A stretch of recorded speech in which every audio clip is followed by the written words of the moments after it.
They shouldn't have given you Ashy Bloke's YouTube. Cursed be the ground, for our sake.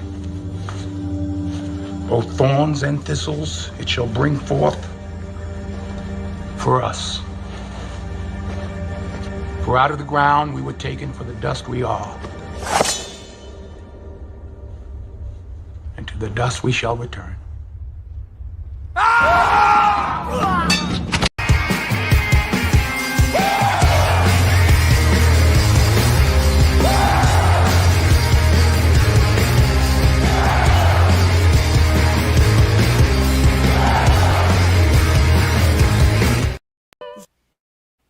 You can't win, you can't break even, and you can't get out of the game.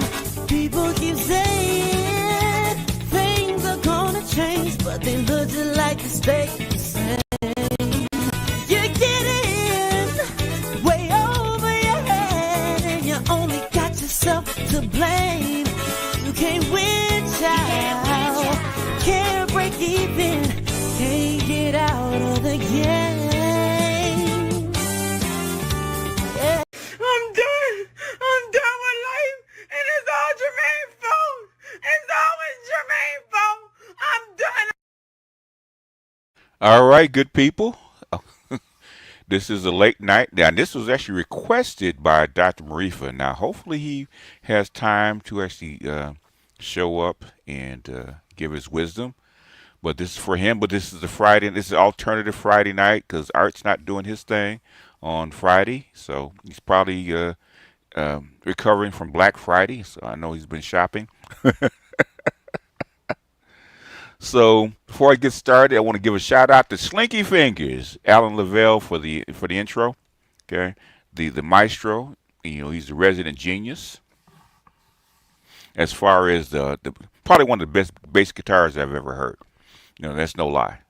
One of the best bass guitars I've probably ever heard in my life. Not quite Stanley Clarke level, but he's a reasonable facsimile. Anyhow, I said, "Oh, Snowman's at the leadoff. Oh, how'd that happen?"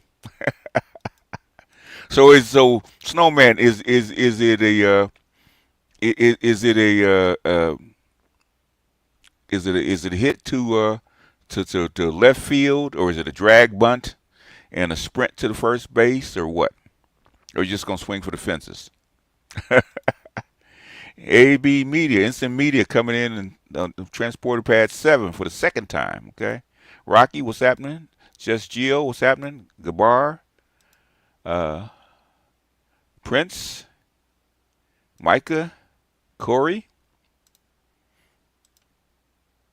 I'm listening. Mr. J. Matt, what's going on? I heard that Colorado won its 9th game, so shout out to them. I'm listening. Mr. J. Matt, Slinky Fingers himself, Alan Lavelle. Scorpion Black, Aquatechie. Okay. Ricky, Brian Will, Delquavius. What's going on, man? Is Delquavius your real name, man? Or you just made that up? That kid Reese, what's happening?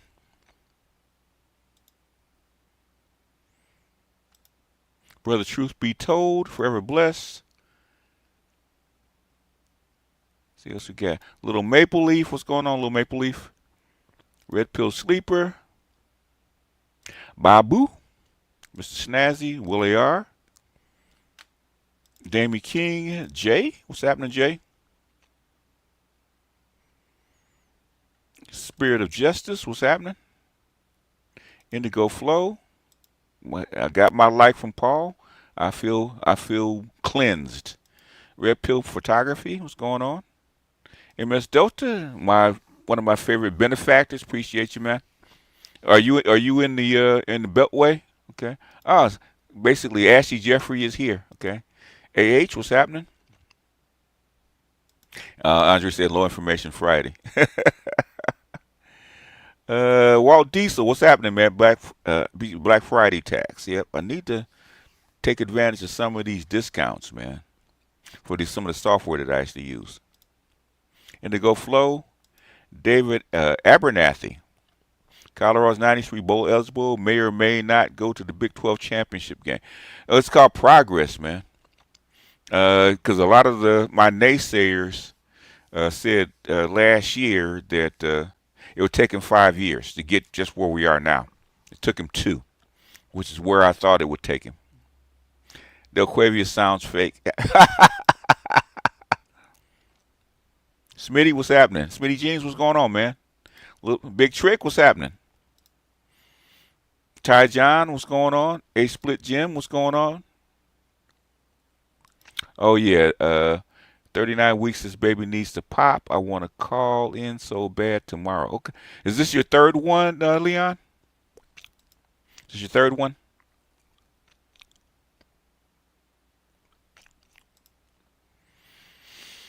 Yeah, y'all ain't playing, man. She must be on the clock or something, man. She trying to she's shooting buzzer beaters or something, man. What's up?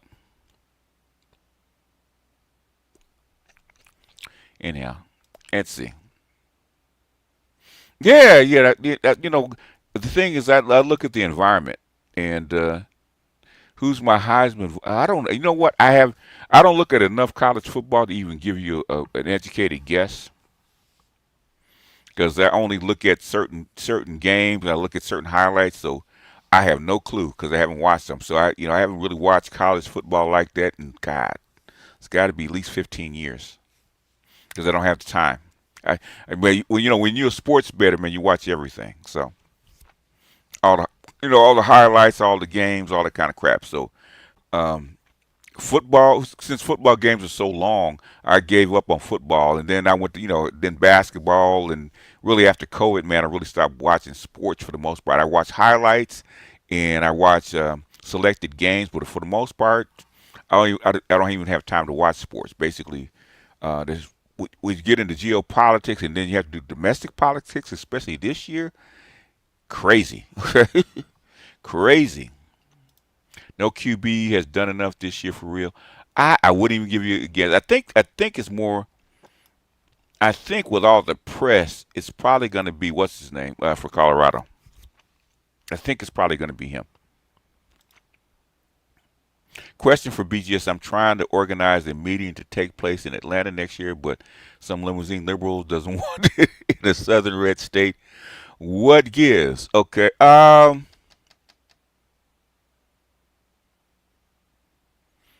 I would tell them limousine liberal, so she's probably white.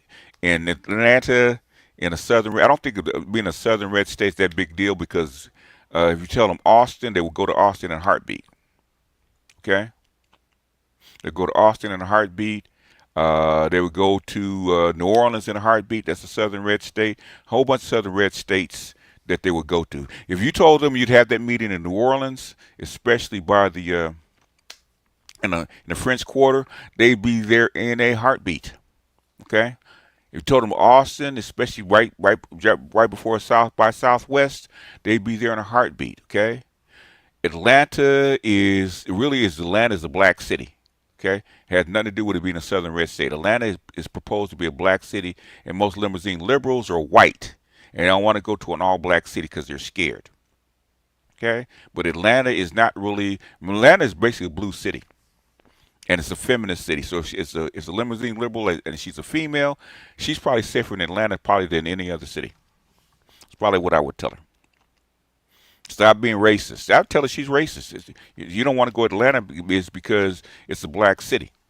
So you're not as liberal as you think you are. Anyhow, I think I got everybody. I calmed down on sports betting for this year. Yeah, I mean, it's people don't realize, okay, sport, anytime you do risky stuff to be good at it, it takes time, okay? If you're going to be sports betting, that's time consuming. Okay. If you're doing stocks and bonds, you're really playing it. I'm not talking about just investing here or there as a casual investor. I'm talking about actually taking time. Basically, it's time consuming. Like trade, if you want to trade, even Bitcoin, even though Bitcoin is volatile, but Bitcoin is rather slow. Okay. But it's time consuming because you got to check that shit every day. Bitcoin is fairly predictable. Unless you get some outlier shit, like you got outlier shit with Biden was actually very good for Bitcoin. Biden was excellent for Bitcoin. You talk about Donald Trump. Biden was excellent for Bitcoin. If it's based on a dollar. Anyhow, let's go get started because this is supposed to be your show. I mean, I've got one thing lined up, but I'm going to drop my invite.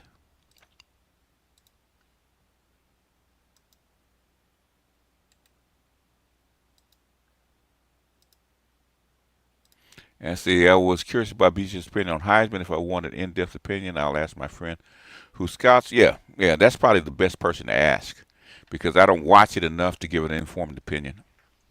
Not even close. Let me see. I wanted to show this is because this has been going around. Okay, I wanted to show her. Okay, whatever. I'm getting a lock symbol from you, AB. I don't know what that is. Oh, I know what it is. Hold on, give me a second. Okay. Oh no, it can stay there. I just wonder if there was an issue. Okay. Yeah, for some odd reason, it's picking up my phone. It's not even connected. Okay. All right. Yep. I don't know. But this is a chick that people have sent me. I seen this. I also seen this chick in my Telegram. Mm-hmm. So this is a chick from Kenya, and she's going in on Black American men and passport bros. Okay, and she's wondering how come the brothers are actually responding to her. But this is, I think her name is Sharina. Sharina. I don't know exactly how to pronounce it because she's Kenyan. So. But we're going to give her a listen and play a couple of her videos, okay? American men that have settled in Nairobi or settling in Nairobi, and they're making content around Kenyan women being soft, feminine, sweet, and they are being treated like kings compared to how they are being treated in America. Mm-hmm. And as a Kenyan woman, I'll be honest, is the money, bro.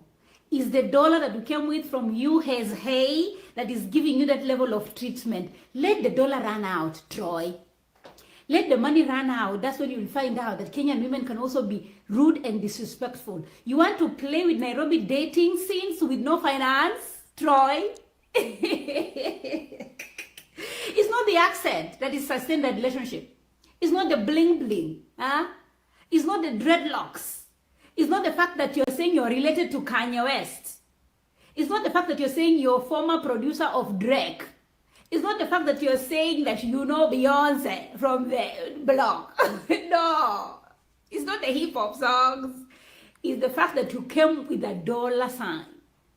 Let the money run out.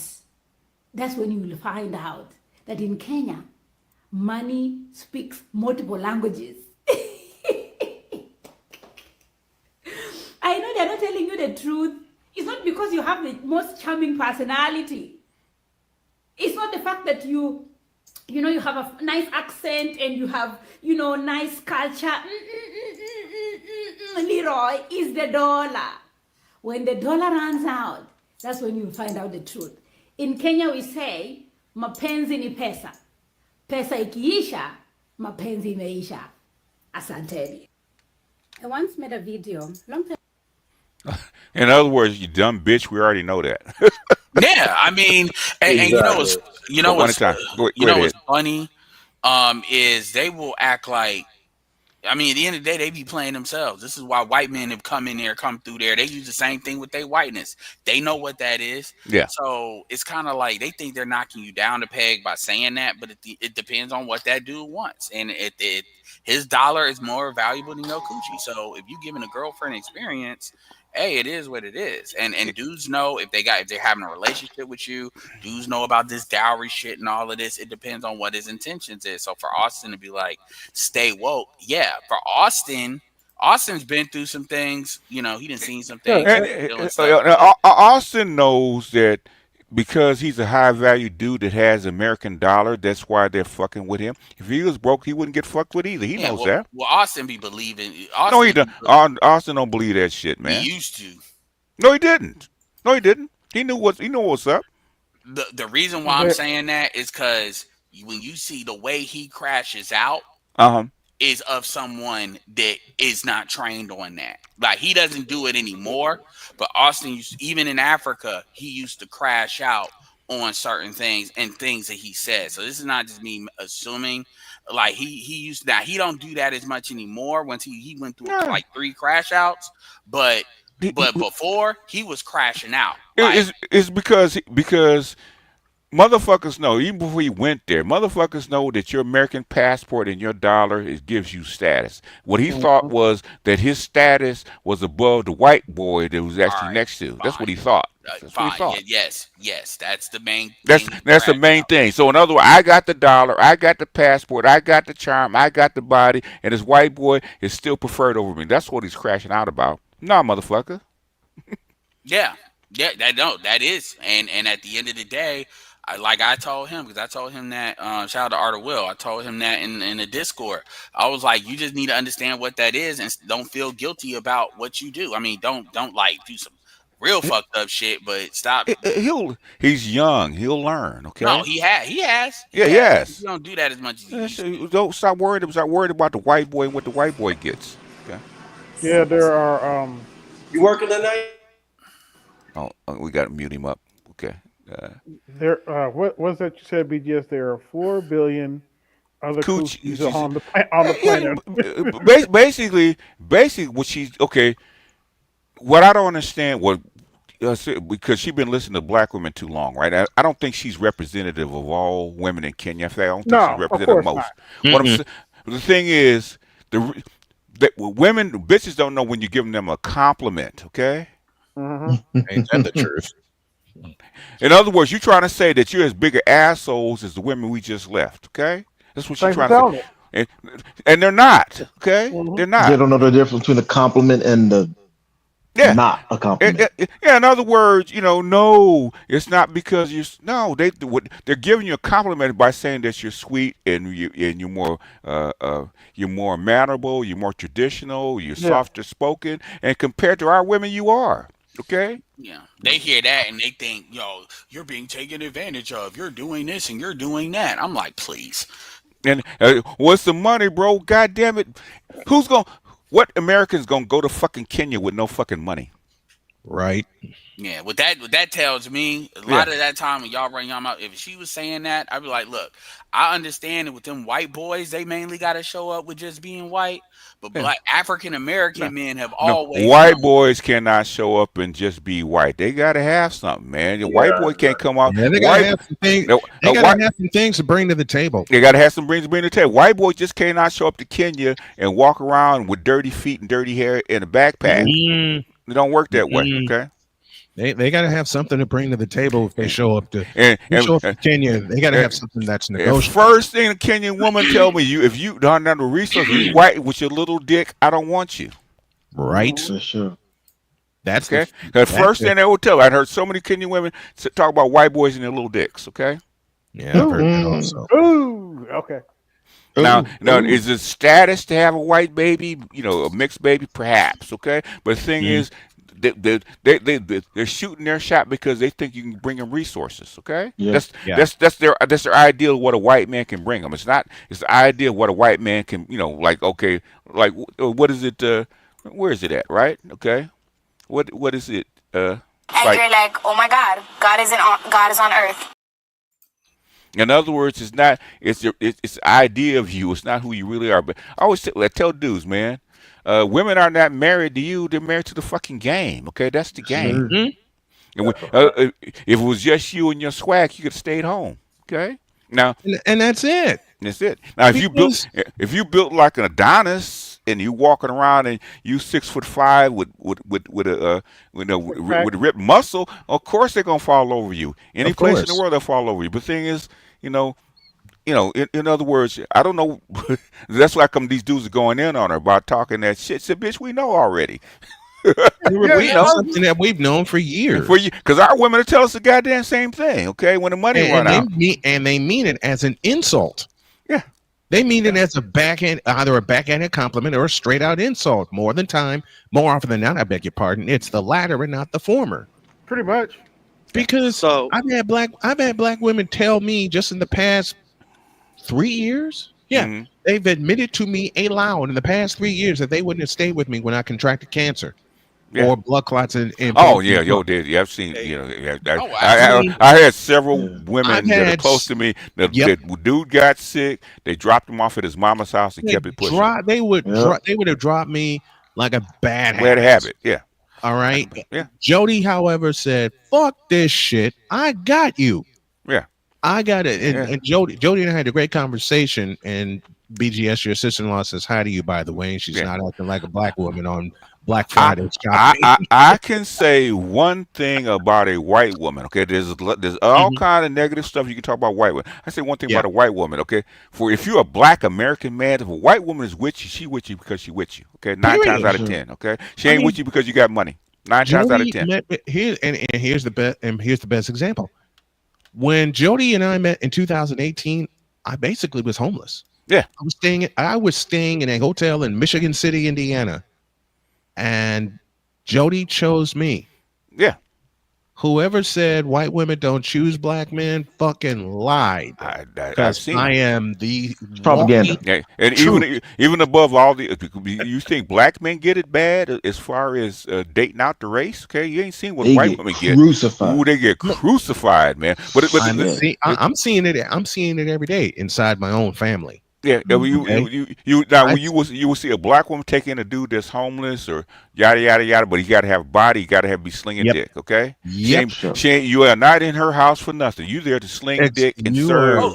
You are slinging that dick like cocaine. You're like cocaine. I'm gonna say this to and washing dishes. Ain't why the main and taking care of the kids and cooking food. Yeah, go ahead. Reason I came up here, but I'll get to that in a little bit. But as far as what you're saying, it's funny because when I hear black women like talk about character, like even and I'm not gonna bring up the Fugazi thing, but even with like that, it was the chick, and I'll get the video so you can see it because it's like 30 seconds. But the chick was just talking about, I need a man with character and this, and they even try to pull that shit on TikTok. I'm like, yo, when black women say character, I don't want to hear y'all talk about character. And all of the lists of why a dude is with them, character is not in the top. Like when they say character, you gotta go by what class of woman that is, because character. But the thing is, character could mean a dude with a solid career and an education, a bank account, or a character could mean a dude that has bodies on his gun and gold teeth. Okay. No, what they talking about is what a good man is in character. Like, and it depends on what class you're in. Yeah, character is a stand-in word for a bunch of different adjectives, is what he's trying to say. Yeah, character doesn't mean actual what his morals and values That's are how in terms they of like describe Christian or it, whatever. though. I understand, But they don't know of the other word for it. Though. In other words, that's why I come with the octanes because each class of woman character will mean something different. That's what I'm trying to say. Yep. And the purest form of the word, is what Jody told me when I met her. She says, "I love you because of your character." Yeah. And I was kind of waiting for the other shoe to drop, saying, "Okay, she's going to couple it with something else." In 6 years, she has coupled it with nothing else. What I have found, this is why I brought this up. What I have found is when most of the time these bitches talking about character, it's usually a stand-in for some emotional labor bullshit. Like if you ask them to describe like what about character they mean, it's always about what a real man is doing. Okay, give me an example, not just adjectives. Give me an example. What they mean by character? What does he do? For example, they are allowing them to be in their feminine. I'll give you the no, that's bullshit. Give me solid things about what they say makes up his character. Okay. Give me a second. I'll give you the video because it's better if you hear it directly from them. Just take me like 4 minutes. I'll fall back. Okay. All right. Anyway, but I didn't mean to go way off the tangent about black women. This is about women in Kenya. Okay. This is what I'm trying to play here. Okay. And you guys going way around the bush. Okay. Time ago, where I was talking about love is a choice, not a feeling. And a friend of mine also confirmed this because I one day asked her, like, how did you decide on your husband? And she's like, yeah, I just made a choice. Love is not a choice. Love is the feeling, baby. Where you guys get this bullshit from? Love is a choice. Whoa. Time out. D says, hold the phone, stop. Penalty flag on the field. They get it from a spiritual word. Personal foul. Love is a choice. Wait, now in traditional society, sometimes you can choose to actually develop love with a particular person. Okay, but thing is, trust and believe they fall just like everybody else. Okay, love is a choice. Chris, help me out here. What in the all types of blue hell? And to the Godfather, I must play this one. God damn it! You can't make this shit up. You can't. That makes no sense. You can't make this up. I fall in love with my wife every damn day of the year, and she with me. She's running game. She's trying to run. What she's trying to run a game. The thing is, she opened her mouth, and all the black men that she aimed it at is going in. I don't understand why all these black men are going in. Let's see if I can find it. Yeah, because the funny thing is, and I found a video, so it'd be 1 second. But the funny thing is that black men will take a page out of black females' playbook, but for real, we'll play stupid, like she really saying something, like, I didn't know that, and then think, because I'm holding you accountable, and you did. But for us, that's a 2. As far as the Richter scale of black female fuckery. So we're gonna let her think she's winning and getting off, and she's she's got him under control when she ain't really doing nothing. Because he's laughing at her because go off, queen. Yeah, that's what dudes will do because dudes because remember Dave Chappelle did that skit where he was talking about his Filipina wife and how she get mouthy, but she like her mouthy ain't shit. Filipinas can get mouthy, but I got a sister-in-law this they can go up there for a time. So I'm not saying Filipinas can't go there. And she's mouthy while she's cleaning up the kitchen. Yeah, cooking the food. Okay, exactly. It's like you ain't shit for saying. You ain't shit for saying that. Yes, she's mouthy while she's cleaning up the kitchen and sweeping. And cooking the food. And my brother's still sitting up to watch the game and change the remote while she. Wait.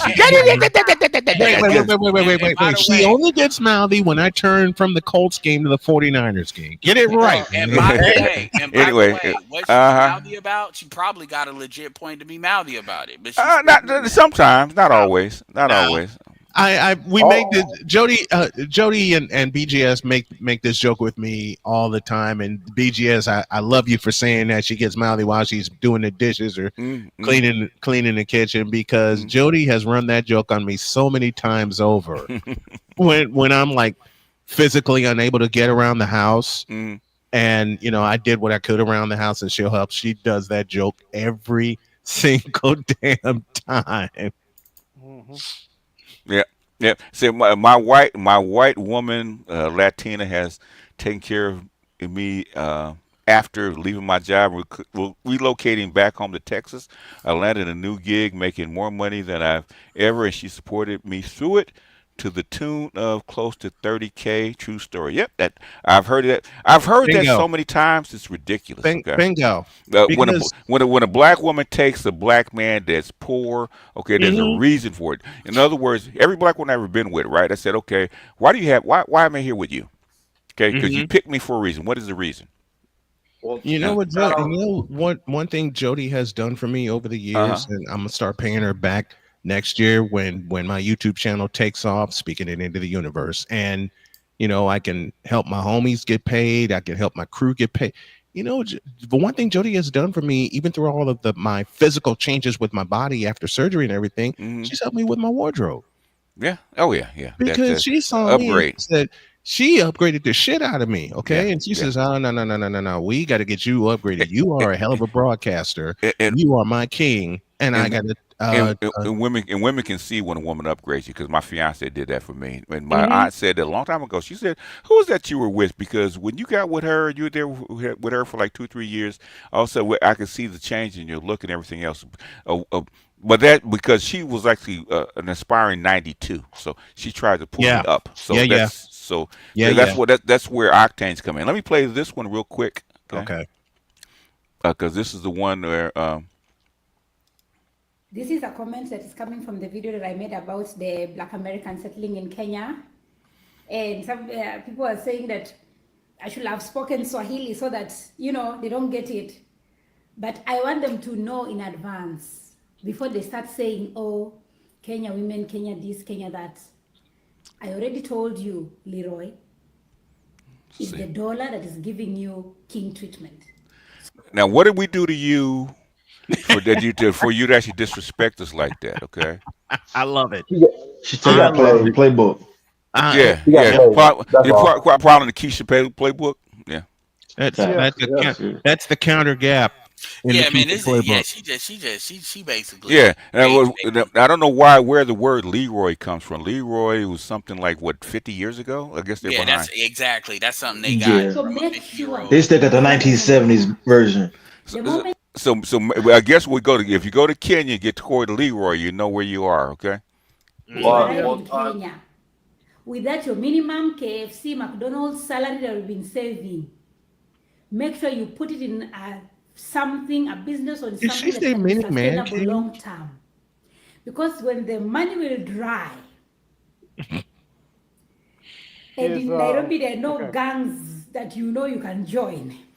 Gangs? What the fuck are you talking about? Yes, I got a question. Like I said, she's hold on. I got the playbook, bro. She's just reading from the playbook. There are no gangs that you can join. Why the fuck would they go to Nairobi looking for a gang? She's following the script. Yeah, she is. Go ahead. I got a question. Is this what Dr. Maritha calls a city girl? I think this is a ghetto girl. I don't think she's a city girl. Ghetto city girls are more sophisticated than this. This is a chick that clearly has been listening to too much American city girl shit. Yeah. She be on African TikTok. Yeah. African TikTok, y'all ain't shit. No, I'm not playing. That's a thing. Or WhatsApp. And they get this stuff like right now, because that's another topic, but I'll get to that when I get to that. What I'm saying is, this is what I was trying to tell the people from the UK. Okay, you're looking at our culture and interpreting it. Okay, so for the people that actually come over, people don't know that for a guy to come over as an expat to come over and live in Kenya, he's got to have some money. He's not there. He's got to have a way to make a living. He's not going to be let's stay there and starve. Not in Kenya. Why starve in Kenya? He can stay home. And the truth is, our culture is not when I say our culture, the culture that they see, what is put out there, that the past dudes traveling is not represented in that culture to the extent that they see it. You know what I'm saying? Like they don't. If I say name me somebody that's known for traveling like a black, they can't name it because it's not represented because that's not what they're seeing. So they don't even have. So they think it's like NBA YoungBoy or somebody like that going over there. Meaning like. Well, Ed, if I could just get this off quick, shout out to Keisha Yu. They have the best training programs in the world. Evidently not, because she's awful. I mean, hey, Dr. Marifa, is this what they call Kenyan finesse? Yeah, because this is what I was saying. Jesus Christ, that's bad. This is what I was This is god awful. Hold on. Go ahead, Dr. Marifa. What are you going to say? The sword of the Dusties cuts both sides. Go ahead, Ed. Go ahead, Ed. I want to show it is what it is. Because you're starting to see this stuff get intermixed internationally more, and what people are starting to figure out. I mean, it's the hustle where she needs to get some traction. I'm not saying this is all she talks about. It's not, but they get some traction. They see it's getting traction, and they double down. Talking shit about black men is always cheap, but what you're doing is, number one, black men are going to be a hell of a lot more aware to come across this video than they otherwise would be. Yeah, we've been getting good stuff about it. Kenya is more developed. Yeah. The people are good, and the women are nice and stuff like that. So come on, because understand, if you go to Africa, black African American men don't have bad intentions going to Africa. Well, y'all just want to buy pussy. That's Latin America is way more logistically better for us to do that. If nobody goes to Nairobi to buy pussy. You go to Mombasa to buy pussy. Okay, everybody knows pussy. That's super far for us anyway. Exactly. So we'll go to Latin America, Dominican Republic, Mexico, Puerto Rico.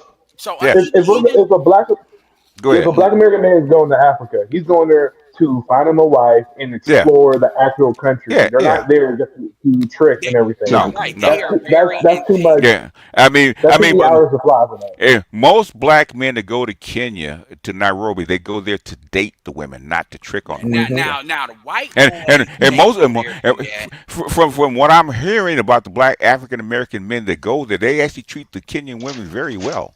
Yeah, but this goes to show you, like, how they feel about like American men in general, because like they understand black people, specifically black men, just as much as white people do, which is not at all.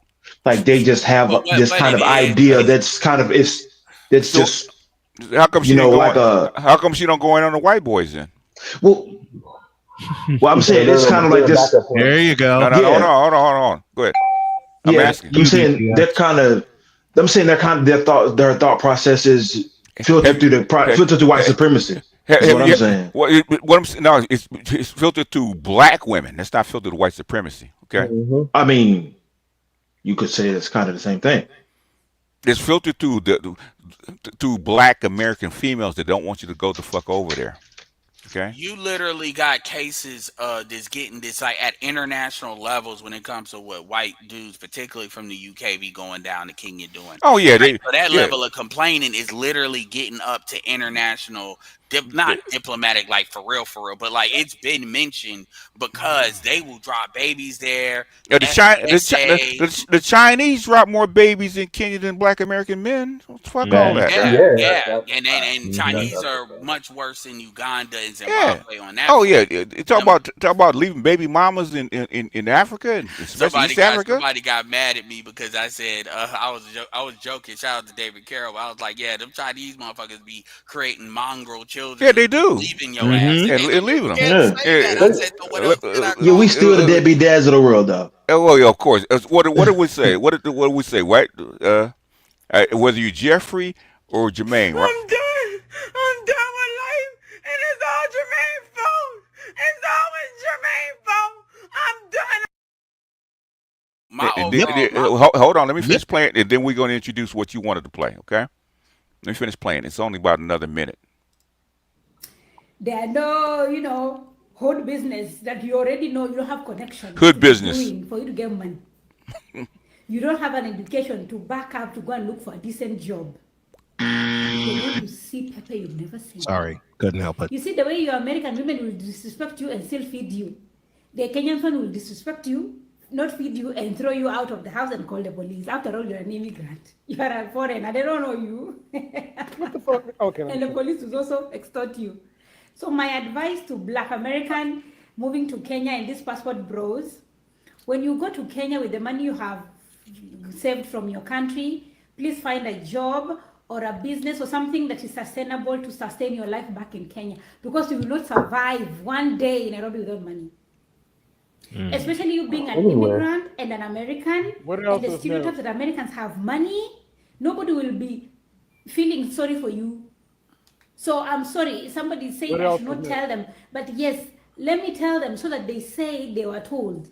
When they find themselves in trouble, they should not play the naivety game and ignorant. I have told you. Sustain your money. Okay. It's so goofy. And I didn't. Shit, it's so fucking goofy. Well, the main thing I wanted to put out there too is you actually hurting other Kenyan women. Yeah, they are. You actually doing us a favor, because what you're gonna do is a lot of these pro-black Pan-African types, or maybe they have a certain percentage of Pan-African types when you go to Kenya and stuff like that. Yeah. This is the type of shit where they choose to go to Kenya, Thailand, or somewhere else. They go like, you know what? Because you don't see Filipino women saying this goofy shit, but you see them talking this shit when the women were coming at them.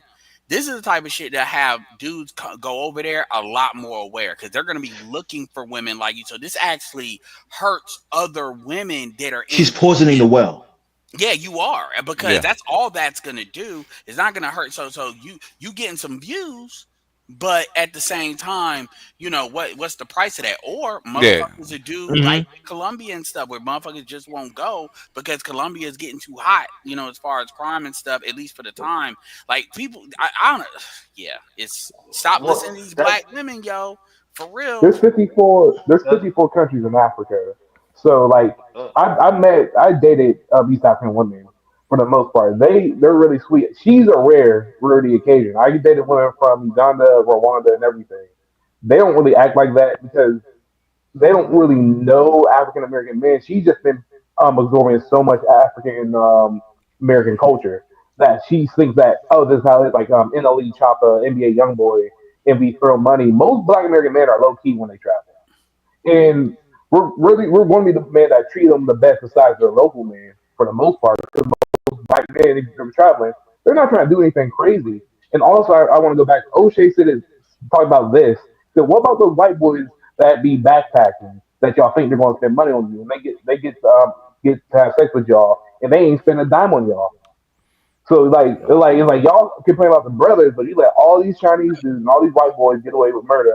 And everybody knows that she doing that for views. Yeah, she got 169 K followers. So yeah, she doing that for views. It's like one of those things. It's a topic, passport bros. People ain't really been talking about it like that. They just been doing what they doing. But what happens is, even over here, people are trying to rehash that beef for rage bait. So they'll just, what happened to Passport Bros? That died. I don't know. The channel's still there. People are still doing what they're doing. Yeah. It's just y'all.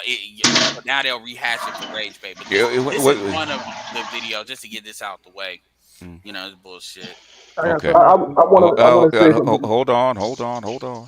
Conversation and the words that are coming out of the mouth of someone like you, I would never consider top tier. A top tier man is also a man that is extremely desirable by way of his character. A top tier man is a man who displays a certain level of intellect that allows him to consider other people. A top tier man, they lead with love, not with dictatorship, right? They don't want to control their woman. They want to gently lead their woman. A top tier man creates space for a woman to feel good about herself. A top tier man supports the dreams and the ideas of a woman. A top tier man prioritizes a woman. A top tier man is in leadership and working as hard as he is to give the woman the life of her dream. And with all that stuff that you just said, That was just womanese talk. That Womanese is also 6'4", black, attractive. Look, I don't what, know too many like- women in my circle like who desire a 6'4" man still wearing braids. I actually, Not I a- believe yeah, that- it's hold on, hold on. womanese. Yeah. I actually believe that, brother. That's womanese for you need to kiss my ass, pretty much. Well, Yeah. yeah, it's this laundry Yeah. list. So where's In the her end, man? she said that.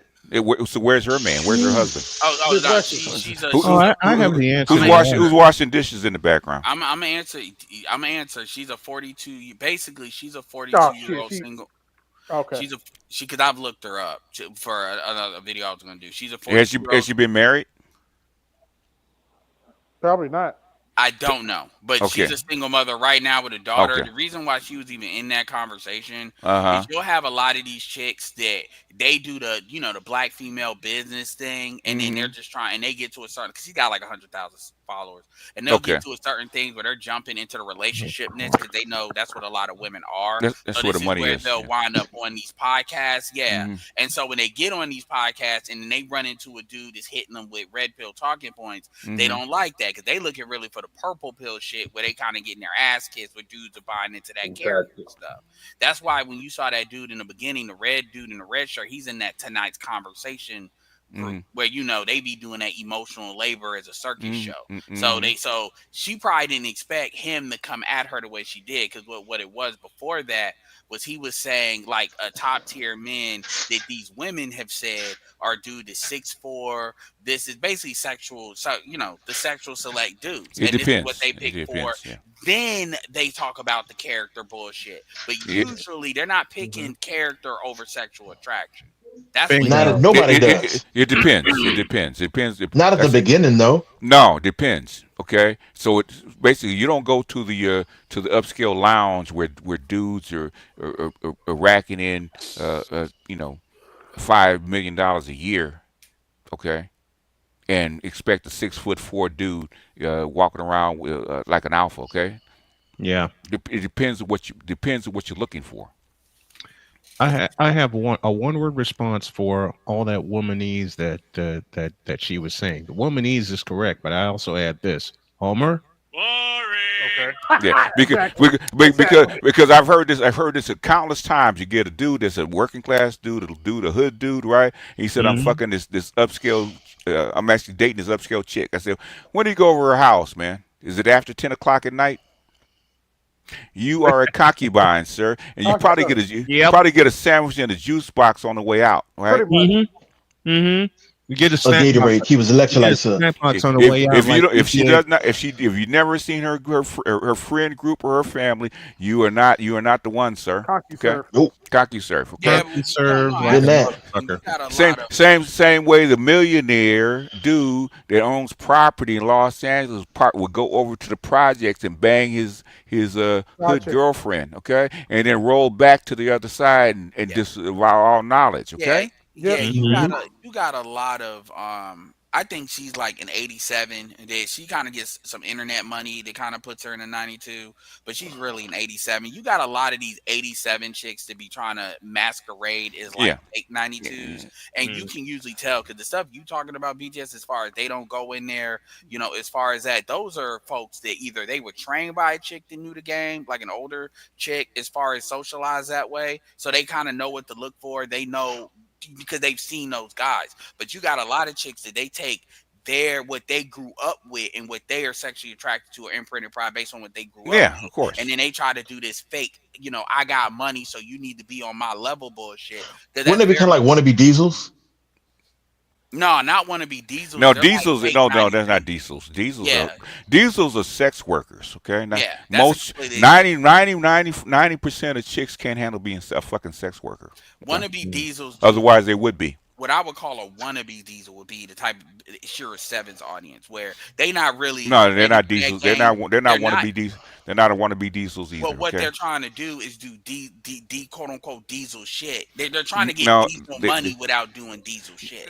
What the thing is, okay, this kind of hypergamous finesse shit has been going on forever. Okay, the thing is that and 99% of the time the shit doesn't work. Yeah. Yeah.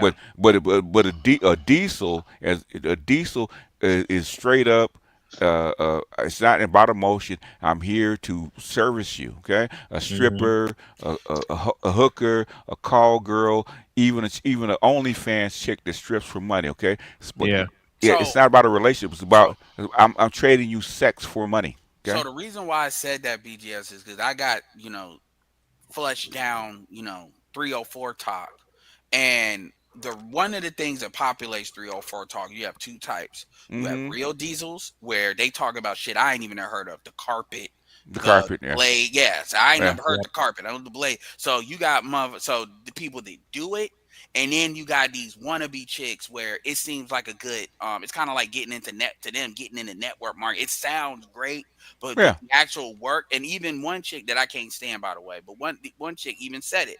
She said, I don't teach people how to do sex work because I just got punched in my eye. There's a lot of stuff that y'all don't be knowing. Y'all be thinking it's sweet. So and she went through examples. I gotta see this video because you like this video.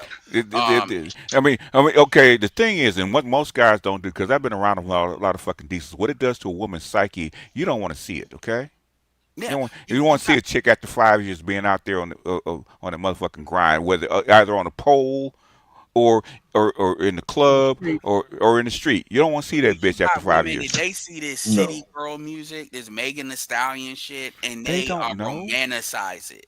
And they think and so the closest they'll get is they'll try to go after a dude's ego in order to try to get him just to come off some money, but they're not really doing diesel shit. They like to romanticize it and flirt with like they might do it, but these are the same bitches that'll be talking about how they were just crazy stuff happened. And that's a lot of Shira, because if you look at Shira 7's audience, I'm not saying that that's what Shira 7 preaches, but a lot of them to get attracted to her audience, no, they're not. I've heard them in the comment okay. Basically, and this is something, I forget her name, Nika something, right? Okafor, right? Okay, she said she was attracted to Shira 7's message. Basically, you find you a baller dude, okay, and you basically you do what you need to do with your femininity to attract the baller dude and bring him to you, right, and marry the dude. That's Shira 7, okay. I'm not saying that that's what Shira 7 preaches. What I'm saying is when you look at this 304 talk, this sugar baby talk, this all that stuff intermixes together, and a lot of those audiences, they have this romanticized view of what that is. Yeah, that's why that ISIS chick kind of got in trouble. Like the thing that jumped out to me, what she said is she intentionally got pregnant at 17 by the dude that she liked, and that told me everything I need to know about her. And it's like, this is not a chick that's gonna follow the shit Shira 7 says, because that's not where she comes from. That's why Shira said she was a dumb bitch. Okay, the trophy wife chick, when you wasn't even about the babies, right? Okay, if you listen to her story, right, she found I don't know, was a black dude. I think it was a black dude, right? Older black dude, right? Older black dude, right? And basically, she needed a place to stay because she's getting ready to get put out of her place with I think 2 or 3 kids, right? Okay. So she said, she tried to finesse the dude, right? She said she gonna finesse the dude by saying, okay, you know what? I got 3 kids. Basically, I'm gonna give you this pussy if you let me come stay with you, okay? For the most part, which is a deal. This is not unusual. Okay, shit happens like 100 times out of 100 times a day. Not unusual, right? And what the dude said, nobody can stay in my house unless you marry me. Okay, so she had to marry the dude to get her and her kids a place to stay. That happens all the time. It used to happen way back in the day, man. Back in the South. Okay, that's not unusual. Okay. Oh hell yeah. And she's lying when she said she was fool. No, bitch, you cut a deal. When I first heard you, bitch, you cut a deal because you're getting ready to be homeless with your kids, and your baby daddy's abandoned your crazy ass. Okay? Yeah, man. No, absolutely. I'll move on from that. But that 304 talk is crazy because it's like you think no, they be really trading techniques and these chicks be talking about what they gonna do and I'm talking about with the audience because they be really be on some naive shit. That's where I pray that these bitches make all sex transactional. Okay, they have not seen when dudes buy in, because one thing that's keeping dudes from going there is because dudes really want to be loved. Okay, and they're dudes. I used to talk to dudes, right? And motherfucker said, "I'm just looking for some pussy." Nah, nigga. Okay. You're looking to be loved. Otherwise, pussy's easy to get. So it wouldn't matter if she's a 4 or 5 with a bad attitude. You'd fuck her anyway, okay? Yeah. But no, I can't do it that way. Nigga, you want to be loved. You want some kind of emotional attachment to the bitch. Well, I don't mean to cuss, Dr. Marifa. BGS, real quick. Mm-hmm. They're starting to say the Manosphere dying again. Wait. Oh no. Well, now hold on, but wait for it. Yeah, should we play taps now? Oh, boy. No. Okay. They say the Manosphere is dying because Myron's an asshole. Because Myron is an asshole. Is he even a part of it? So the Manosphere is dying because Myron is an asshole. Really? Okay. That's their excuse. I was like, really? Is that it? Is that it?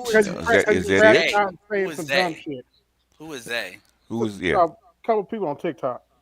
Oh, I mean, shit. I mean, I'm shaking in my boots. Right and I'm closing my channel tomorrow because somebody on TikTok said the Manosphere is dying. Because I'm closing my channel tonight, even though I'm salute BGS. It's over with tomorrow. Yeah. It's the BGS Coffee Girls recession tax. Basically, I mean, you know what? Because I came of age during the crack era, right? Okay, when the price of pussy went from $30 down to $5. Okay. Yeah. I seen that where they dumped all these young chicks and old chicks on the fucking street. Okay, when pussy became transactional, and that was just in the black community, in a small black community. It wasn't the wider community. Wait till this shit happens in the wider community. You think this is gonna be nice? Okay, like you said, I'm trying to tell you guys, I don't give a fuck what they say. Okay. I don't give a fuck what they say. When black men especially realize it's all a transaction and give up on love, you ain't seen what's gonna happen. Yeah, because like you said, BGS, most of these women will kill themselves if they have to be decent. They wouldn't be able to handle it. I mean, you know, they'll get out there, they'll take some dope or get on something to get themselves to actually go out there to survive, to eat. Okay. Yeah. They'll do it to eat. Yeah. Okay. I seen the Ukrainian women. I had a video of the Ukrainian women, right? Refugees, right? Yeah. They want to get the fuck away from the goddamn war. They're in the fucking alley, man, getting banged, like four or five of them. Getting fucked at all at the same time in the alley.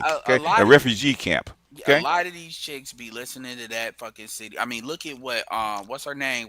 Not JT, but Young Miami had to do even with Diddy. I mean, like at the end of the day, all that, and I'm not saying all that music that she made and it's popular, they were. At the end of the day, people forget, she was getting 250. She got $3 million. If he gave her all that 250, that's $3 million a year. That ain't nothing for Diddy. Yeah, nothing for him. And he made probably more money off of blinging her around than anything else. That show. He cut into probably how much he was paying her, you know, with that show he gave her on Revolt and stuff. So the thing about it is that's all she got. She thought she was doing something. And remember, she's supposed to have her own money because all that city girls did. That tells me she wasn't making no money doing that. We don't know too. The only people knows is her tax accountant. Okay, pretty much. Somebody like Salchi knows what she's worth. Okay, they're actually not talking. Yeah, but remember, Salchi don't do it. What I'm saying is, black women think they're doing themselves a favor by selling this kind of shit to black women. So when the shit hits the fan, like it's getting ready to do now, it's gonna get ain't nobody gonna feel sorry for them. It's gonna get not a one. Not a one. I sure not. Well, just real quick, she was more than likely involved in the parties. But also BGS, like with that recent influx of like the Venezuelans, well, I'm specifically talking about the women. I heard that the price of box went down from 40 to 20. Okay, the thing is, I heard that. I was like, the thing, because this happened in Greece. Okay, that's why I show you guys shit for certain reasons. Okay. Mm-hmm. Basically, before the Greece recession, right, the price of box was 100 euros. Okay. Yes. 2 years later, guess what it was? 5. She's lucky to get it for 10. Okay, 90% reduction rate. Okay. Yep. God damn.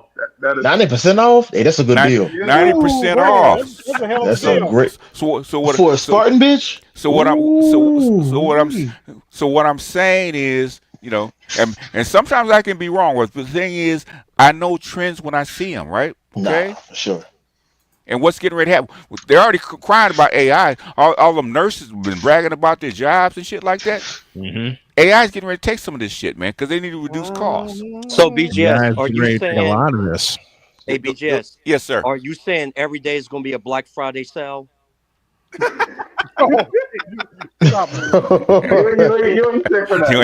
ain't shit. He ain't shit for that. He ain't hey, shit. You buy one, get one free pussy. And, I mean, basically, it's gonna crash harder than was it? What was it? What was that? Netflix. Blockbuster. No, the stock was it Blockbuster? Blockbuster crash. Yeah. Blockbuster Video is gonna have the stocks gonna go from like 250 down to 5. Okay? Down to 5. Yeah. So Rich Turner says when the currency crashed in Venezuela, there were female surgeons eating Trojans and washing them down with Mountain Dew. All of them were capable of sinking this low, depending on the environment. A lot of you chicks with Venezuela had master's degrees moved to Colombia to sell box, okay, on the cheap, okay. Mm-hmm. And most of them were actually homeless while they were doing it. So that's another thing. So motherfuckers, because that's the thing. People talk. So when you make videos like this and do stuff like that, like not only just on YouTube, but even behind the scenes, especially the people that actually do the traveling. Like it's a competitive market, like you said. How many X amount of coochies in the world? Yeah. And truth is, dudes don't even be going to Europe like that. You know. Well, the thing is, most Americans that travel, Rich can tell you, most guys that travel, you guys stay within the English-speaking tourist area. Okay, you're not out there in the village. Okay? Nah. You really want to know how people live? Go to the fucking village. I did. Okay, get out of the tourist trap. Get away from the tourist environment. Get away from the fucking hotels. Yeah. Rent you a place in the village. Okay, rent your place in the barrio, and then see how people really live. Right. Most guys that have no clue about what women are or what they're like because they stay within that. Get the fuck out of Nairobi. Go drive 30 miles to the fucking village, and then check them out, and then come back and tell me what women are like in Kenya, because you don't know. Yeah, but these internet chicks so you get into the teeth of the village. If you want, basically, even here in the United States, right? Okay, you can't know what chicks are like just going to fucking Beverly Hills, right? No, not at all. Okay, you got to go to the ghetto. You got to go to the working class neighborhood. You got to go through the whole thing to know what women are generally like. Okay, all 9 yards. Yep. Yeah, you can't. Same with the big, all the big cities. Like, all the big cities. I can't fly in Atlanta and stay in Buckhead and think I know black women in Atlanta. No, you can't. You fly into Chicago and stay out toward O'Hare or downtown Chicago and think, okay, that's how all women are going to be like. Yeah. So stay in Manhattan. So when I tell, I have no problem with passport bros and living their best life and showing off the bling bling bling. But motherfucker, go down to the village and show me what the other side is, what it's really like to be in country. Okay, instead of it's where tourist traps, like you said. Instead of renting a car, man, get your ass on the bus. Okay. I think they call them chochoros. I think that was the name of them. Where you actually, because I rode the chicken bus, okay? Because I wanted to see how people lived. Because I could have gotten a taxi, I could have called a car, okay? I probably could have bought a motorcycle and did it on my own. But the thing is, I want to see how they lived, and see how And so when I walk by the little sugar cane fields or the tobacco fields, man, and I see. The little tin shacks where people live, I said, okay, I get a feel of what the people are like. Okay, the vast majority of people are like. Anyway, anybody else? That's how I got it in the broadcast game. That's how I got a feel for how the Catholic League rolls and how the public league rolls. When I first got started in Chicago, you get a feel of what the fan bases are like by just going into and feeling around and seeing what they're like, seeing how they act. And when I say they are two totally different animals, I mean just that. They are two totally different animals. Yeah.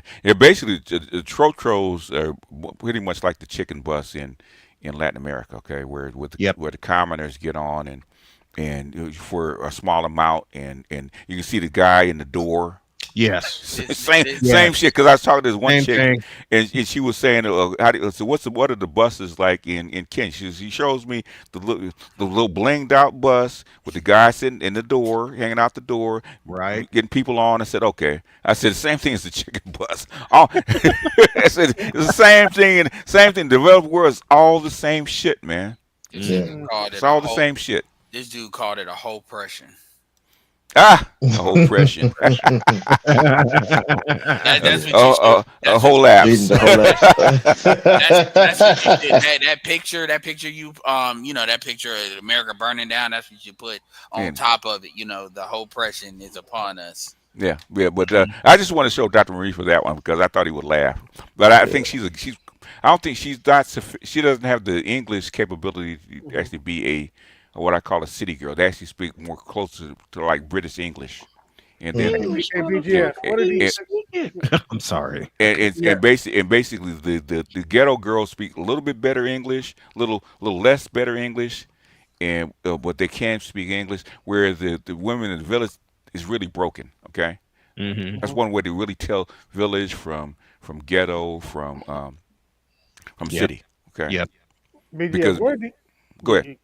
What are these chicks gonna do when the price of pussy becomes like a White Castle slider, like 86? It's called volume, sir. Volume. Yes, it is. Price go down. You got to make it up in volume. You got to make it up in volume, big time. Sell more, baby. Yeah, trust me, they doing all this fronting and you better hope the simps have mercy on you. That's what you better hope. Ooh, yeah. Ooh. Problem is, Soap gonna be your friend. I better give BGS a bell for that answer because you are so right. Because if you don't, there's your fate. Yeah, but the thing is, one thing about social media, it keeps this bullshit alive, right? Even though even though this shit is not, because they don't want to talk to me. Okay. So it's going to be the Keisha Squid Game. Yeah, something like that. Ooh, anyway, because they driving down their own price, man.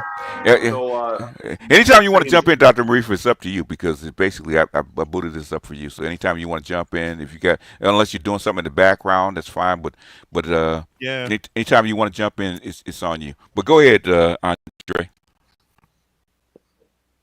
It wasn't you? You lost it? No, I was talking. I kind of lost my spot. But, okay. All right, who's next? Wait. No, you can come back when you get it together. We're not going to wait. I'm going to go ahead and sign off. I got Notre Dame USC tomorrow at 3:30. Yeah, Notre Dame and what? Notre Dame USC. What was the score of the Colorado game? 52-0. Against who? Oklahoma State. They crushed them. It was terrible. Damn, Oklahoma State's that bad now? Yep. Oh yeah, they were 3-8 this year. I think 3-9. I think this is the Mullets last year at OK State. Wow, they needed another Barry Sanders. Man. They got blasted. Wow. And it was 28. It was 28. Prime got into their ass after their showing against. I know. Oh yeah. He had to let them know. Because that defense was horrible, man. Mm-hmm. The defense surrendered 500 yards against Kansas. Yes. Yeah, it was bad. As a matter of fact, I think the total was 519 yards. Yeah. Against Kansas. Over half of that was rush yards. Yep. I know. So I know all the defensive line came in with shades on because they didn't want to hear it. The defensive line came in with shades on, tears in their eyes. It slumped down in their seat trying to hide. Warren Sapp got in their ass. I know he did. Not only slumped down in their seats, and I've been to enough D1 football meetings to know this. He didn't turn the lights off. No. He kept the lights on and wanted that defensive line up front. That film, it was brutal. Hey, you know what's bad when they come in and we come in walking in with that look and say close the door. Yep. Oh yeah. I mean, wait. Here you go. And tell one of the assistant coaches stand next to the door. Don't let nobody in. Okay. Yep. And you know it's bad when the players want to call a players only meeting and Warren Sapp and Deion Sanders go. That is some bullshit. We are lighting your ass Hey, up. they got lit. Oh, that film meeting was one time. Who's first? No, man. Before you get out of here, I have to. Yes, ask, sir. Once again, how do you referring to the Bears thing? Hey, how I got did you. Fuck I that got up? you. I got you. Dear Matt Uberfools. How do you fuck that up? And I didn't see the score yesterday. Did Pittsburgh win or lose yesterday? They lost. Pittsburgh. I thought Pittsburgh played yesterday, didn't it? Thursday? No. No. They It was the Bears and Lions. Oh, Bears Lions. Yeah. Bears. Eberflus got fired today or yesterday. Uberfools is what I call him because he had no business being their coach in the first place. Yeah.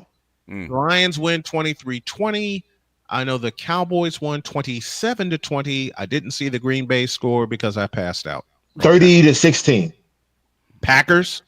Yeah. Packers won.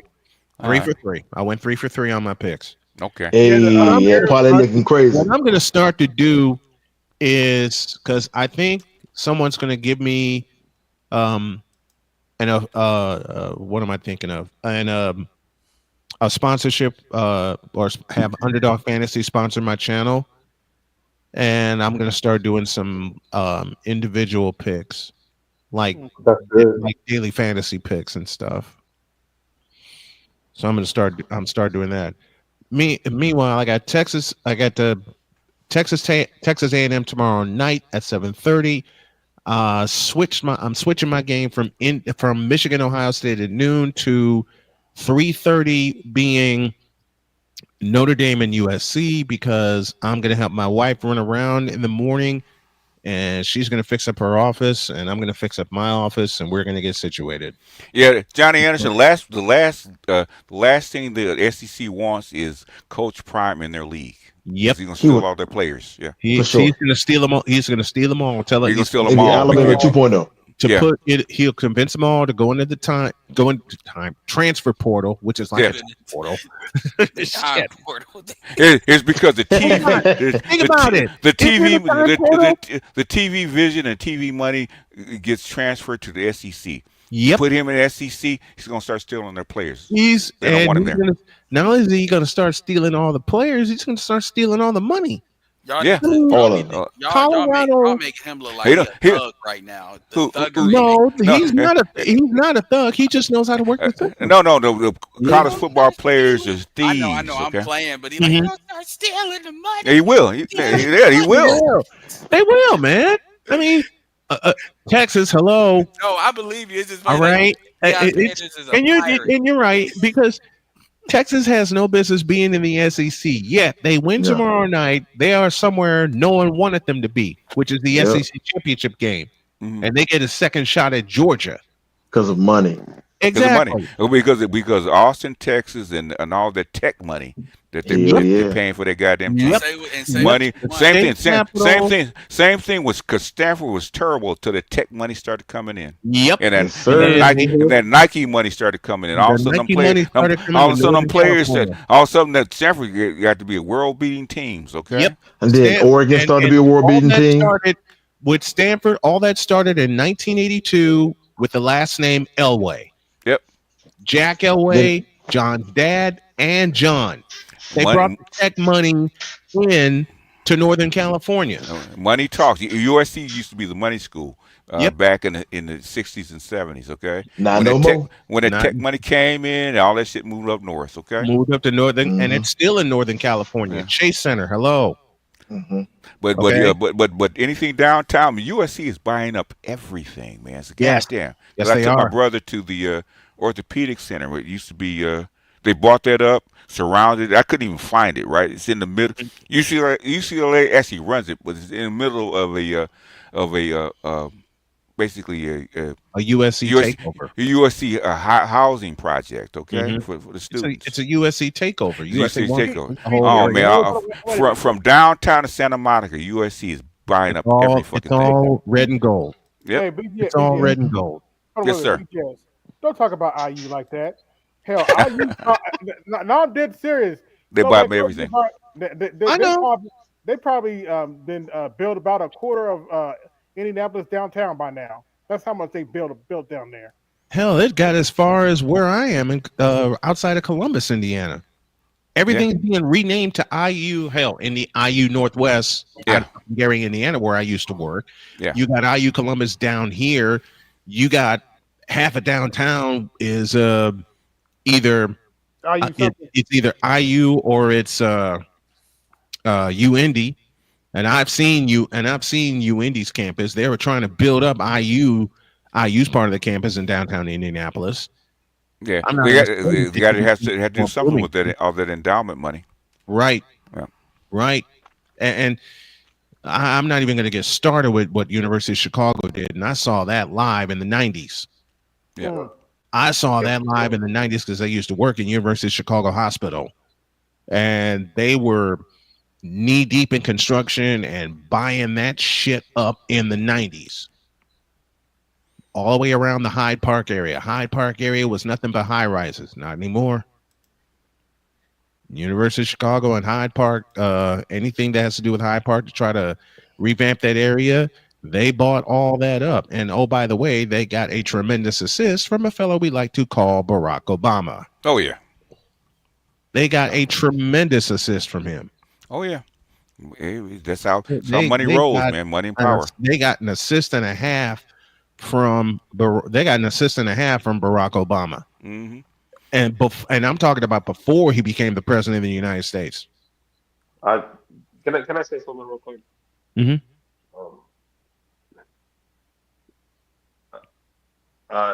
Get it out. Question for the panel. Yeah, it's a question for the panel. Just spit it out, man. Yeah, what are your thoughts on Kamala recently she did some interview and she was saying a bunch of goofy stuff. But I also like to. No, let him get it out, man, because he's gonna ramble for a minute before he gets it out. Let him ramble. Go ahead, man. Okay. All right. Kamala was saying some goofy stuff, but recently, on top of that, people were saying that she's planning to rerun in 2028. Do you think that that's realistic? Okay. The donors, that's why I played it. The donors said she's finished. Oh yeah, the donors have it. It's because all that $1.5 billion, they felt hoodwinked. The donor says she's done. Okay? BJ, let me ask you a question. Mm-hmm. You're $20 million in debt after spending $1.5 billion. That means somebody stole a whole bunch, and your staff didn't get paid? Yeah, hold on, wait a minute. Let me finish. You're on a call with all these donors. Why would you be talking about what you made for Thanksgiving? That's what the donor said she was talking about during this call. I'm like, are you fucking serious? Somebody stole something. There's a whole bunch of not something. A whole lot of money got lifted, and now people want to do they want to do a forensic accounting of where the fucking money went right now. Yep. They're pissed off. That's why they said she's done. Okay, they are highly pissed off. They are highly pissed off. Oh no, but she is completely done. So if she runs in 2028, it'll be a miracle because every political pundit, every donor says she's fucking done. Okay, Mm-hmm. They will rip her a new one. They won't let her get anywhere close to a primary. They won't rip her a new one. They said good luck getting your money for your campaign. Okay. It's not gonna be us. Yeah, she won't. If I'm saying, if by some miracle she got any sort of money, she wouldn't make it to a primary. Like they wouldn't let her get that far. Now, if she can dodge a bullet like Trump did, maybe she can run. Okay, maybe. And that's that's what it's gonna take. Okay, that's what it's gonna take. That's a huge maybe. Anyway, you gotta be Leo with that shit. All right, let me giddy up. Thank you, fellas, so much. Thank you, BGS, our esteemed host. Thank you for having me. I appreciate it. I appreciate y'all. I'll be on air at 3:00 tomorrow afternoon Eastern time with the pregame. All right, Snow. All right, thanks, guys. I said Georgia's 2 minutes from getting upset. Basically, transfer portal took down a lot of these big historic teams. Here's the thing. I'll leave y'all. Can I finish? Can I finish? Can I finish? Can I finish? It's okay. I know you guys are excited. Can I finish? Okay. The transfer portal, all these big teams, the historic teams that can gather all these players and hold all these particular players by recruiting them because they're big names, they actually don't get to play. They can leave now and compete against you. Okay, it changed it leveled the whole playing field. Now go ahead. It did. I was about to say, like it introduced something that hasn't been in college football for ever. Honestly, parity. Yes, it's unprecedented in college football, in the modern college football era. It's the same thing that happened when the NBA did the one and done. Okay. Yeah. All right, 3rd and 9 for Georgia. Snap to Beck. Looking to throw, scrambles. He'll take off inside the 15, inside the 10, rolling out of bounds, and he looks short of the first down. But that boy's ass, though. What's the score? And they're going to mark it 27-20 Tech. Okay. How much time left? Oh, 2 minutes. 6 seconds left. Who's got? Well, go give us the call, man. Who's got the ball? Georgia has the ball. I'm going to put my Cash App in the in the chat. I hope y'all can donate to this. This is looking good, and Georgia is working from what I'm told off of a fumble. Okay. From Georgia Tech. It is 1st and goal for the Dogs. They're at the 3-yard line. Beck and shotgun. 2 receivers left, 2 to the right. Snap to Beck. Looking, throwing, end zone, caught, and touchdown, Georgia. Okay. They tied it up. Wow. Okay. They're a point after away from tying it up. And remember, this is the same Dominic Lovett with the 3-yard touchdown reception, and Georgia's a point away from tying this game for the second time because they were tied at 20. And yes, Lovett did get in the end zone. Looking at the replay right now, he had the ball. It had the top of the goal line. Before he was shoved out of the end zone, he is in. Okay. And now they're going for the extra point. If this goes overtime, I'll stay put and take y'all through it. 5 plays, 32 yards in a minute 4. No, we don't have time for overtime. Oh, okay. All right. The extra point is backing down on the way. Tie game, 27-all. They didn't go for 2 to actually win it. Nope. Yeah. They wanted to stretch. They wanted to stretch it because ABC has the call. Okay. All right. Okay. All right. ABC has the call. Anybody else want to get in? All right. Let me get on out of here. Thanks, BGS, man. Appreciate you. Appreciate you. Appreciate you. If y'all want to help a snowman out, my Cash App is in the chat. It's for the reasons I always say, to help my family.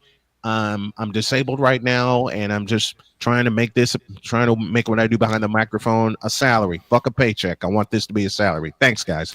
All right. All right, but to Andre's point, hold on, wait a minute, let me finish. To Andre's point, Kamala Harris looked drunk as hell on that call. She was drunk. She didn't look drunk. She was drunk. Yeah. That's what Olivia Pope actually looks like.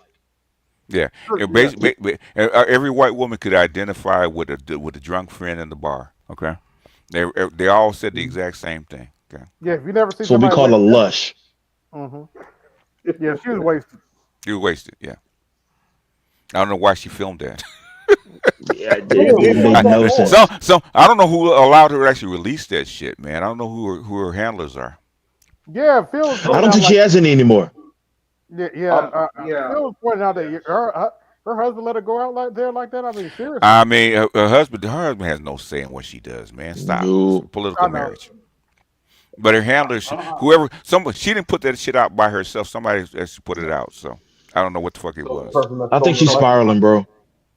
Yeah, but the thing is, it's on social media. Who allowed her to actually put that shit out? How did it get past the same people who let Shannon Sharp's live go? And the thing is, who allowed her to do it? That's a good question. They need to be fired. They need to be fired. What was he talking about? Like, I watched the video. She was babbling. Go ahead. Like, there was no point at all. I'm like, wait, what are you talking about? Who's she talking to about this? I know she kept talking to the people that were her supporters, but how many drunk bitches make sense, man? Precisely. Yeah. Huh? I want to tell me what percentage of drunk chicks actually make sense? None. That's right. She was drunk. That's the problem, and she's feeling sorry for herself. She's got no friends. That's what it's coming down to. She's like, she got friends, man. Got a whole AKA. They're her friends. But she's not controllable. No. Well, I mean, like parts of that speech was like she was talking about she's proud about how things went, and like okay, Andre, how many drunk chicks make sense? That's a fair question. No, and give me an answer. None of them. None of them. So did she make sense? No. No. Have you ever had a drunk auntie to pull you aside and want to give you a life lesson? Oh boy. No. Yeah, you haven't. Let me enlighten you. It sounds just like that. Okay. Because they didn't like the way their life went. You know what? Drunk uncle normally make a little bit more sense than the drunk aunt. Yeah, I got some. The drunk aunt. Oh, they're worse, baby. Let me tell you something, okay? Yeah. Gosh, okay, all right. Yeah, anyway, anybody else before Dr. Marifa comes up? Oh, he's coming up. He's right there. He'll jump in when he gets ready. Go ahead. I just want to go ahead. I enjoyed your Russell Wilson video a little bit when you showed it. Okay. You're in Pittsburgh. What do you think about was I close to being accurate? For the most part, I do know Sean Payton did give him a chance, but he didn't. He said it when he was on Fox Sports that he didn't like Russell Wilson from the beginning as his quarterback. How about the first 2 years he was there? Oh, I will say what happened is ownership. The coach that they brought in was originally going to be for Aaron Rodgers because they were trying to get Aaron Rodgers. That's why that first coach who was horrible was basically there because they want to have Aaron Rodgers running. Nathaniel Hackett, Yeah, Nathaniel Hackett. Aaron ended up staying for Green Bay for 2 more years, so they try to get Russell Wilson. Then they fired Nathaniel Hackett, then brought in Sean Payton. And Sean Payton did have him play better. I will say that, but Sean Payton did not like him. And like you said, he wasn't taking his football serious because he thought he had the natural ability. Yeah, he can't stick the puck anymore. Yeah. That's why they brought King in to get a hold on Russell Wilson because they had been telling him that shit about hey, we pay you all this money, take this shit seriously. We don't want to see you hobnobbing with the jet setters instead of playing football. Okay. Now, I will say this: he did have connections with Pittsburgh. Probably his film studio was shooting a documentary here, so I think he knew some of the people here through that. But yet, for him right now, he is focusing on football and everything. I don't know if they're gonna sign him next year because there's his lack of his play style, his lack of not being able to escape as good as he used to hurts him. And he holds him the ball too long. I think that's more of him not wanting to get hurt because I see him where he could run, but he doesn't. He chooses not to. So I think that's more of a decision. He lost it. He lost it real bad. I've seen Peyton Manning run better on rollout. Okay. And I've seen him. I mean, go back and watch it. Watch when he gets ready to roll out. He could actually run and pulls up and reverses field. Yeah. And looks to throw instead of run. Yeah, but that's why they got Justin Fields in for certain situations. So I think it depends. If he gets into the playoffs and win a playoff game, he'll be here next year. But if he doesn't, they're on price. Does Pittsburgh want to pay him more money because they got him cheap? That's what they're trying to figure out.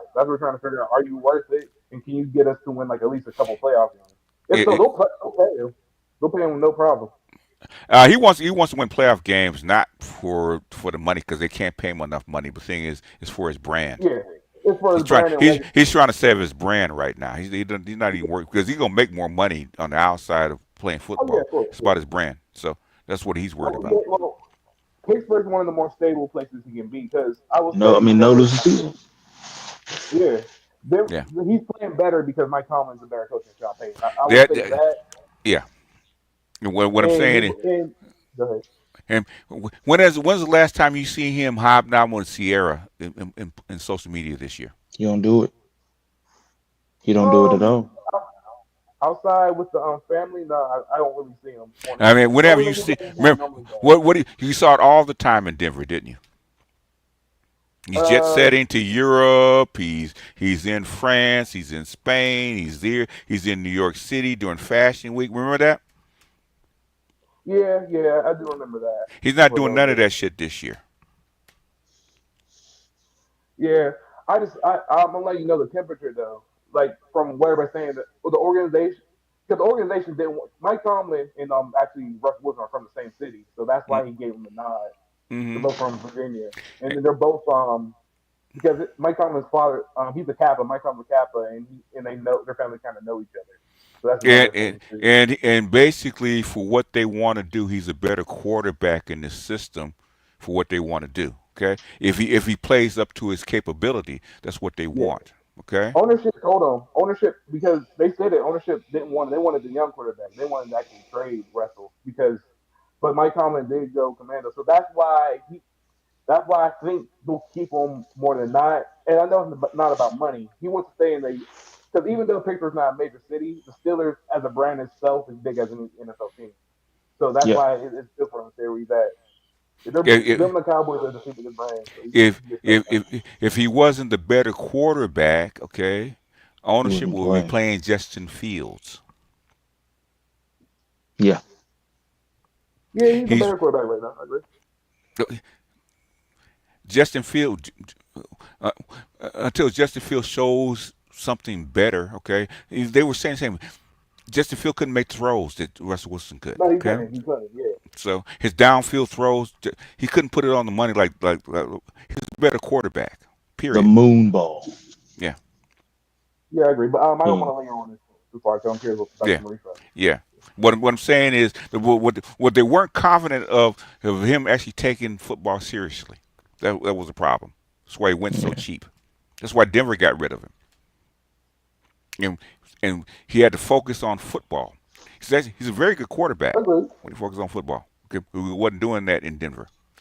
Which I said, motherfucker, motherfucker. I seen LeBron James do that shit here. Okay. For the first couple years, he trying to make movie deals instead of playing basketball.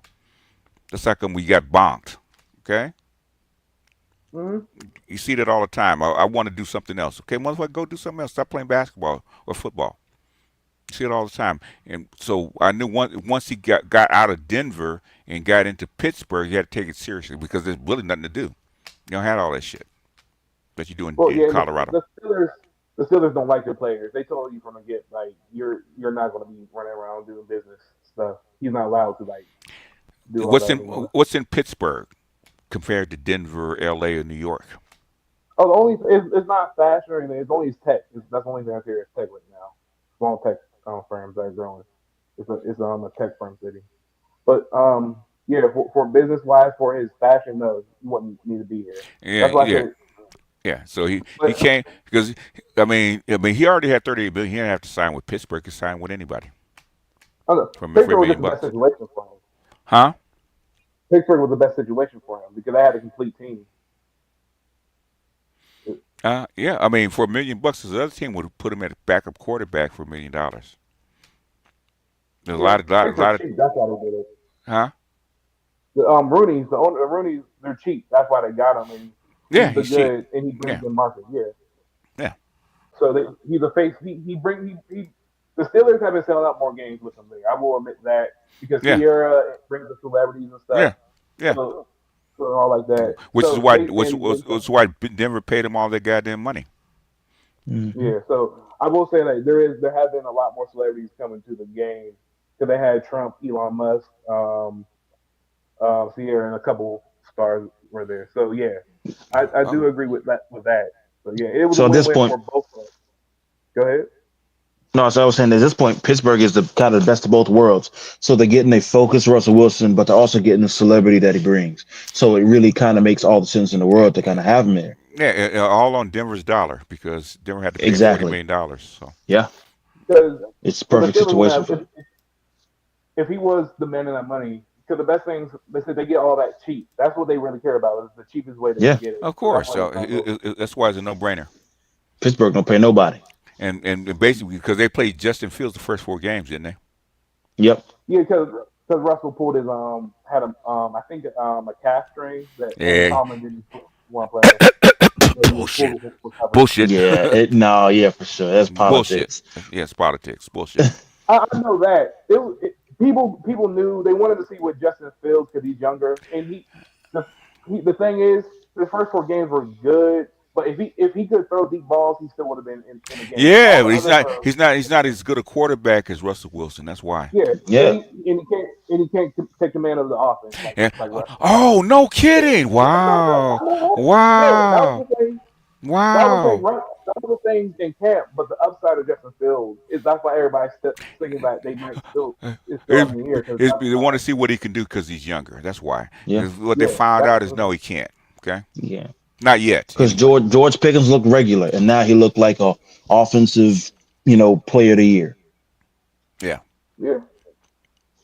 Anyhow. Bro, it's not even close. I mean, I was watching the Georgia game. That didn't went into overtime. Oh, yeah. So, I figured it was. Russell Wilson, man.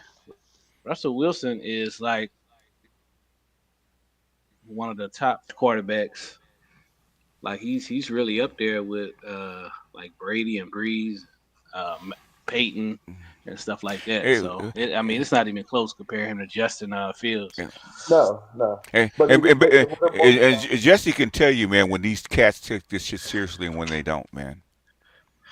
Everybody knew what it was because you see it behind the scenes. Mm-hmm. I know.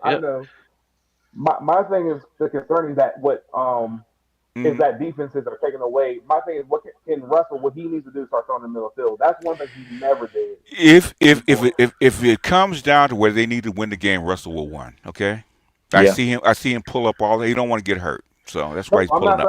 I'm not saying running. I'm saying throw in the middle of the field. He'll hold into the ball. He misses receivers going through the middle of the field because he's scared to throw it in the middle. No, he's little. It's because he's little. He can't see. 5'11". That man is 5'10". He's not legitimately 5'11". He is like 5'10". He's 5'10". He's 5'10". But the thing is, he threw in the middle of the field when he was in Seattle. Okay, he knows where he wants to throw it. He did. Only a quick plan. Only quick plans. That's one of the. I mean, it's hard. It's just harder to see, man. It's harder to see. Yeah. It's harder to see in the middle of the field when you're 5'10". He's short. Everybody else is 6'3". You're throwing behind 6'4", 300-pound linemen. Drew Brees, I think that Doug Flutie was through in the middle field and Drew Brees and everything. But the thing about so why do you think he's scared to throw it to the middle of the field? Because one, he has trouble reading. Bullshit. Your receivers can't do it. That's why. No. Look, did y'all see the end of the Steelers and Browns game? Yes, I think I watched. So he threw the Hail Mary on the last play of the game, and the goddamn tight end was right there. You a tight end, big ass tight end, and he didn't even try to go up and get the damn ball. Yeah, that's why he doesn't want to throw it in the middle of the field. Yeah. Well, that play wasn't even thrown in the middle of the field. It's because you gotta have because if you have a receiver that will catch the ball dependably, you'll throw it in the middle of the field. Who? The only good receiver they got at the Steelers is Pickens. I follow the Steelers. They have 2 big tight ends are in the middle of the field threat tight ends. The only time he throws on the middle of the field is a seam route to Darnell Washington, who is 6'7". But they have Pat Freiermuth, who works in the middle of the field. He doesn't throw it when he's open. I watched all 22. So they have middle of the field threat. Teams are breaking out the outside. Are you there when they practice, sir? No, nobody's allowed. There's a reason that the quarterback is not going to throw it to you in certain spots. Okay. I respectfully disagree with that. Darnell Washington's a rookie. He's been in the league 14 years. He can throw the ball into the middle of the field. Yes, he has. Yes, he has. He had Jimmy Graham. Of course, he threw it across the middle. What are you talking about? What are you talking about? Yeah. When he was with Seattle, he had Jimmy Graham. when you hit Jimmy Brown in the middle, it was a seam route. Any in-breaking route in the middle field. A seam route is over the middle of the field, sir. Going straight. But when the in-breaking, what is the in-breaking? When he breaks in the middle of the field, going across the line of scrimmage, he doesn't throw those passes. Again, he can't see. He can't. The thing is, can. So when Baker Mayfield is the same size as him, and Drew Brees is the same size and throw those balls in the middle of the field, that's the thing. Them boys are taking like 15-step drops with that. No, with a quick pass in the middle of the field, no. Did you just say Baker Mayfield? What I'm saying is, I've seen Russell Wilson his whole career. He used to throw it over the middle of the field all the time. Okay, in college, in pros. Okay. College he did in college. College and pros, yes, he did. Hold on. I can't let you. Yes, he did. Baker Mayfield is like 6'2", bro. What are you talking about? Not. Baker Mayfield is not 6'2". He's definitely taller than Russell Wilson. He is taller than Russell Wilson. And he's not as accurate. Anyway, he does more interceptions. Anyway, we're going deep into the weeds, man. Over nothing. Yeah, well, it went deep into the weeds, but BGS. One thing that I want to chime in on that, even though I'm not a sports fan, it's there was one thing that you said throughout that sports conversation was what did he do differently that improved his game? Russell Wilson, what did he do differently? He actually practiced for a change and worked out for a change. And he focused. He's a vet. He knows how to do this shit, man. He's been to the Super Bowl twice, okay? And once, I think once as a rookie. Yeah, I mean he's a really good quarterback. He's a great quarterback. He came in as a rookie and took the starting quarterback job in his first year, in summer training camp. Come on, man. Come on. He beat Matt Flynn. I know how good. To say that he can't throw it over the middle of the field is bullshit, man. All right, as somebody that usually watch Russell Wilson as much as anybody else watches over there. That would have came out all over the league. They can't throw it over the middle of the field. That's what they say. BGS, I watch ESPN and they talk about his little career. They talk about it. That's what Sean Payton said. Throw the ball in the middle of the field. I remember Sean Payton and people in Denver saying his problem is his middle field vision is bad. That was the problem in Seattle too, because teams are bracketing off the side. They dare him to throw in the middle of the field. They doing it in pictures. All right, man. What y'all think about this college playoff picture, man? What y'all think about that? Y'all been paying attention? We ain't been paying attention, but we're gonna get to Dr. Reefer anytime you get ready, man. So you don't have to listen to us talk about football. But I don't know. I don't even follow it. Basically, everything's up for grabs because of the portal. Nobody knows who the top teams are. Bama's out. Georgia maybe. What is it? Indiana? They talked about maybe the power team this year. Freaking SMU, because they're undefeated. Too. Yeah. That's what it looks like. It's gonna be who can load up the team and SMU not undefeated. What you talking about? There's no more undefeated teams in. I'm saying that they were undefeated. They got one loss though. Yeah. One loss. Who's number one ranked right now? Oregon, of course. They're one loss team, or they 1 or 2 losses. I think they're like a one loss. Yeah, so it's only they're the only undefeated team. Matter of fact, they're the only undefeated team. Who? Oregon? Yeah, Oregon's been good these past few years. They've been really good. They don't play nobody though. They're on and off. So, I mean, they what you mean they don't play nobody? They beat Ohio State. What are you talking about? Okay, that's who else? They beat Ohio State, the number 2 ranked team. What is Ohio State ranked right now? They're number 2. Okay, so they beat them, and they beat who Indiana. else? Ohio State is the only team that beat Indiana this year. No, I'm talking about who else did Oregon beat? I'm not sure. I mean, it's not my team. I have to look at their schedule. You say they don't play. I'm saying I don't think Oregon plays anybody. They're in the Big Ten now. Let's see. They are undefeated. So Oregon beat Ohio State. They stumped out Illinois. They beat Michigan. Michigan's terrible. Maybe it's their year this year because they always get to the playoffs and Get the mud hole stomped in them. And they don't bunk do out. well in the playoffs.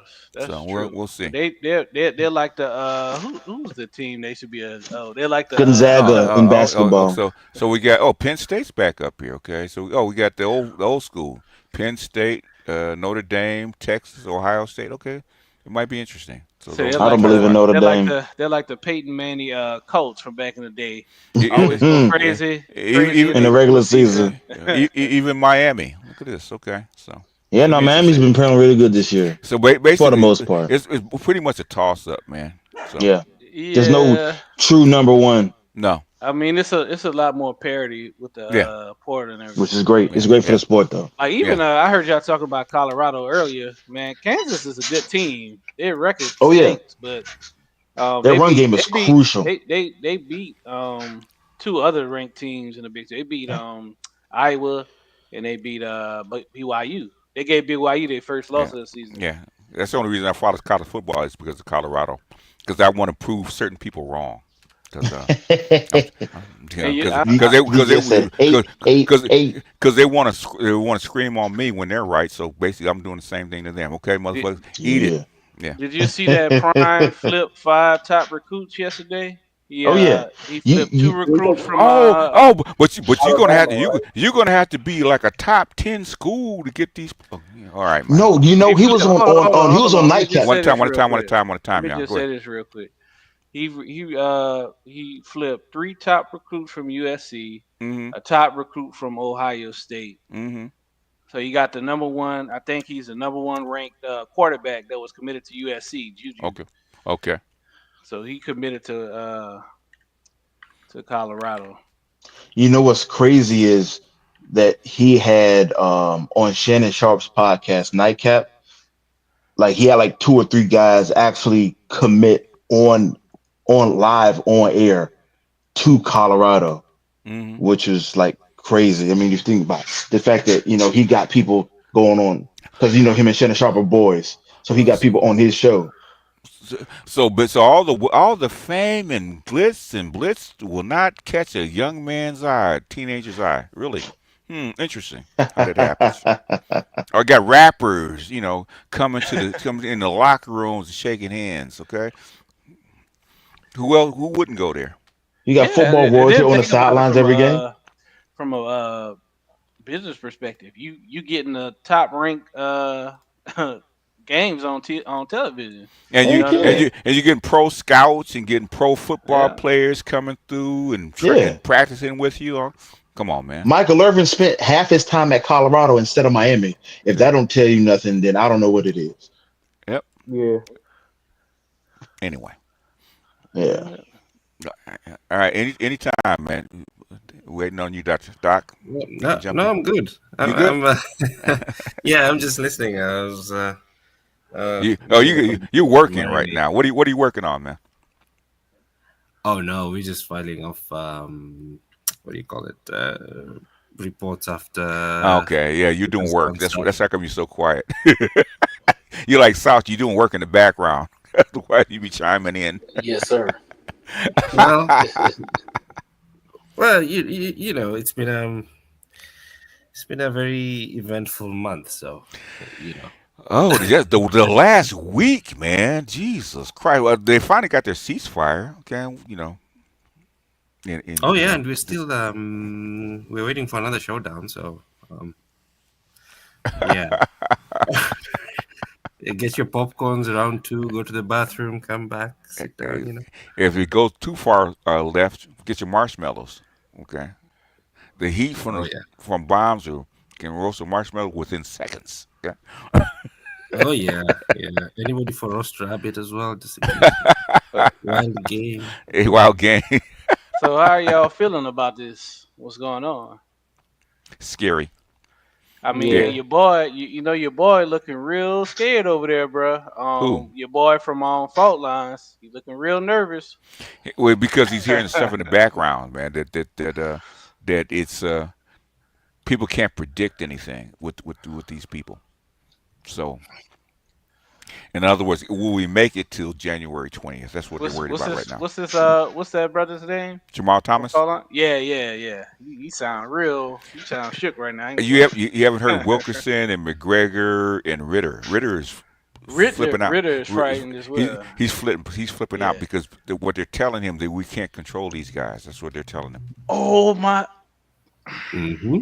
Exactly. The last time the DOD stepped, the last couple times the DOD stepped in and say, hey, nope, not today. But whatever happened, he said, fuck the DOD, we're gonna do it anyway. So now it's on Russia's clock. What does Russia want to do? Okay, they showed you about the hypersonic that they dropped without a payload as a demonstration. Okay, but that wasn't good enough. You fired off a few more. Okay, so I think they're trying to be measured. They don't actually want to turn Kiev into a parking lot just yet, but that's probably the next step. Yeah, they're really pushing that line. And and the other thing that is, and we've said this in our previous conversations before, it used to be, the political class just doing politicking. Now we have very senior people, even in senior military positions, and the sort of knowledge to policy pipeline that are also out of step. And so you have this way of thinking that kind of has this idea that we can, Russia is just a gas station. They're not going to do anything, this kind of stuff, and so they keep pushing the line. Yeah. Do you think, because I heard this from somebody, do you think Biden is trying to use the Samson option as a threat? That's scary to think about. It's I would say it's a mindset that is set in within the Western establishment. Okay. Because this, and actually, and this is why, in our previous conversations, I was talking about this is now a different paradigm. We have shifted to a new paradigm of this whole situation. Prior to, the permission being given. Yeah. We were on a sort of bounded contest, if you like. It was limited, kind of a proxy, still pushing the lines, but it was contained in some way. At least that was the sort of. It was Russian general thinking. No, in other words, nobody's gonna. Okay, the election's over. Everybody can kind of back down and play out the string and go home without getting hurt. Yes. Yeah, and this was, and even from the sort of the Russian and Chinese perspective, really. Oh hell, even the American, most of the Americans thought the same thing, but yeah, we're using the rules of kind of the Cold War type sort of rules of the game. Not written, but there's sort of a tacit understanding that if we get into a contest, we're going to play it out. Maybe some direct exchange here and there, but not like this. Kind of like Vietnam, you had Russian pilots flying and stuff, things like that. Yeah. That was the sort of the orthodox model. Now we've shifted into a direct confrontation. So the person who's actually holding the line here and it's unfortunate. It's really only the Russians, not anybody in the West, who's certainly not the politics. And increasingly concerning is the current sort of crop of, let's say, a section of the sort of military and policy people are also on a completely different line of thinking. So it's almost like we have three camps now. We have the sort of mainstream camp that is like, we can hold the pen back. We need to reverse this. Let's get sanity back into the decision-making pipeline.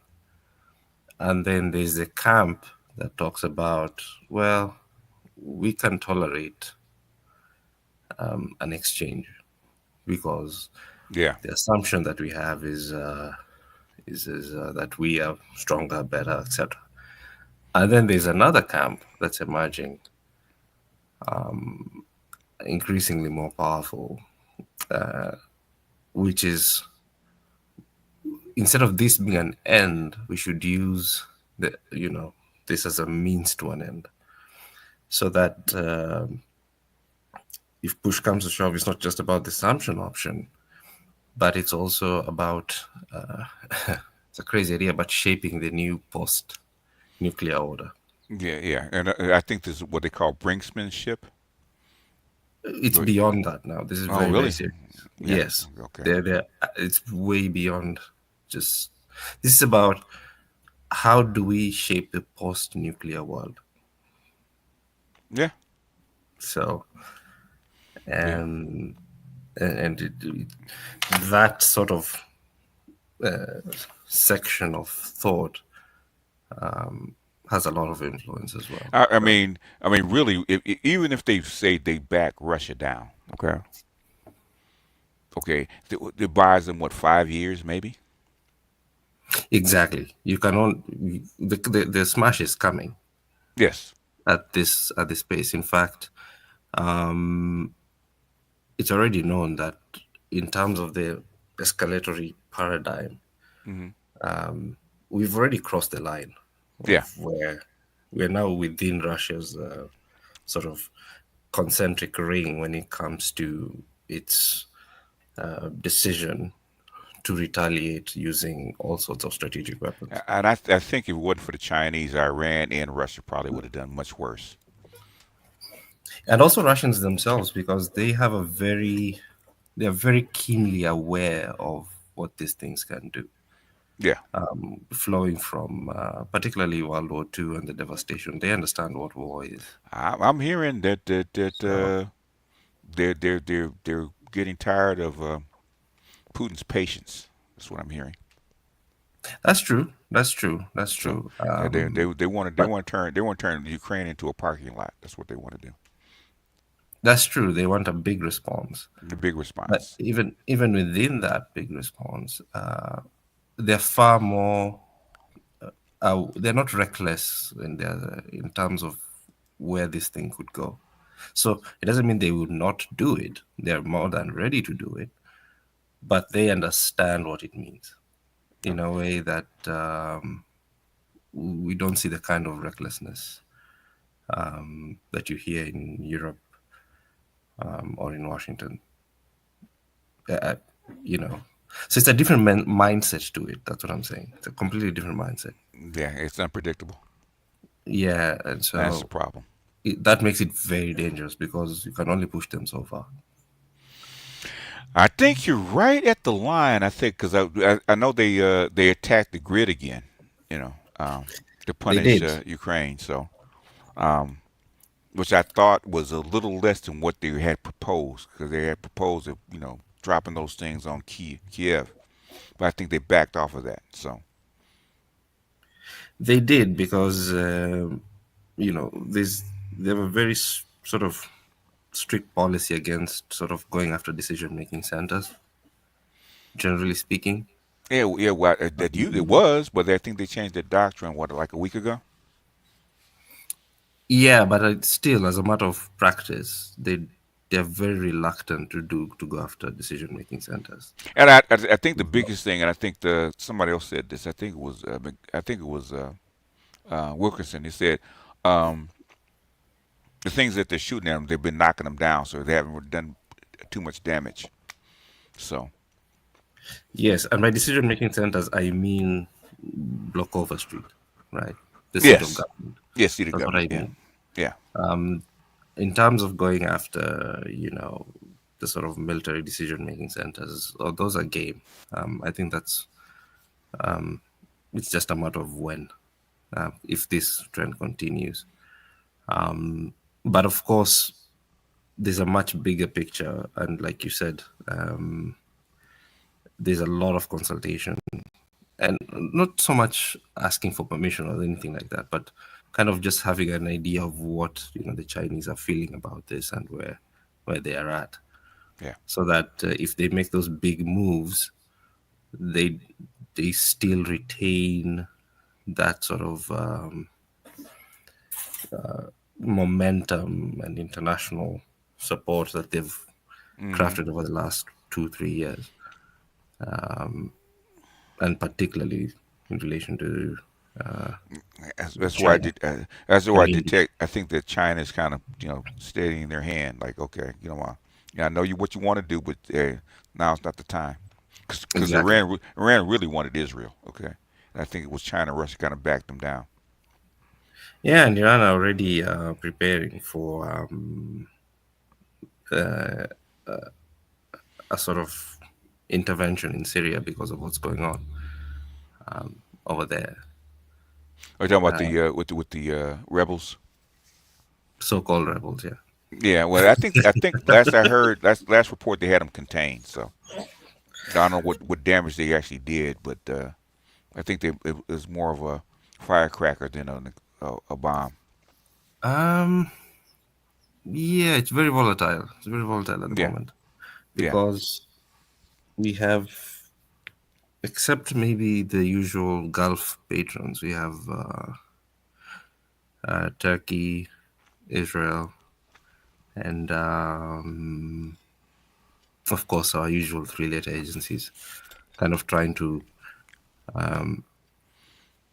sort of kickstart 2011 again. Yeah, but they're still doing proxies. So when they actually put boots on the ground, then that's when I worry. For the Syrian one? Yeah. No, they're not going to have boots on the ground, no. Yeah, so... What they're going to do is basically use the playbook that they used in 2011. Yeah, so Aleppo, they've been Aleppo's been back and forth. The thing is, if they go after, say, like Damascus or something like that, then I'll start worrying. Yeah, but with these things, we don't really... They're so volatile. If Aleppo goes down, and because the Syrian government actually got some serious hits this time by surprise, but of course, it's also targeted towards Lebanon, right? In terms of cutting the supply chains from the back. Yeah, and it's supposed to manufacture this kind of situation that, according to Israel's calculations, to create a situation for a massive push, especially after the inauguration, because clearly with the current the signal that has been sent with the current nominated, the money's they know the money's going to dry up after January 20th. Money's gone, so whatever they're going to fight on, you have to do it on your own. So they're trying to spend the last little dollar before the credit card gets declined. That's what I'm feeling. If you're going to do it, you have to do it now. If you don't do it now, you're not going to be able to do it. I think that's what's been told to them. So, but I think the ceasefire is more about saving money because they're out of money, and they don't have any more air defense because Iran took most of it. What little was left, you got taken by Hezbollah. So yeah. I mean, they're pretty naked the calculation right now. Again.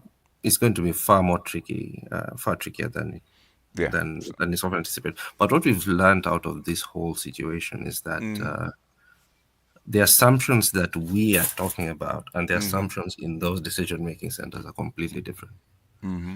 And as we know, we're dealing with more of ideological fanaticism rather than. Yeah, I heard Mark Sloboda say that about messianic Exactly. thinking. I said, y'all been listening, man, because you said that after I said it, the next day you guys say the same words, okay? Exactly. And so it's just like the European situation. This is a far more emotive. It has nothing to do really with what we can consider logical reason. They said it's not going to go down easily. So exactly. They may flip the whole table before they go down. So hopefully that is not the case. Yeah. Yes, and this goes down. That's why we called it the psychology of the bunker. Yes. Right. And we're seeing the same thing in the Middle East, with having this so-called ceasefire and then starting some fires in Syria, with the anticipation that Trump's foreign policy team is going to basically give another green light to particularly the Middle Eastern question. Whether it has the maneuvering room to do that, nobody knows what Trump will do.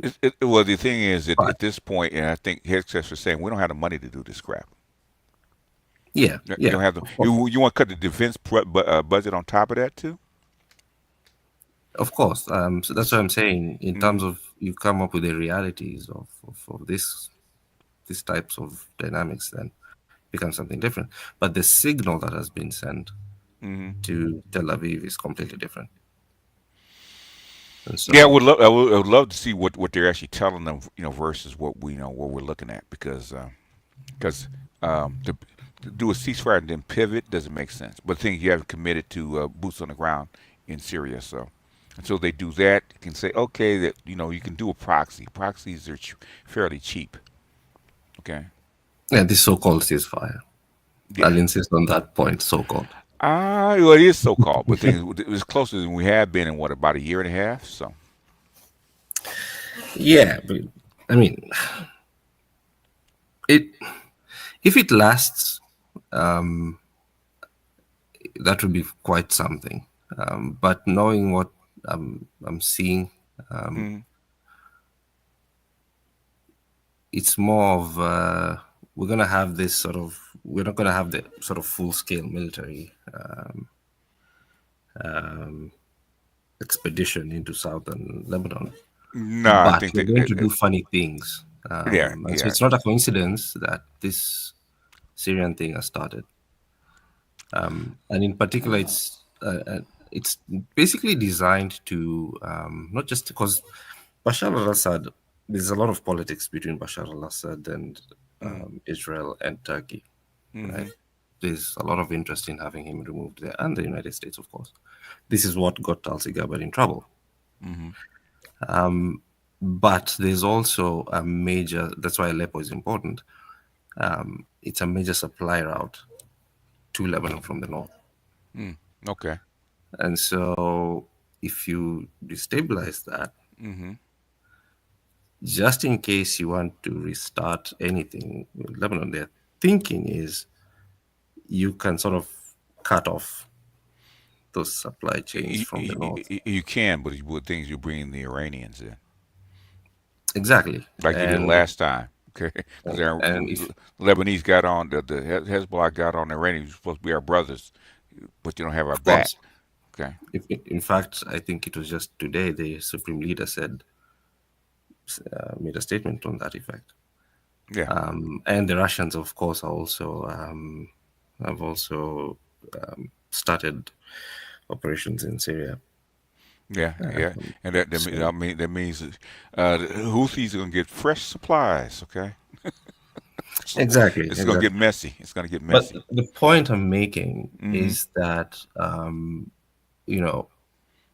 any assumption that this is going to be some sort of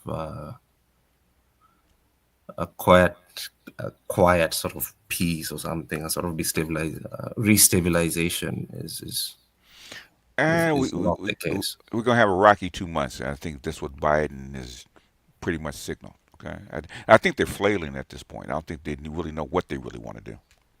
they're throwing. I think they're throwing mud against the wall, seeing what sticks. And that's the problem with this ideological approach. Mm-hmm.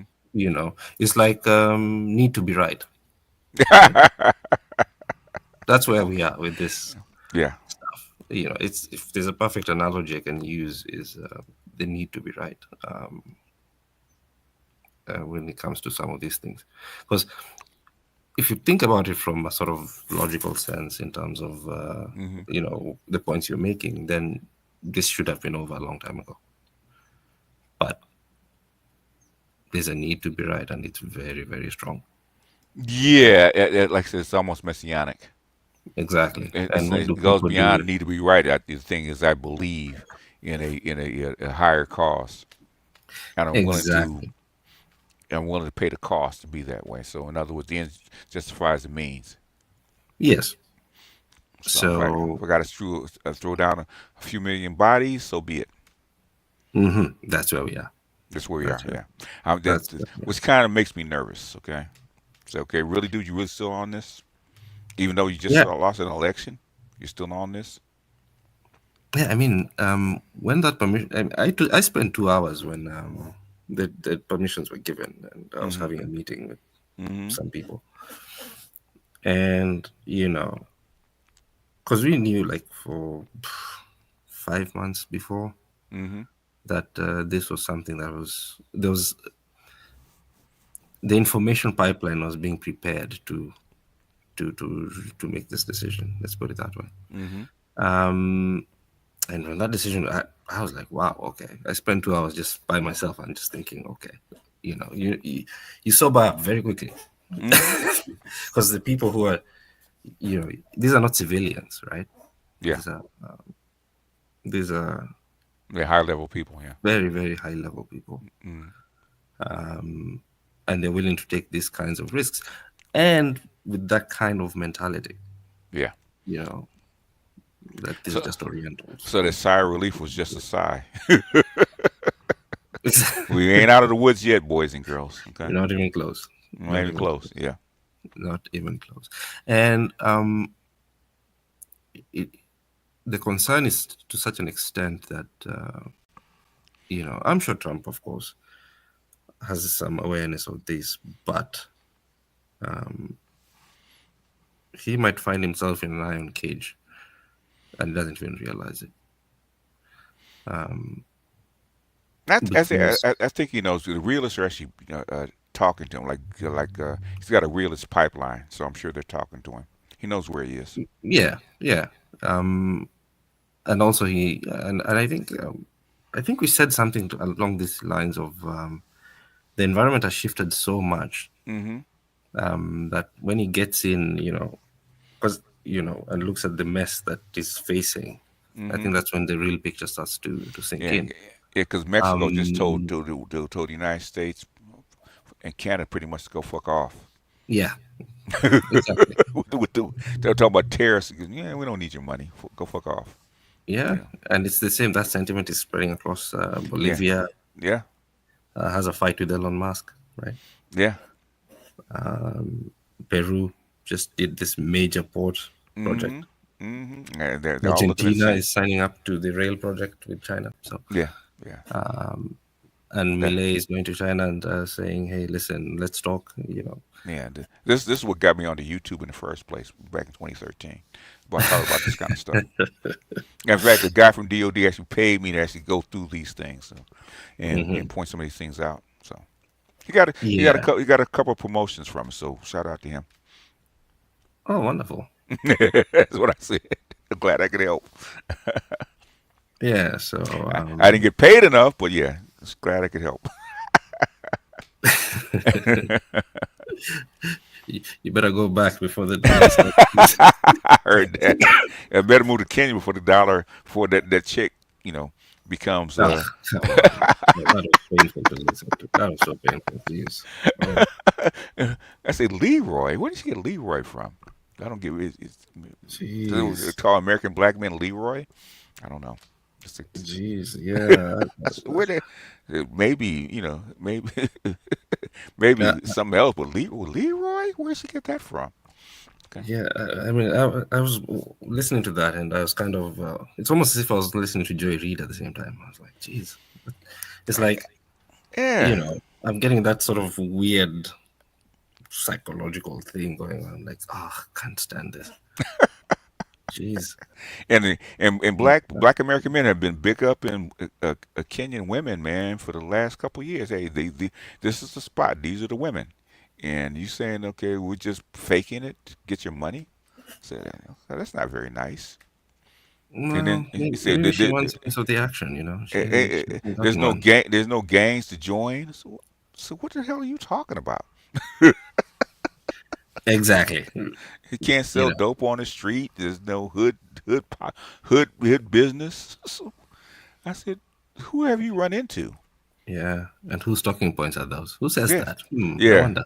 I wonder. I wonder. I thought you'd get a laugh out of it, though. Yeah, stay off the internet. They shouldn't have given. Get her dirty foot chicks YouTube. Yeah. Yep. Because they were calling the same women that you trying to get money from were calling you dirty foot 3 years ago. Yeah. They call you dirty foot and poor and couldn't speak English, all kind of stuff. They were actually down on you. Now they actually defended you, and now you coming back at us. Okay, all right. Come on, BJS. You know there's no depths to stupidity. I thought African women would be a little bit different, but I guess not. Okay? I warned you guys. You did warn me. You did, sir. You did. Duly noted. You were right. I said the same thing. I said they're one degree away from being Keisha. Yeah, I said the same thing. You did. Especially Kenyans. I said, gave my personal. I've been hearing good things about Kenyan women. No. Especially Kikuyu. Stay away. Oh, you said it. I heard about. Now I did hear about them. Yeah, they're worse. I did hear about them. It said they will actually poison your food. So stay away from them. I did hear about them. I didn't say it. People just said I heard it from directly from the horse's mouth. From Kenya. Are you from Kenya? He is. Okay, because I go to Kenya a lot. I do business and right outside of I did Naivasha. Right, I was doing business out there in Naivasha, and I was engaged to a Kikuyu. Oh dear. And yeah. Okay. Yeah. My condolences. I didn't know. I didn't. Nobody put me on game. So. Oh, okay. How is it? I'm sorry. Say that again, please. How was it? Or are you still engaged? It was. It was everything I tried to avoid in dating a Black American woman. Mm-hmm. And like I just have the worst luck with Black women. I'm sorry. I just have the worst luck with Black women because everything I tried, I was trying to avoid. She had, her and her brothers had two different dads. Single mom. Mm-hmm. She's from Nairobi, which everybody says don't date a girl from Nairobi. You got to get them from like Nanuki or something like that. You got to get them from like Nanuki or Naivasha or somewhere like that. Hey, yeah. But I met her in China though, so that should have been a dead giveaway. Well, yeah, which was another thing. People say, "Oh, why'd you do that?" I don't know why I did that. Nobody told me. Dr. Marifa said, "Get her from the village." Okay. Yeah. Yeah, I mean the diaspora. Oh my God. Yeah, because that's what I found out. The worst African women today is the ones that are in a diaspora, right? So I'm thinking. Like, yeah, I finally met a nice African girl, met her in China, and no, how wrong I was. Yeah. Yeah. If I did what you did, and I'd be in trouble with my ancestors, I promise you. Okay, let me read the chat real quick. Belated Thanksgiving to BGS in chat. Went to a gynocratic Thanksgiving. Yeah, the viral photos are fitting. If America was nominated themselves to be queens of the ashes, Women will be 1 second. Oh my God. Okay. I thought it would be more like Nigerian women, probably worse than Kenyan women. Yeah. Yes. Nigerian is what they are. They are. Yeah. Way. They're gynocrats. Okay. They read the Quran for that. I'm not gonna take their title away. It's very interesting, right? Because Durex, they actually did a survey on the most what is it, the most trustworthy and the partners who cheated the most, and they found that Thai men cheat the most and Nigerian women cheat the most in the world. Wow. Yeah. Thai men cheat the most and Nigerian women. Thai women cheat the most? No, Thai men cheat the most. Oh, and Nigerian women cheat the most out of everybody in the world. Or the really? Yeah, they did a worldwide Durex condoms. They did a survey on the most faithful partners, and they found that the least faithful were Thai men and Nigerian women. Oh dear! I know a Thai guy married a Nigerian woman. That's why they're not. They cheat on each other. There was this whole big thing on YouTube about Nigerian women, Nigerian married women cheating. Oh yeah, I think the biggest paternity fraud is either in Jamaica and in Nigeria. I was about to say Jamaica. I guess. Yeah. I think it's like 70%. Yeah, and Kenya's not too far away. Kenya's 60. Yeah. Nice. No, I'm talking about paternity fraud. I'm not talking about out of wedlock. Paternity fraud. Yeah, paternity fraud. Yeah, what was it? It was like 70% of men who went tested. Yeah, I believe in Nigeria found that the children was not there. Yeah. So they were running neck and neck with Jamaica. With Jamaica, yeah.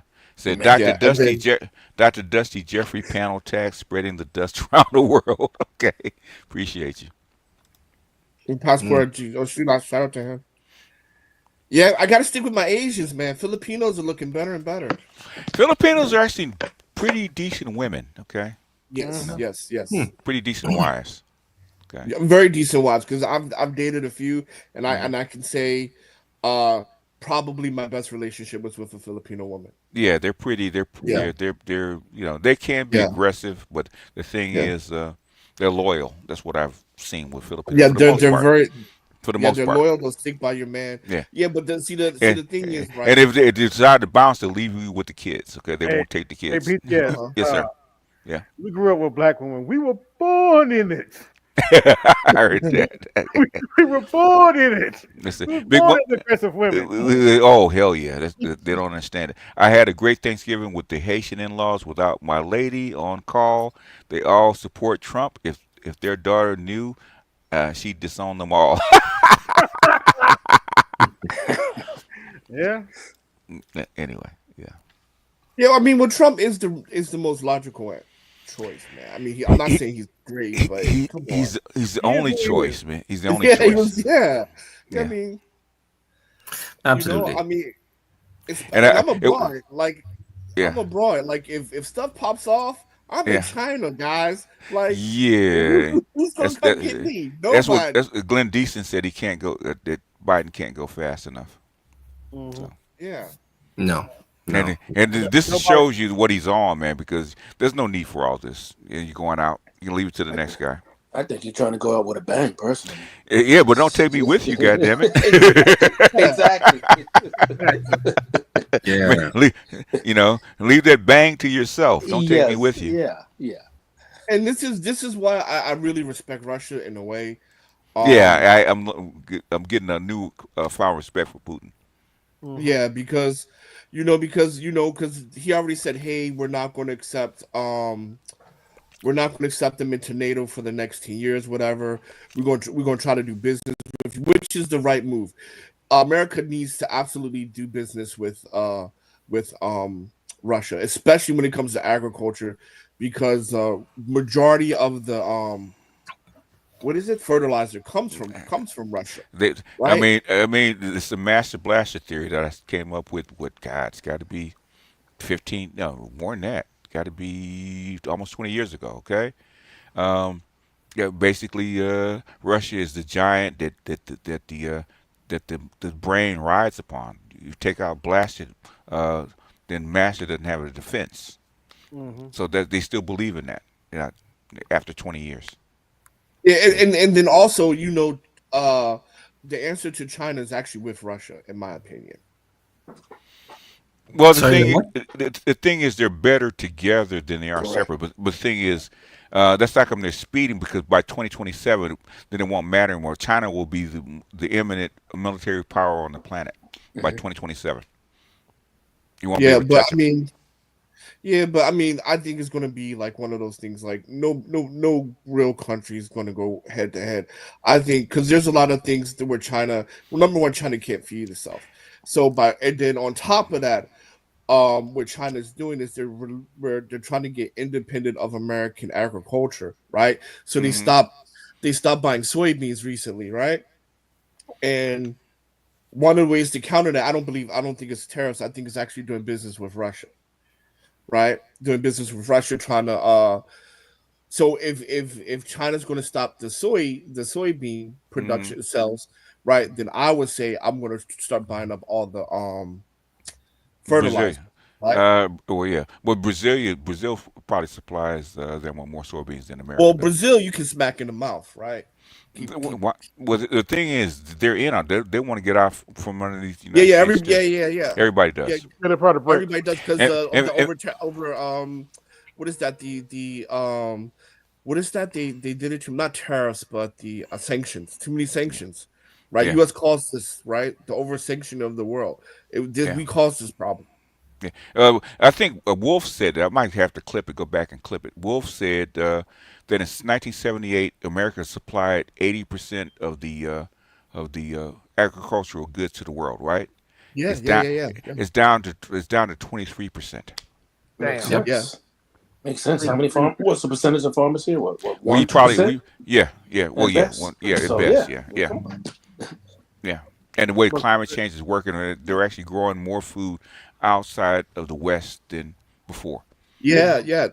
That was the whole plan of like doing business in Kenya, right? Because if you can bring machinery to Kenya, right? And because China and Russia is still going to be dependent, right? Yeah, but also your weather patterns are shifting because the Sahara is turning green again.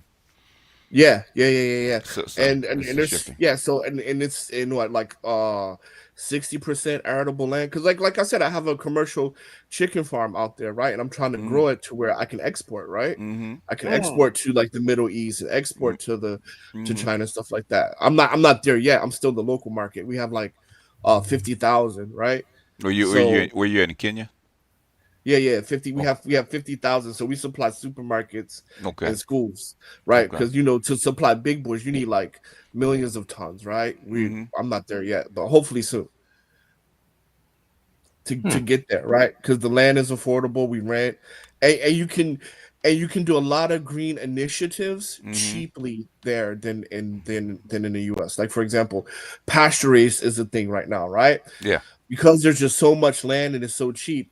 Yeah. Doing pasture raised, cage free, you can do it cheaper than cage free back home. Yeah. Right. So it just all these kind of green initiative things that you can put a premium on, you can do in Kenya. So, that's why I'm still over there, because it ain't for the women, I'll tell you that much. Well, you got the wrong one, jeez. So hot sauce over there lying flat too, huh?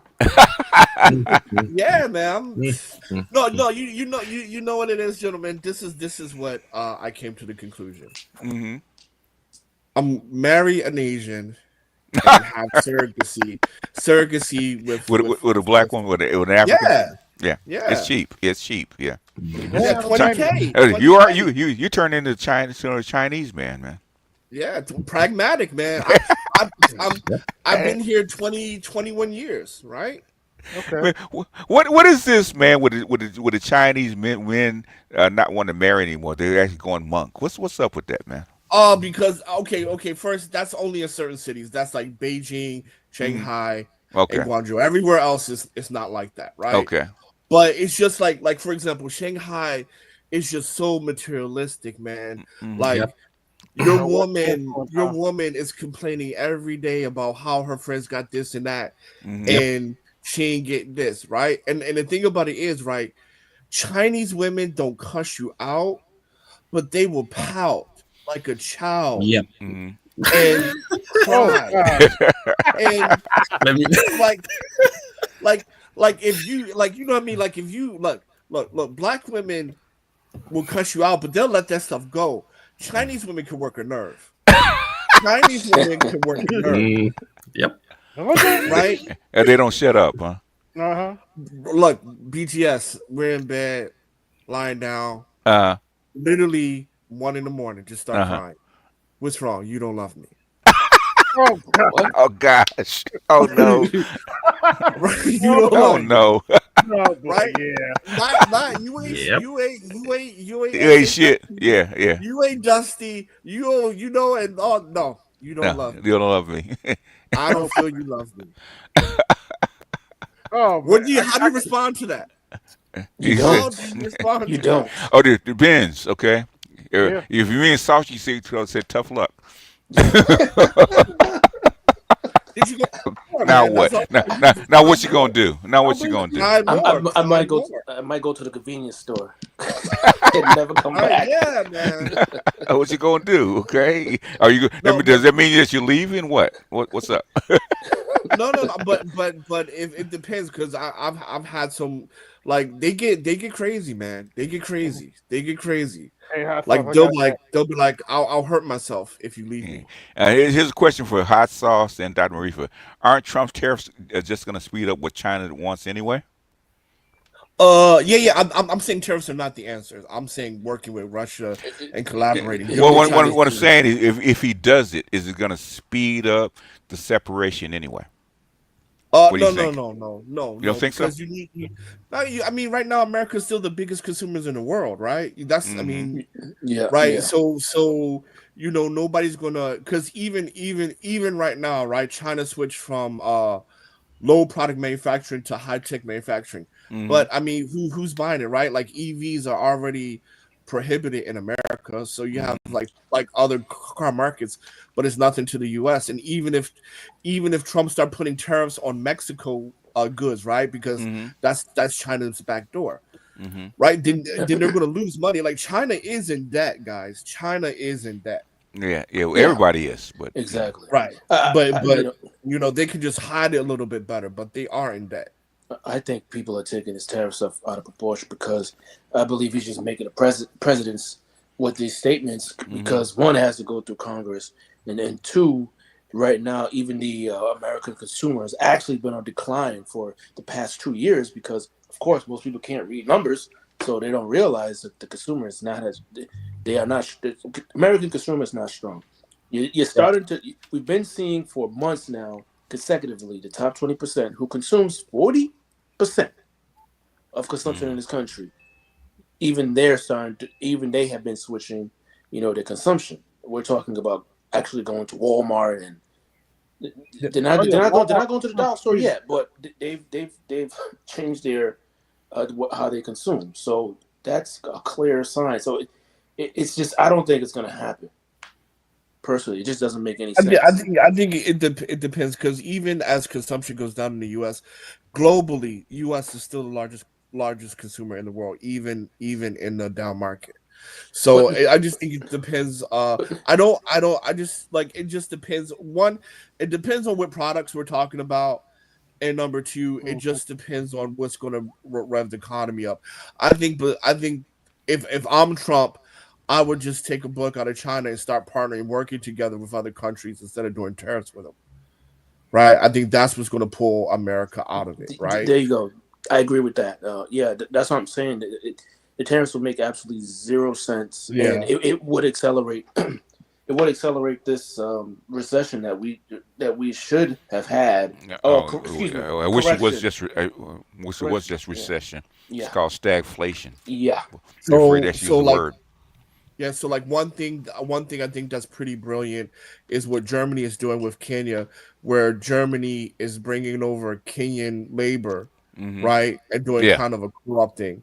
I think the U.S. needs to do something like that as well, where putting American labor over, and like Indonesia, for example, right, and having a blend of American and third party labor like that, so Americans can still have jobs, still can produce stuff effectively, cheaply, and then also in putting up special economic zones in the U.S., right, tax-free, things like that, and just building better trade partners, right? I mean, that's what's going to happen, right? You got to start competing at some point, right? Because business will not completely come back, but you can hybrid it, right? You can have certain part of your business in America. You can have other part of the business somewhere else, assembly lines and things like that. Yeah, right? But it was Trump for that because he was actually against it. We actually talk about onshoring. So how does that work? Yeah, exactly. Well, I mean, again, it depends on. So, like, if we're talking about onshoring for the car market, I that would make sense, right? Because right now China's the number one leader in EVs. So if you're going to give discounts, or tax incentives, and discounts or cuts on research and development, so that we can compete at that level, then sure, onshoring would make sense there, right? But if we're talking like electronics, then that doesn't make sense, in my opinion. I don't think onshoring makes sense. But for vehicles, yes, because right now China is the number one leader in EVs, right? And according to the Paris Agreement, if everybody's trying to go green, right, U.S., which used to be a dominant force in automotives, they got to compete, right? They got to.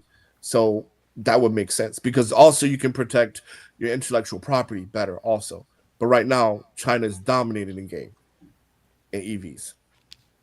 Yeah, I mean, basically, I played that from Inside China Business. Basically, China has technology that nobody else has as far as EVs. Right. So onshoring to compete against the Chinese, that would make sense. But like if we're talking like your blender or your air fryer, no. Even EVs, they don't have the supply chain. All the chips come from China. There you go. Right. But you can. I would build, because there's so much money in that. I would build a supply chain in the U.S. But I would build manufacturing. Actually, I would put factories in Africa, like Mozambique, Kenya, Tanzania. I will do logistics there, manufacturing electronic goods like TVs and stuff like that. Right, and again, have a blended hybrid company. Half the staff from the U.S., half the staff from Kenya, Tanzania, Mozambique. Yeah, something like that. But it's Trump for that though. Probably not. He's too American. He's too much America all the way. Yeah, he's more of a isolationist. Yeah. Nationalist. Yes, yeah, definitely nationalistic. So I mean, and see, that's the problem. We need somebody who is going to be nationalist in war, but a bit more pragmatic in business. Good luck. And that person is who? That person doesn't exist, right? That person doesn't exist. You're trying to get ourselves in a fireball right now, so I guess we have to take what we can get. Unfortunately, we have to look at, would you prefer the drunk? I'm just saying. No. I mean, Trump is the only option, in my opinion, right? For right now, because I don't want to see war, and I think he's the best person to be able to avoid a world war. So, but other than that, I mean, like America has lost its sheen. White people in general have lost its sheen. It is the Chinese time. So I mean, we can bow out gracefully, or you can do what you can. It's already ugly. It's too late. It's too late for that. It's already very ugly. Yeah. Oh, well, uglier. It can be uglier. Oh, well, we're about 2 seconds from it getting uglier. Okay, we don't want to see that. Yeah. Okay. Yeah. So I mean, but and the people holding the line are not. The people who should be holding the line. That's the thing. Yeah, we have habitual line steppers right. Yeah, we have line steppers right now. Keep crossing that red line. Yeah, I mean, look at England. England was number 2 for a long time. Nothing bad happened to them. Still respected. They got smashed by 2 world wars. Okay? Yeah. They had to import people like Dr. Reef actually rebuild England. Yes, and we got an ashy accent in most people. Well, most historians say that like salt. They had to go through the London Blitzkrieg. Okay. Yeah, but most historians said the transfer of power between England and the U.S. was over the Panama Canal, right? No. Okay, that's what I got from my research, right? Where it's just like that was when England was like do whatever, and then the U.S. was like no, we ain't doing that. And that was official. There's a good book called your Bank of International Settlements at Work, right? Basically, it was set up is because England and France had to borrow a hell of a lot of money to fight World War I. Okay. Yes.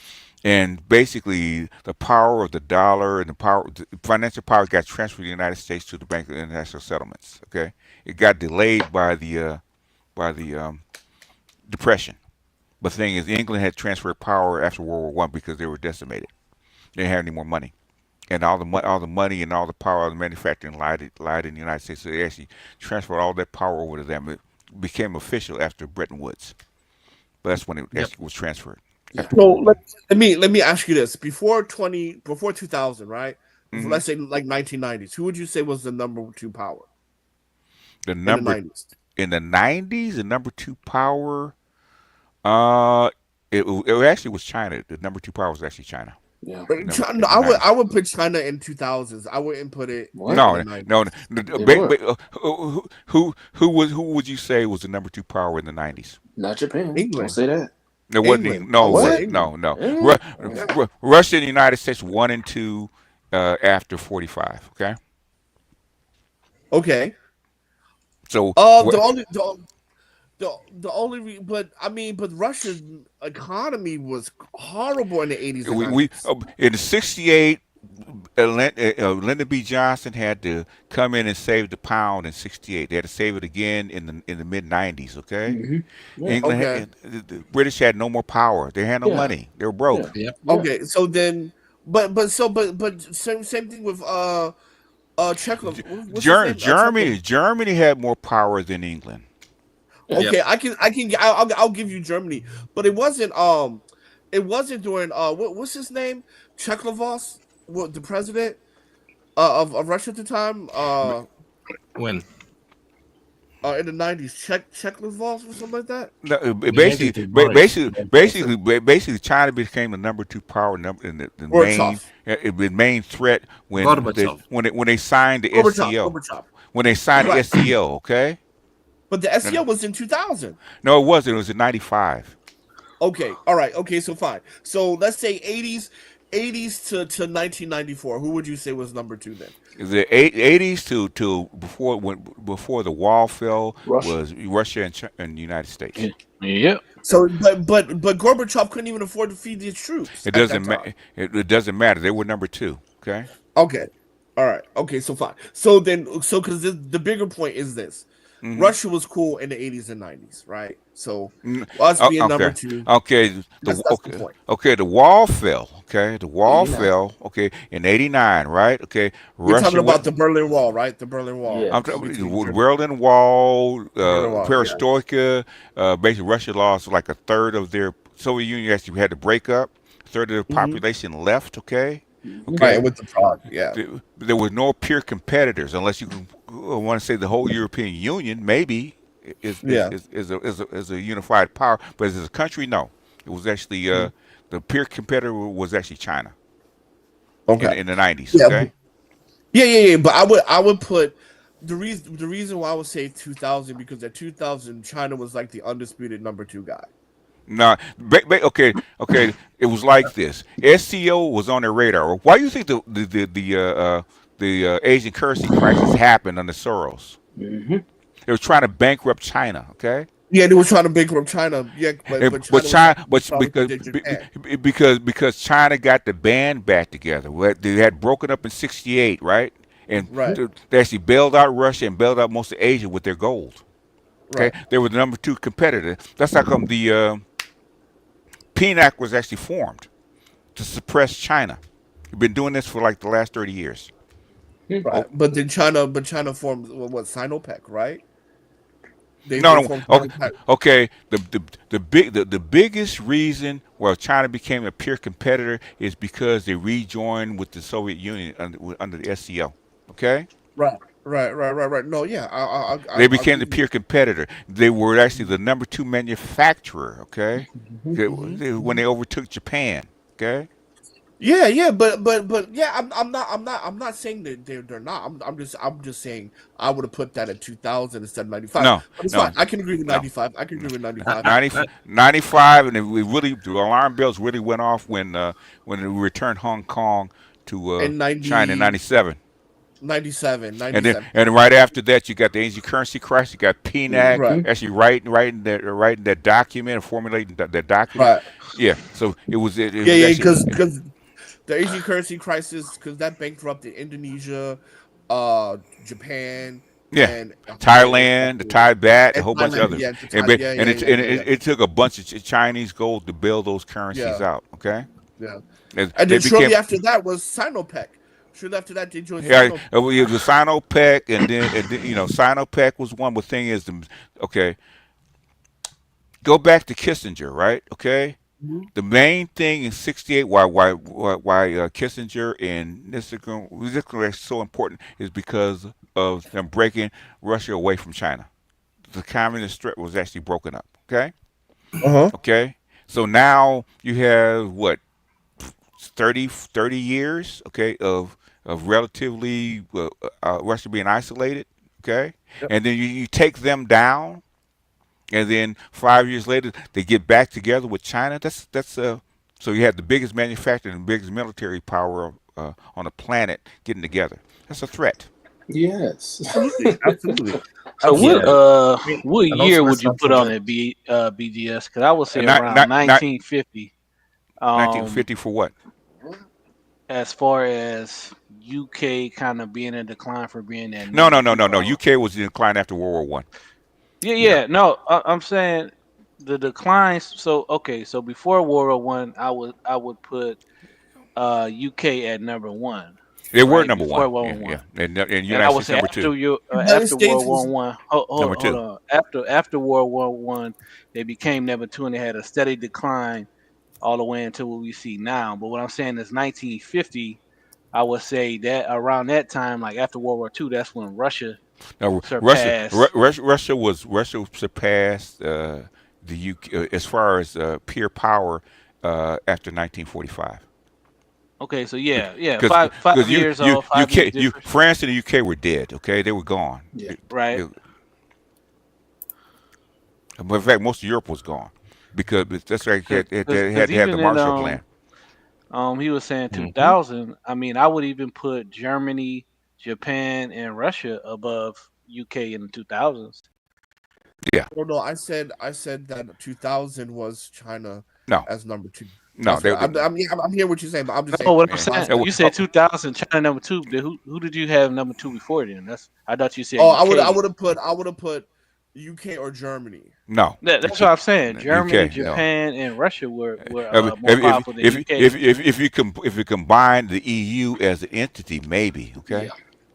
No. That was in its infancy still. So no, the EU had been forming over the past almost 50 years. So yeah, but 80s is 30 years ago, right? 40 years ago, yeah. So back then it was in its infancy. It was only like 10 years old, something like that. There were stages with before the actual EU. Okay. Yeah. where they form packs. So, what I'm saying, go ahead. But I can agree that Russia, because it makes sense, because actually when you're actually looking at mass media, they did paint Russia as the big threat of the 80s and stuff like that too. I mean, so you listen to your realist. The peer competitor was Russia until '89. Okay. Yeah, I can give you that. And then after that, you had what they call the unipolar moment. You know, when George Bush stood up on the ground and said the New World Order. Remember that? Yeah. Because America's very good at painting your enemy, and the enemy is always the number 2 guy. Yeah, right. And like the South, the carpetbaggers came and started raiding Russia, and they would actually drain Russia dry if it wasn't for China. Yeah. But I mean, at the end of the day, I mean, look, we had a good run, right? But stop the. Good. I mean, but the thing is, I was hoping for a slower decline, but that's probably not possible. Yeah. It comes when it comes, BGS. It comes when it comes. Yeah, but it had to come on. Could have waited till after I died, though. Yeah. I knew it. Well, I mean, guess who's coming to the stage? Look at that. Look it up. What's up, Mookie? But at least you don't have to live your. At least you don't have to live your senior years in this shit. I gotta live my senior years in this shit. The one thing I'm actually happy about, because my peers told me I will never see the end of white supremacy. Okay, they said you won't live long enough. It'll be hundreds of years after your death. It might happen. That's what they said. You over there with your popcorn? White supremacy is here. It's here. It's definitely here. Because this is a good thing, but also a bad thing at the same time. Our children going to need to learn a second language now. They should have, yeah. Hell, you invading the whole country with freaking Spanish speakers. You need to learn a second language. They've been saying it since the 90s, though. Like when I first came here, man, all I had to say was I'm American. My ass gets kissed every which way. Yeah, not anymore. Now, what, nigga? You can't speak Chinese? Tui. They like the Hak Tui girl, okay? Hak Tui. Yeah, spit on that thing. now they're like, you can't speak Chinese, or you need to get out.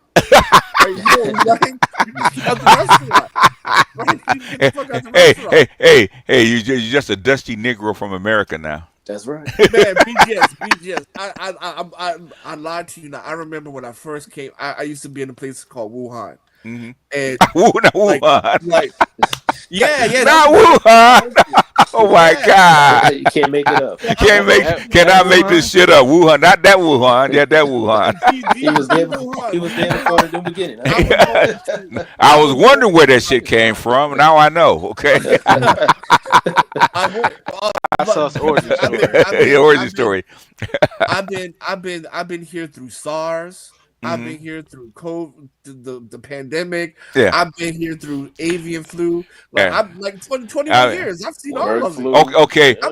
Okay. That's where it started. In China, how real was COVID? If you it was a real thing. Okay. We were shut down, man. We were shut down for a year. Yeah. Right. I was in Shanghai at the time. Shanghai was losing 50 billion yuan per month. Yeah. Man, you guys were scrubbing the streets. Yeah, they were scrubbing the streets. Literally. I knew they was using the numbers, but they canceled like 40. That 1 year they canceled like 41 million cell phone accounts. Yeah. I know you can't give out numbers because you. No. They're not. They're okay letting people know what happened with COVID. They're not like America. They don't. They were juicing the numbers, man. It started. They but only had 10,000 dead. Big ass. Okay, so here was the thing, right? Here was the thing. Mm-hmm. All right. So when it first happened, I'll tell the origin story another time, I guess. Yeah. Because I guess this is more important. So here's the thing. So when COVID first happened, right? It started with children actually just getting sick. Mm-hmm. Then because school, whatever, right? Then adults start getting sick, and there's people get on respirators, right? Mm-hmm. And what happened was they calling you patient zero. Right? No. But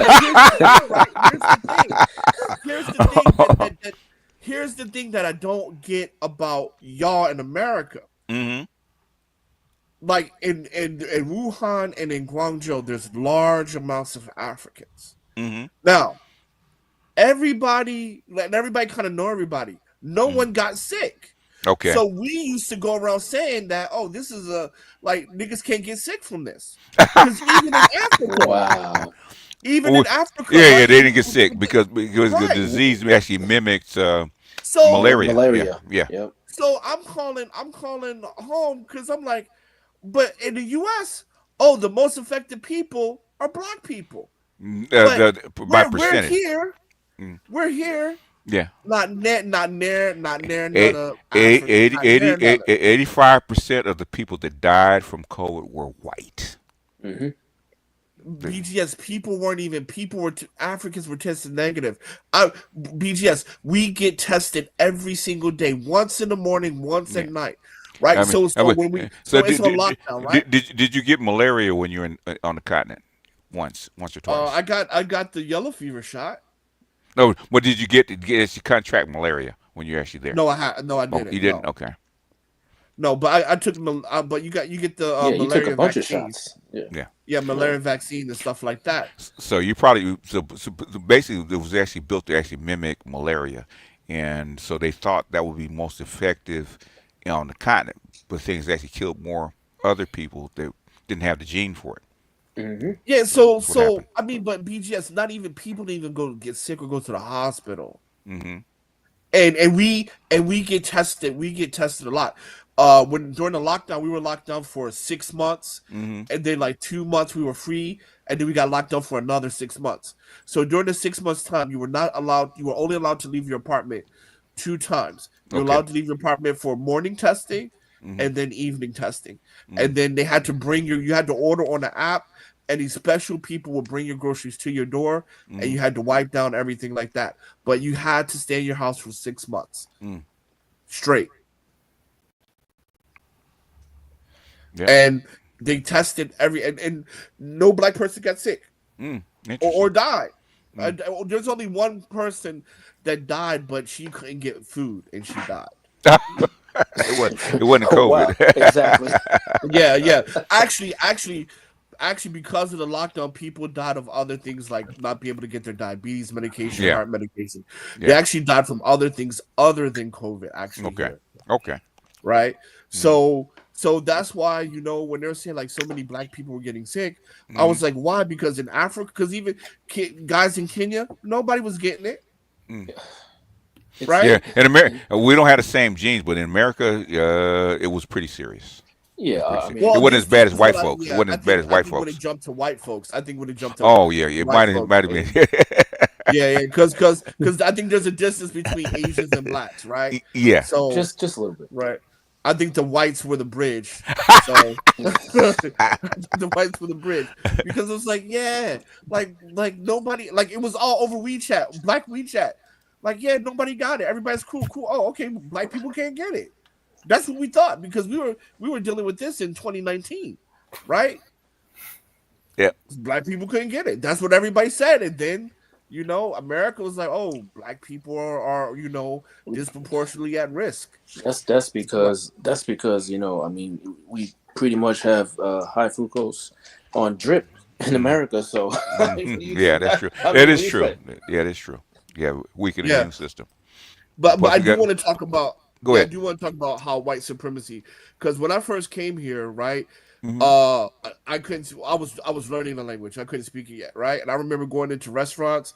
The owner of the restaurant would call their nephew who was studying English at the local university. Okay. Would drive all the way down and translate for you, like, oh, welcome, this and that. Now in China, can you speak Chinese? Nope. Get out the restaurant. Damn. Yeah, man. This is China. You hear that a lot now. This is China. This is China. Okay. Yep. That's true. That is true. Yeah. Right. So what does it tell you? We number one now, huh? Yeah. No. It's over. Yeah, it's over. That's how it was in America for how many decades? You don't speak American?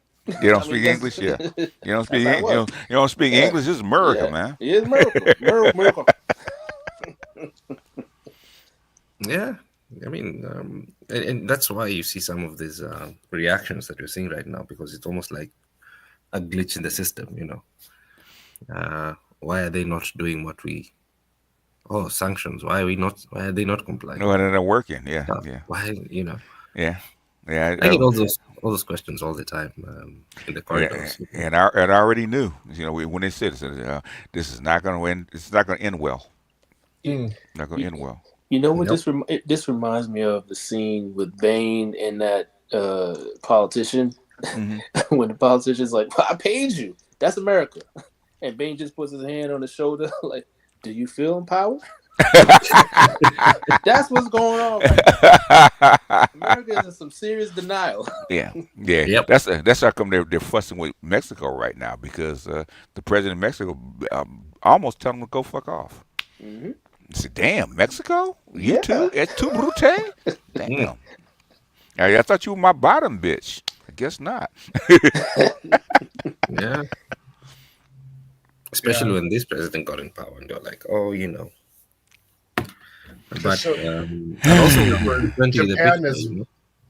is more than happy to service you if you go there. You don't have to speak Japanese. They're happy to have you. They might speak better English than you.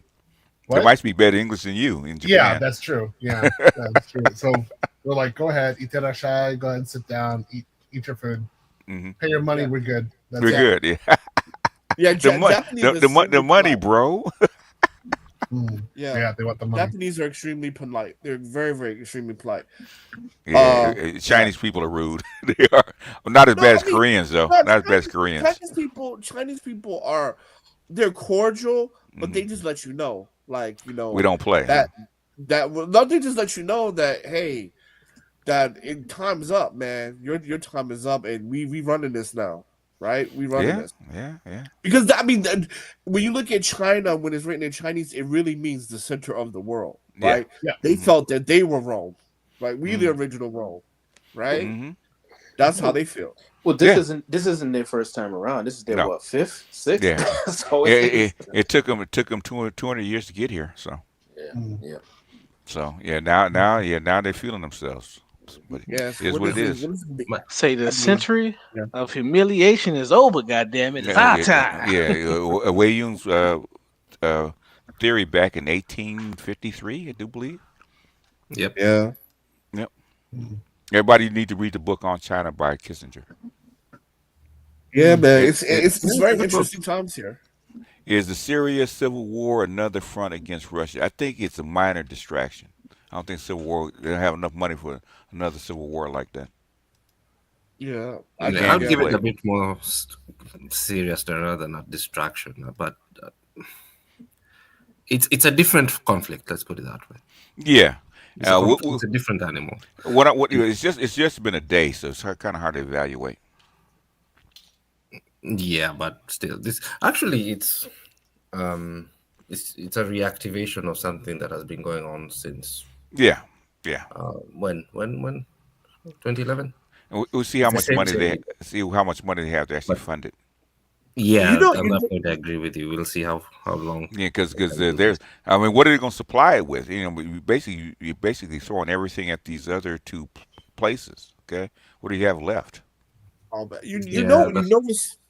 Sorry, I'm sorry. Go ahead. Sorry, I just wanted. I'm sorry. Please continue. No. What I'm just saying is that, because the reason I'm saying it's a little bit different is because it's almost like a regional. It's entangled with the sort of regional politics, particularly between Bashar al-Assad and Erdogan, and the Saudis and the Qataris. So, and of course Israel. So this. It's a slightly different mix. There are overlaps, but it's just them doing their own thing. There's also that element as well. Especially given that the Syrian government has never really had control over all of Syria since the civil war. Yeah. So, so it's trying to start up some ruckus. Just more destabilization, and then use a backdoor to maybe potentially regroup and buy time and figure out what to do next, kind of thing. The thing is, there's so many different things that could happen. Okay, as far as is this concerned, if you do start it up, will Iran get in directly by sending troops? Will Turkey get in directly? Will they actually send more mercenaries from Russia to Syria? Can I ask a question? Mm-hmm. Yeah, with the Syria thing, with Russia and Syria, that's their own, Russia's only warm water naval port. Mm-hmm. What is the, do Russia still have a strong military presence? Talking about Crimea? No, in Syria. No, Syria. Yes, they do.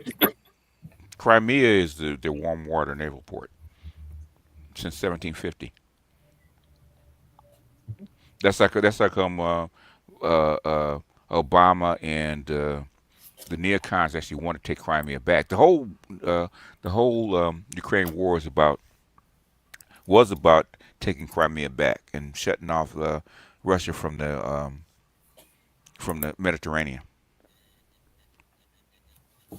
Yes, it's the Mediterranean politics. Yes, that's the Mediterranean politics, and then the neocons we can actually bankrupt the ruble and bankrupt them financially.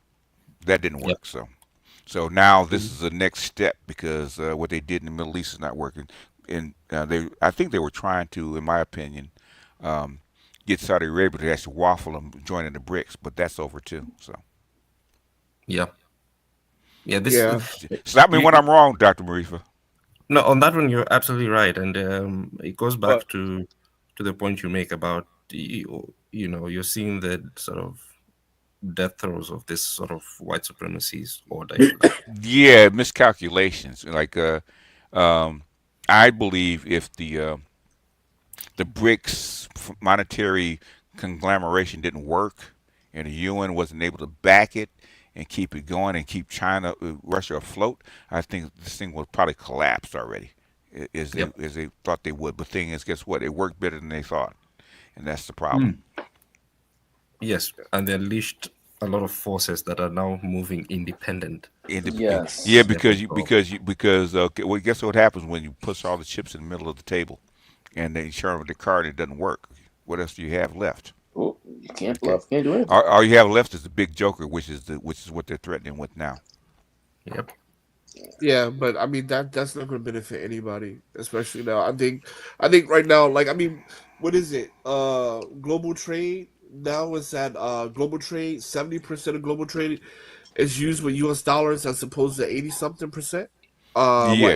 Just like 3 years ago. And the reason they're using U.S. dollars is because there's so many of them, and they're using Tether and bonds as a backage. But things they don't control the U.S. dollars anymore. That's right. So I mean, but it's going down. Like global, the U.S. dollar in global trade has gone down by it has, right? I don't know if that's far. I don't know if it's that far. It's 20%. It's been very slow. It's been very slow. It's very slow because they're still using the dollar. That's the problem. Yeah, they're still using the dollar, but what is it from like 2015 to now? It's like down 20%. I don't think it's that 20%. I don't think it's that. It's around 20%, like maybe 18 something, right? But it's like.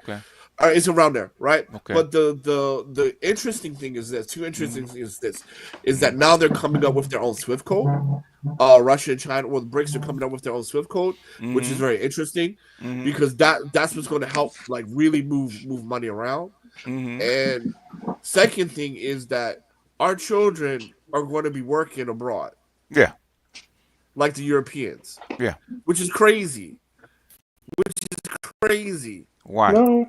I don't know. I just find it crazy. In fact, if I can find it, a cat said this back in 2007 that the Sons of America are going to have to get on boats to find work.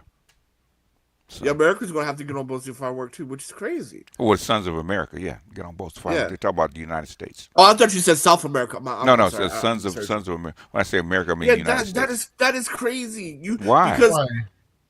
Because that shifts global dominance and perspective. But you've been seeing. Okay, maybe I'm too good and old. I've been watching this too long. No, because it's obvious to me.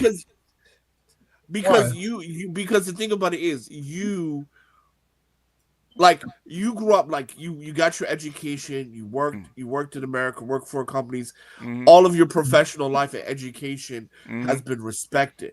I'm in the transition, right? So literally 10 years ago, Harvard education was widely respected. Today in China, that don't mean shit. Well, no, that's too hyperbole. That's not true. No, That's it's too still hyperbole. valuable. No. I mean, but hear me again, out. But you okay. What I'm saying is this, right?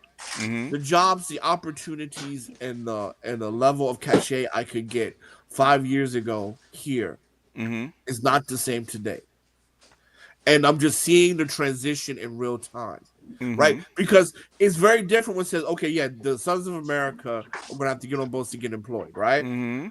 But to see it and experience it in real time is something very, very different. I warned people in 2017 when Xi went to World Economic Forum and announced Belt and Road, it was going to shift, right, and rapidly. Because when you're providing the bowl and rice, it's very different than selling to the bowl and rice, right? And to experience that firsthand, it's just weird. What are you really saying? It's hard to explain it. Wait, I'm comparing this to Japan right now. So what are you can't really compare China to Japan. Well, because basically what he's saying is that 5 years ago China wasn't feeling their leadership of the world. Now they are. That's what he's saying. He's not getting the same respect. It's like this, right? 5 years ago, you're the privileged, right? By being a foreigner alone, you're part of the privileged class. Yeah. And then by being elite, like Harvard background experience, stuff like that, you're the. In other words, you're the breadwinner. You making the big bucks, and your wife is a stay-at-home mom, and then all of a sudden 5 years later, she's making more money than you. Okay. It's like I'm the third shift. generation. I'm like the third generation messing up the generational wealth. That's how it feels like. But is this Mr. Z? That's not Mr. Z. That's hot sauce. Hot sauce. That's not the same guy. Yeah. No, not at all. Not at all. Not even close. Mr. Z, yeah. Mr. Z is Haitian in Florida. Hot sauce. Lives in China. Northeast. Okay. Yeah, and I'm in China. Yeah. Yeah. But I'm just saying, it's like, you know how they talk about how generation only lasts like wealth only lasts 3 generations, right? Depends. Depends on who you are, right? I mean, but the average, average like that, right? But there's like For 3 generations. Single conversation, right? Yeah. And so I feel like I'm the third generation looking at people taking my shit, right? Okay. It don't feel good. What are you gonna give to the kids, right? Yeah, it don't feel good. Yeah. It's a new paradigm, that's for sure. I mean, I've been trying to get my uncles and pops were living good on a I've been trying to get people ready for this for the last 25 years, but the thing is, it's here now.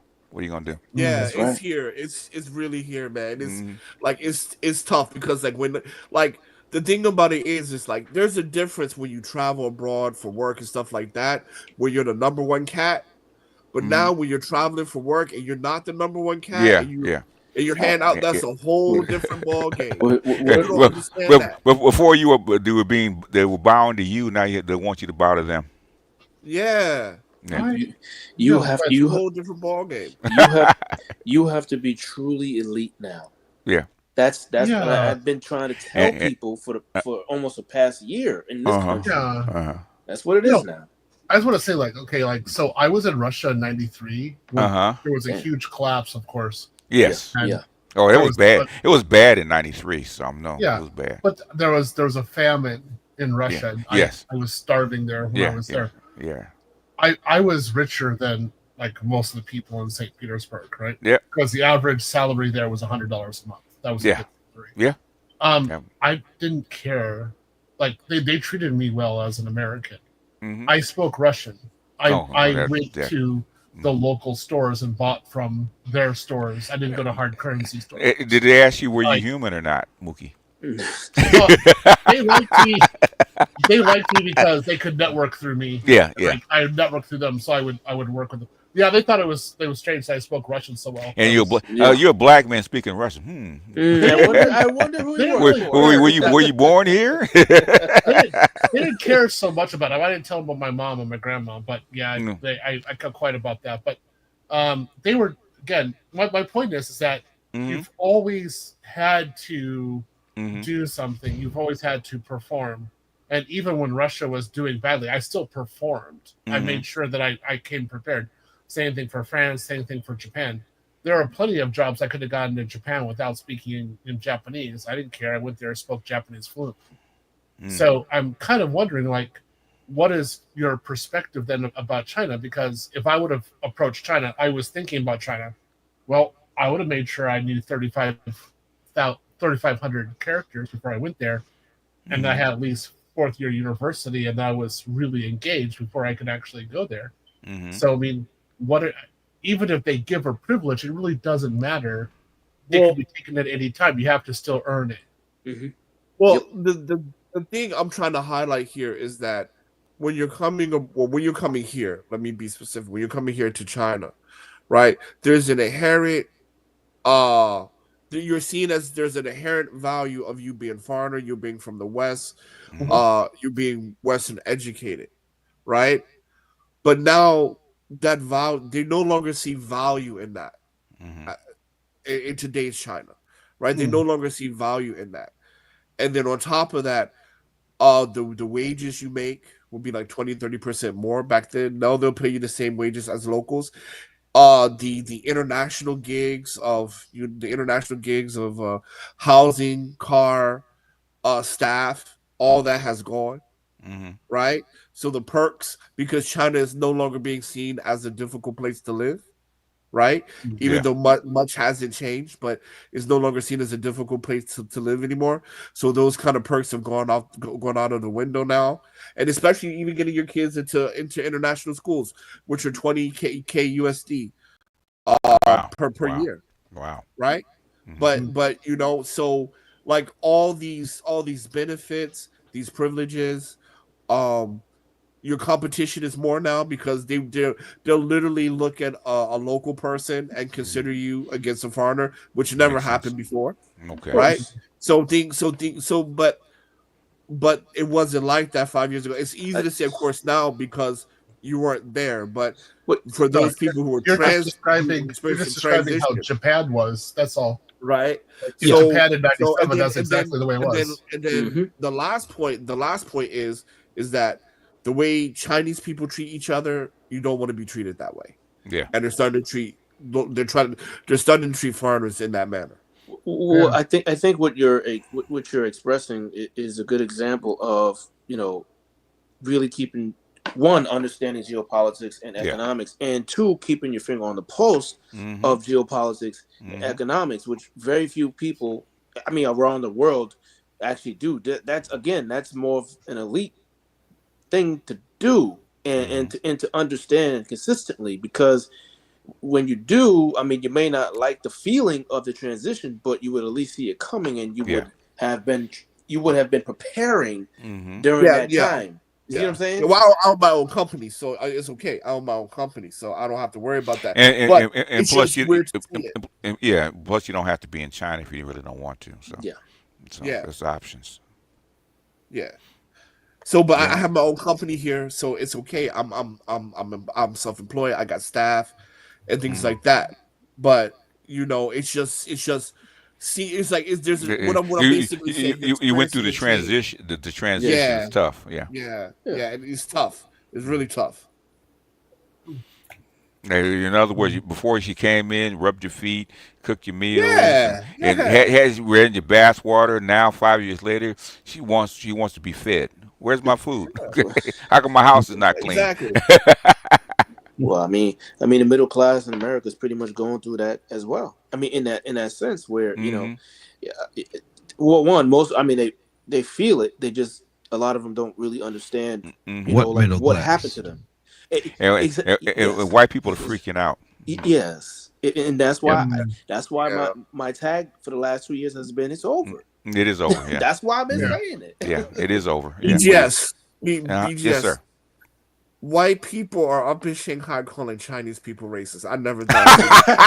Oh my God! That is hilarious.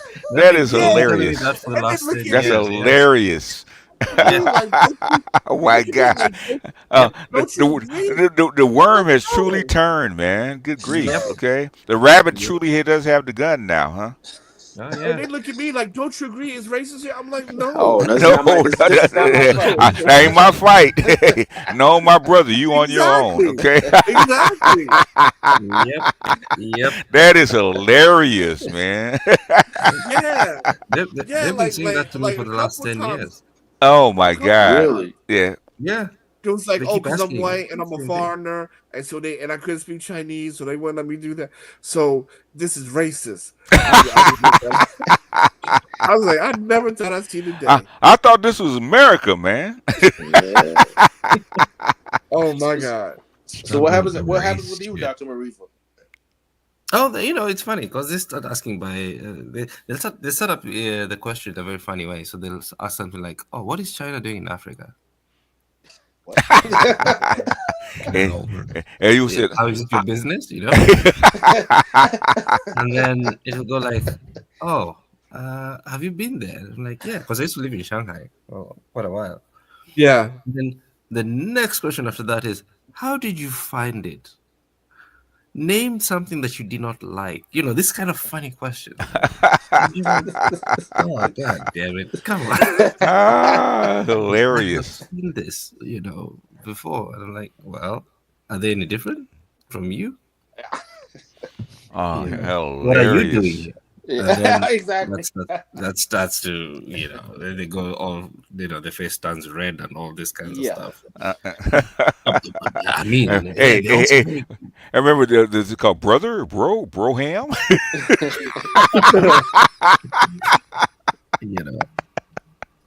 Where the fuck is Bebe? So doctor, you've been to Shanghai as well, right? Is that right? You've been to Shanghai? Yeah, I used to live there. Yes. Yeah, I've been to Shanghai also. Loved it. Sorry? What part of Shanghai? Channing, Xuhui, Jing'an? It's close to Tongji University, so that would be Wu Chao Chan. Oh, okay. Oh, you're on the outskirts. Okay. Yeah. Okay. Damn. So I used to live around there. Okay. Cool. So you study in China then? I worked on the South project at that time. Okay. So I was doing some things within that sort of South Corporation. Those are the early days of the Belt and Road as well. So I was doing something there. Yeah. What year was this? Around from about 2014, 15, 16. Oh, okay. I was here. So it was a very interesting time. Next thing you know, Chinese women will accumulate 125 J was it Yuan? Is it J or Yuan? Yuan. It's Yuan. In student loans debt to obtain a 40K Yuan job in social work. I don't know, man. I don't think you'll get that. Chinese are really hilarious, though. It is hilarious. Chinese are really good at saving for their children's education. Yeah, they're really good at that. Yeah, so you won't see that. They were at a certain point, man. They were at like 30% saving rate. No, 25. My fault. 25%. I mean, still to this day, they're still high. I think they're at like saving rate 16%. I mean, as a country, the country itself. So, I mean, when you have Jalen Yellen saying that, they're the only ones who seem to have savings. I'm paraphrasing. Yeah, they are. Yeah, I mean, they're really good about saving for children's education. Really, really good about that. So you'll never see school debt here. Just to piggyback on what you guys are saying, even in Japan, that's one of the reasons why the senior population is basically surviving very well at their elder age, because they do have a higher savings rate. So they're not caught with stressed about medication and other things that Americans have to be stressed about because they just don't got the fucking money. Yeah. Yep. So you have very low costs for medical excellent health insurance, excellent choices in health and medical, and then they have a huge savings rate. So yeah, they're doing very well. Not like the States at all. As they say, capitalism does better in an ordered society than it does in a liberal one. Absolutely. And look at that. We have real life examples. Obama said that before he got out of office, that capitalism does better in an ordered society. Germany proved that back under Bismarck. Yeah, but what's crazy is the healthcare system, because when my mom needed to see the doctor, she had to wait 6 months to go see a doctor. Okay. That is insane. In America or where? In America. Yeah, it is. Now it is. Yeah. Oh, they're hoping that you'll die before you actually go to see a doctor. I'm sorry to laugh, but I mean, I see the way they treat older people when they go in. They're sick. Okay. They won't even tell them that they're sick half the time. You get, we know you had cancer for the past 4 years. How come you didn't tell them? Because they weren't trying to heal you. That's why. That's right. They're just waiting. Oh yeah, it is what it is. I've seen that with like 3 or 4 older people. Okay. Yep.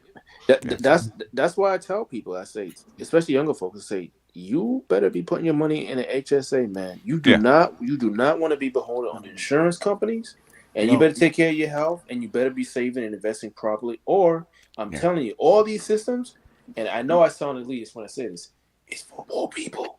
They're just not telling you that. Yeah. That's what it's for.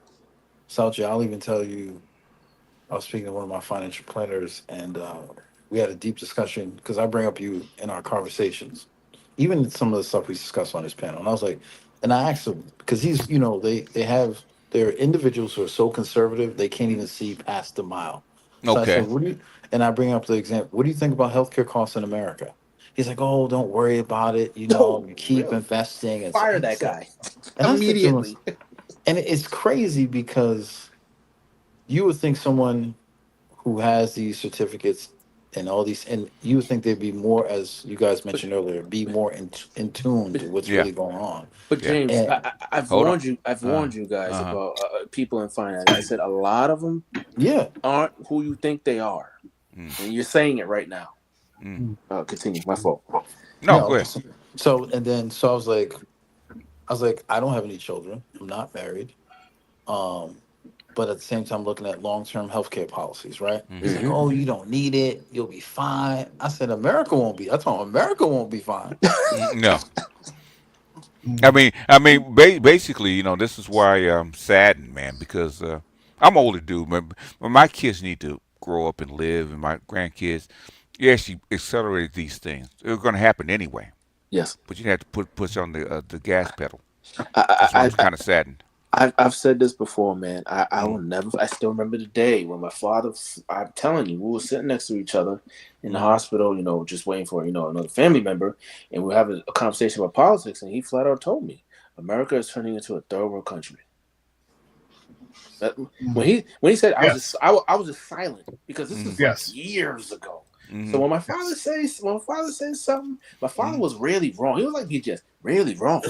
So I just had to be quiet. I'm like, oh damn, like I'm still young, like shoot, like I can't be messing around.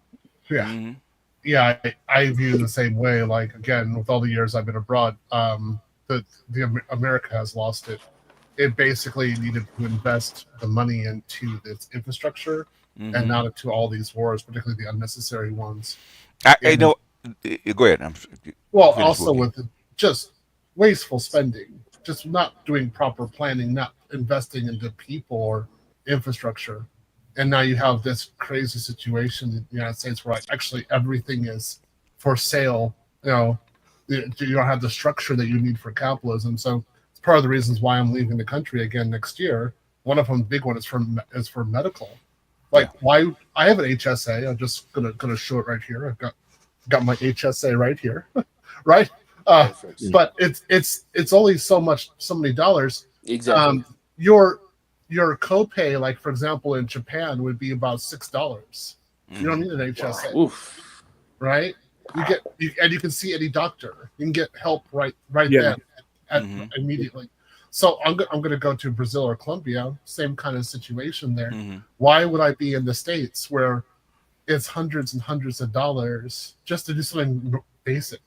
Yeah. I hope people understand the gravity of what he just stated, because in terms of income, he's nowhere near the average or median. And he's saying that. He's still jumping ship. So what do you think's gonna happen to the typical person? Ooh. No, man. If you how long can you tread water? BGS. Yes, sir. Did you get a chance to? And this is the video I sent you with the China terrorist with China Insider. Yeah. Did you? I don't know if you got to watch how this. That video basically complements what we're saying. How China, if you go in China, the pharmaceutical companies are selling. The medicine like 10 times cheaper. Because there's public good and there's business, right? China still believes in public good. Yeah. I had food poisoning the other day. It cost me $11 to see a specialist and to take the antibiotics from Japan. All of it $11. Which is why China and Russia can build military goods 100 times faster and cheaper than America can, because it's a social good and not a profit center. Yeah, like I'm working on getting my mother out of the States at the moment. Either depends on how much money I can get. Singapore would be first.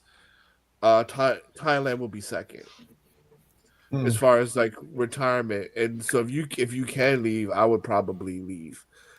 So I'm working on my mom trying to get out also. And then to answer his question about the pollution, like now that stuff I can't talk about because that's a red flag. It's sensitive, But I will say this: as far as air. Yes, because the factories have left for Mexico, Vietnam, Thailand, and stuff like that. Thailand, places like that.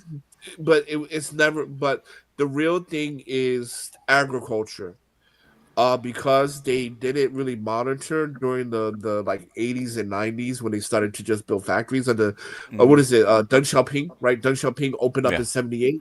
Yeah. Right. Yep. And they were just like, we just want to make money. We don't care about EPA or anything like that. Right. Yeah. You got to go over the hump first. Yeah.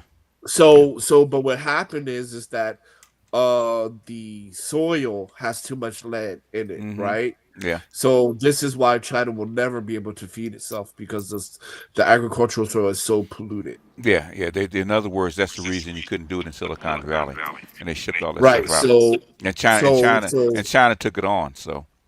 Yeah, so for that, you just can't grow food, enough food to feed his people. And said to Sachi spelling and hot sauce's points about the states. Let me show it real quick. To Sachi spelling, he wants to know how you spell your name, Sachi. And hot sauce's points about the states. My skill set is excellent for the U.S. market. If we invested in our civil infrastructure, the great tsunami in the construction market is real. Yeah. Before I actually read the article, I actually want to get say that I believe the rumor was back in the 90s, in the mid 90s, the elite were trying to swap the United States out for China. Yeah. Can I say something actually about the Go ahead if you want to. Yeah. Yeah, I just want to tell you this, like, especially if you guys are for the 35 and younger crowd, you guys can do seller finances. Right now, it's the largest transfer of wealth. Right, baby boomers are giving up their small businesses. Yeah. For retirement, stuff like that. Yeah. So if you can find a way to negotiate and get some of these small businesses under your belt, that would be a great way to get you, one, financial freedom, and number two, give you the ability to travel and settle roots elsewhere in retirement age. Because I will tell you this now, Asia is definitely going to be the number one retirement spot for seniors, right? Between Vietnam, Thailand, Japan, between Vietnam, Thailand, and Philippines, probably Indonesia. Philippines is too dirty. I think Philippines is too dirty in my humble opinion. Okay, right? because right now, I love the Philippines. Shout out to them, right? But I just feel like it's too dirty there. But number one, right now, they're doing senior care in Thailand. There's a couple of guys that opened up senior care in Thailand for people with dementia and old care, whatever. And world-class first facilities on a super budget, right? If you're making, if you're making I think it's only like $1,000 or $1,300 full care, right? So. And then, if you're able-bodied and retirement, Thailand, Chiang Mai, Phuket, I heard about that. Are huge destination spots for the elderly. So you can go there, you can enjoy yourself, get your elderly STD because they're saying elderlies are the highest with STD. Yeah, they can't get pregnant. So they can't get pregnant. Yeah. So go there, enjoy the scenery, get your STD, and. Call it a life. But yeah, Asia for sure is going to be the number one retirement spot. I had suggested that for Africa maybe a few years ago about outsourcing elder care to the cheaper spots like South Africa, Ghana, maybe even Kenya. And Kenya for sure, like Kenya, like Diani Beach and like the coast. What is that place called? Mombasa Beach. Mombasa. Thank you. Right, but see the problem with that, man, it's corruption with the government, man. Because but the thing is, even a corrupt government will welcome an influx of foreign currency. Yeah, but they're not. So why not do what everybody else do with their retirement visa? The thing is, I think the government has to do a better job of actually pushing it. Okay, as a reduced cost to because Medicare costs and Medi-Cal costs and Social Security is enormous cost to that, right? It would make more sense to do it for 20 cents on a dollar. Okay, make way more sense. It actually outsources that, give the elderly a better lifestyle, more health care, better food, all that kind of stuff. The thing is that trying to convince white people doing something that white people don't want to do is kind of hard. Because I'd have done it in a heartbeat. Okay, hey, look, retirement home on the beach. Okay, warm climate. Put a nice. A first-class hospital right in the middle of your retirement village within bicycle or walking distance. I know, but the problem with that BGS because I think Kenya for sure would be the number one spot for competitive for retirement visas among the diaspora, so the UK, US, whatever would be number one. But if they're sick, I don't see them being Thailand because Thailand already has the infrastructure, world-class hospitals at a discount. What I'm saying, if they're sick, that's different. What I'm saying is we're talking about just regular seniors that may come across regular seniors, yes. Yeah, in other words, that could be sold and not, and we haven't done a good job of selling it to the seniors, and the countries haven't done a good job of actually selling it either. I think it would be... Because Swagger talks about this all the time, man, about how much Medicare and Medicare costs and retirement costs for seniors is actually killing us, right? You could fix this, And then you could bring in younger workers into the United States because the homes and all the other kind of stuff would be vacant. Okay. Whoa! Slow down. You're making too much sense there, BJ. I know. Hey, that's why I get in trouble all the time. Well, let me read this real quick. I actually want Dr. Marifa's opinion on this. Zelensky says Ukraine could temporarily cede territory to Russia in exchange for NATO membership. What I'm saying, I know. Is this a bend? Okay, are they willing to negotiate now? What do you think? It's a signal. It's a signal. Because they're never going to say something like, "Oh yeah, we agree to these terms, or let's go to the table," or something like that, because of the face saving thing with diplomacy.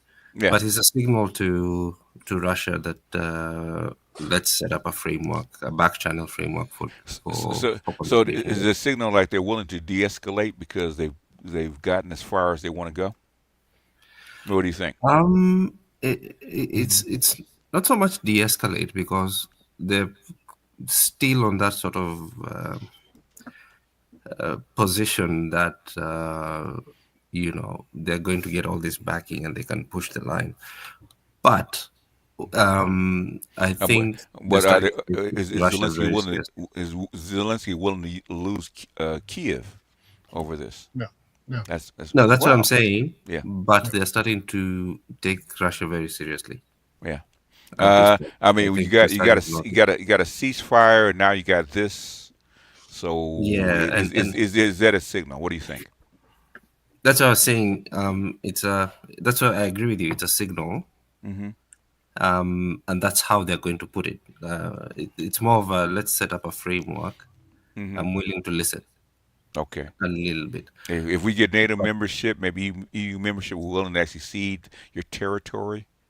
No, those terms are not going to work. Yeah, well, they're throwing it on the table. If you strip off the terms, right? Mm-hmm. If you go back to the headline, mm-hmm. The most important phrase there is that we are willing to cede, and then the rest is those whatever it is they're saying. In other words, this is the first time Zelensky is talking about negotiation. Yeah. So the translation is, the specifics, NATO and temporary territory. Mm-hmm. If we let's go back to the headline, if you don't mind. Yeah. Zelensky says Ukraine could temporarily cede territory, right? So interpretation, if the diplomatic sort of interpretation of that is, okay, I think they're sending a signal that we might have some framework for conversation. So Donbass would be more like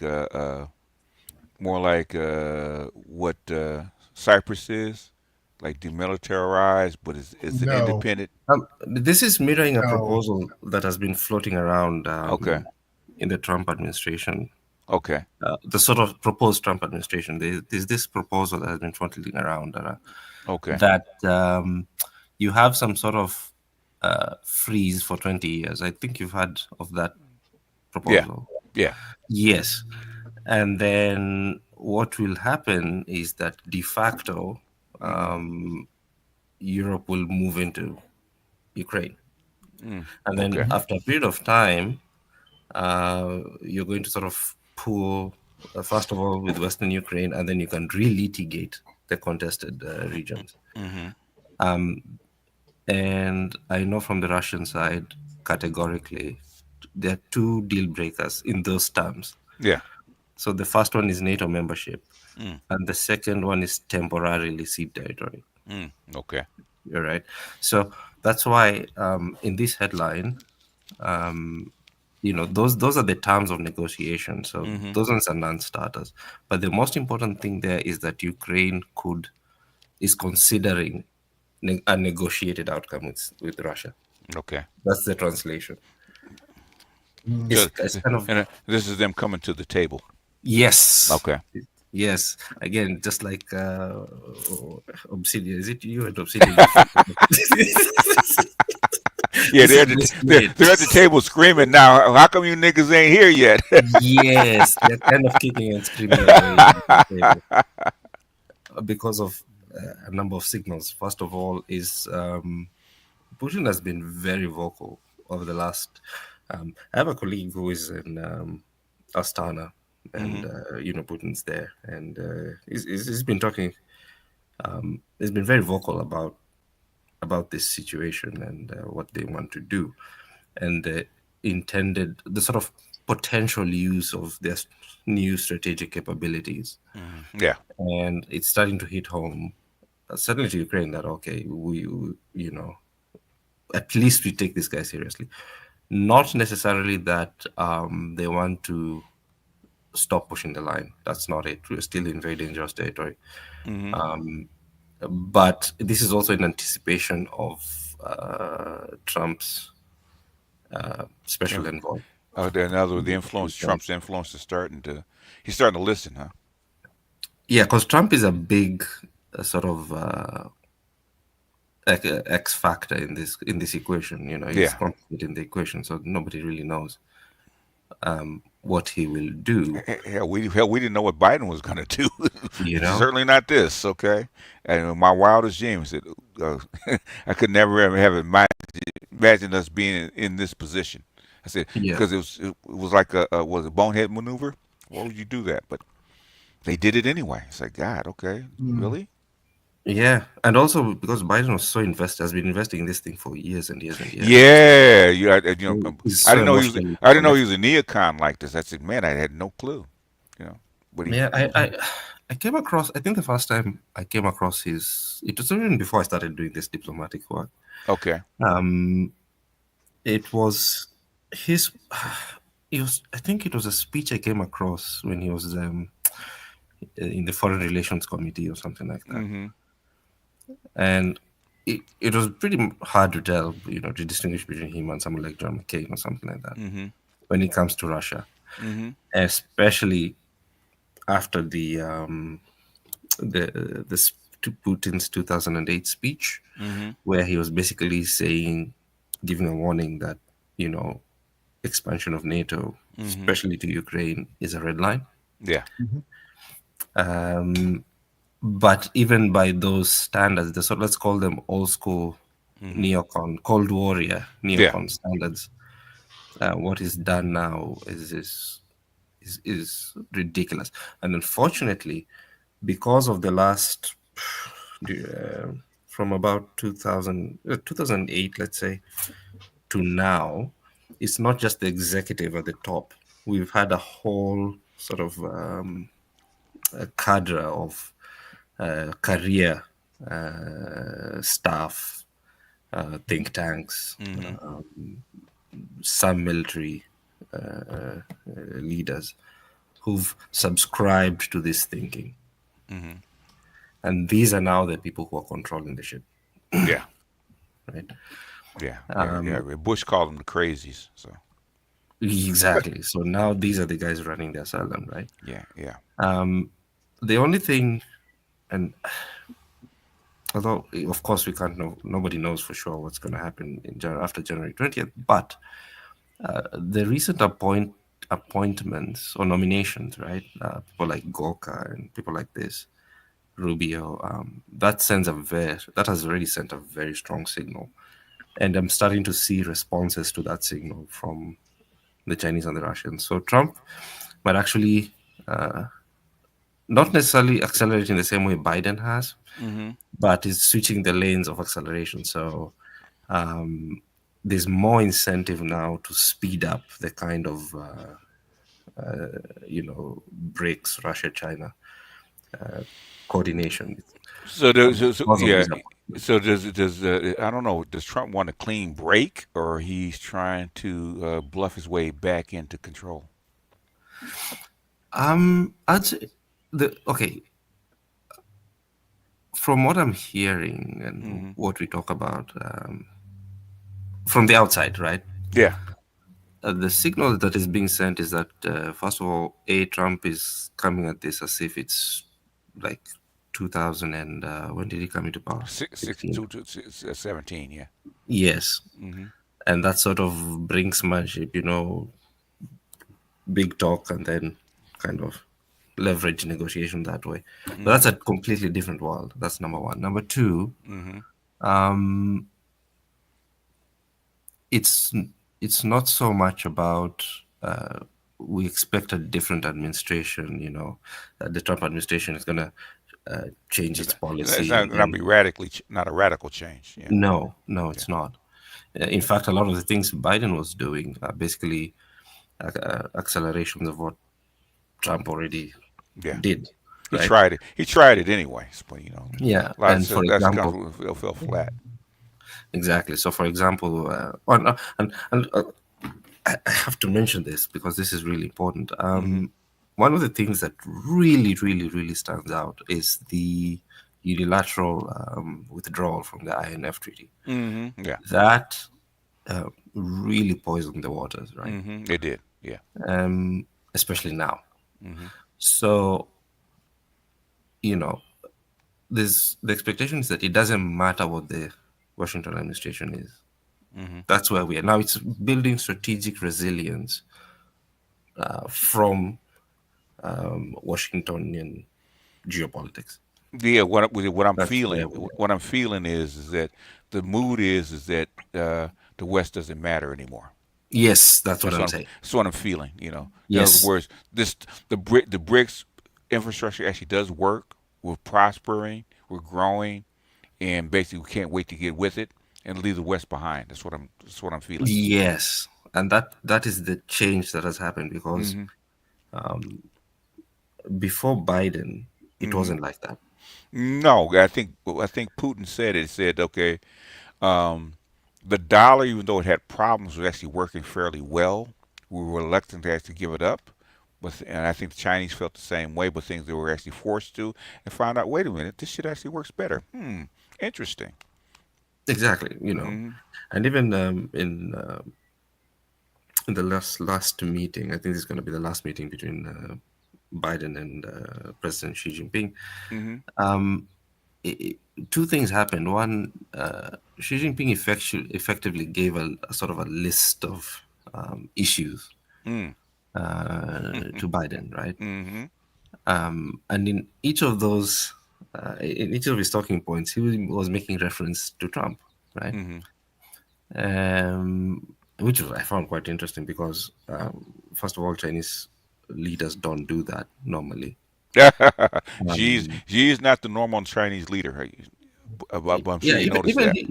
He's very, very constrained. Like he's one of those Lavrovian class of diplomats. I think I think. Go ahead. I'm sorry. Go ahead. Hot sauce. I'm not allowed to talk. I'm not allowed to be on. Oh, okay.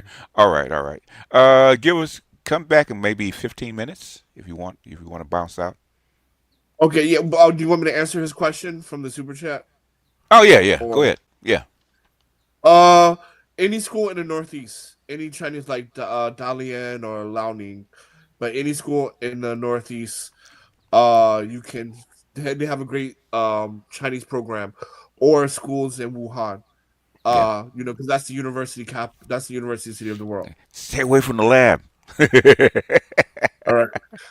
Okay. Yeah, well, anytime we talk about this and get too sensitive, hot sauce, all you have to do is weigh in before you actually go too far.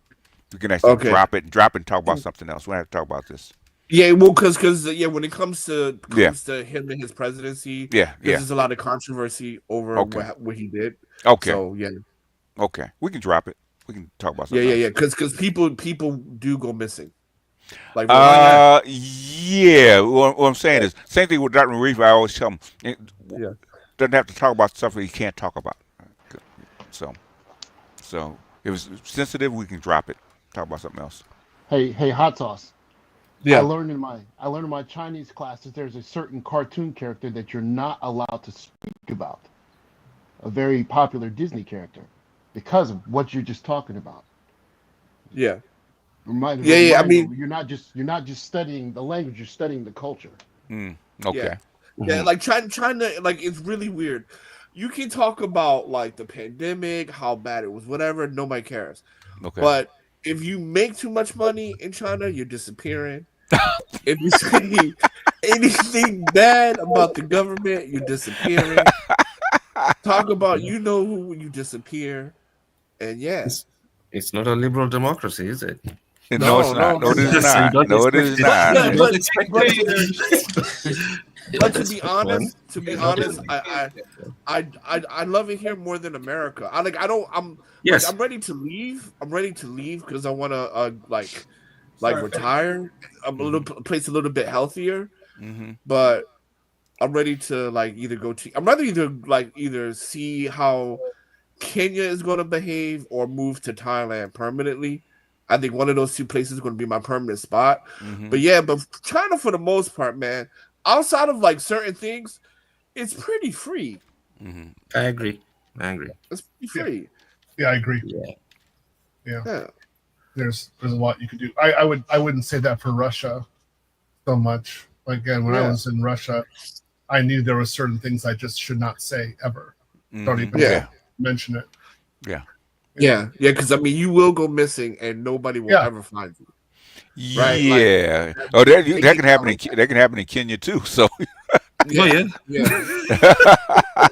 Hey, you got to whisper when you say Ruto, okay? Yeah, like see, man, these are the things, man. Like Kenya could be so great if they just, man, get a couple things. Like, I mean, I don't know. I'm not in leadership, so I don't know what challenges they face on a daily basis. Really, it's only been 10 years, man, since they really started developing like this. So it's going to take a minute. So yeah, that's true too. Because Kenya can be something special, man. It really can be something special. I think that they say about a black renaissance. I think that's where it's going to happen in Kenya, in Nairobi. Yeah, I think so too. Yeah, that is definitely the gateway to Africa for sure. Yep, that's what I'm hearing. For sure. Yeah, so I mean, they gotta get this tax thing right. And they gotta lower the threshold for foreign investment because. What is it? Still 51% or what's? Well, if you want foreign investment, wholly owned is 100,000 USD. Oh. Compared to China, wholly owned is 5,000. Okay. Right. So I mean that's how big the gap is, and you know infrastructure opportunities, bigger market is way better in China, and they're only charging $5,000. You know, Kenya is 100K, and you know, you can't really sell to the market there. So, I think the threshold is way too high. Even if it was like something like 20K, 10K, yeah, that's manageable, that's reasonable, right? But the foreign investment is just so high. Yeah, Nairobi's my bucket list. Right, it's just so high because I mean. We got to look at it this way, right? The average American, even the average Chinese person, works for a small business shop. 48%. 48% of people work in some type of retail small shop, right? So if you want employment, you got to get people to invest, and getting people to invest 100K in Africa, that's a lot. That's a lot. And big serious players only, but yeah, they're trying to make it risk free as possible because they don't trust you. So, well, I mean, the risk is all on us. I mean, because still, who really gonna want to throw away 20K, 50, even 50? Well, 50 is a bit much, but 20K, 30K, that's still a serious player, right? Because like right now, people who are investing in Africa have money to throw away. Right, it ain't gonna hurt them that much. 100K is not gonna hurt the guys who are there now. If they lose everything. Yeah. Right? Yeah. But how many people are there like that, right? How many people can throw away 100K? Basically, I guess they open the. In other words, you want to play at the table. You know, it's $100 table. So there you go. Yeah, but if I'm the leadership and I need. And like, what is it? Like 60% of the youth don't have employment. I'm gonna lower the threshold to get more people to invest. Yeah, well, you're talking to the guy right there, man. So then that means it's not for the locals. That's what they're clearly telling you there. No, but I mean, if you lower the threshold to like 20K, 30K, and what's wrong with the locals? That's fine too. Well, the locals can start business anytime they want, right? I'm talking about getting like the diaspora. Investing in 20-30K. But that's, I mean, I'm sure I don't know that I would have to review their tax code to even have a clue why, but there's a reason. I'm just assuming based on the number, the number, if it's that high, they only want people who actually legitimately have money, like for real. They're not trying to get anyone who does not have money or can, you know, scrounge up money. They only want like legit rich folk. Why is the purpose? I have no idea. I'm not saying it's an idea. Yeah, I get that, but I'm just saying. I hear what you're saying, but my whole thing is that like at 100K, if at 100K, Kenya's not my first choice. Africa's just not my first choice. and investing. It's going to be Eastern Europe. It's going to be Asia first. It'll be Asia first, and Eastern Europe second. Africa will be last, right? Mm-hmm. The only reason why Africa would be the number one spot for others is because we're black. I would choose Africa over Eastern Europe. Not over Montenegro, not over Turkey, not over Georgia or Estonia, especially in tech sector. No way. So you're talking non-Slavic Eastern Europe, right? Yeah. Okay. Yeah. Right. I would definitely invest in those because I mean that's my next. I'm actually working on opening up another office in Germany at the moment, even though Germany's not Eastern Europe, but that's the next step that I'm opening up at the moment. Right. But I'm just saying like this fucking chicken company, man. Mm-hmm. Right.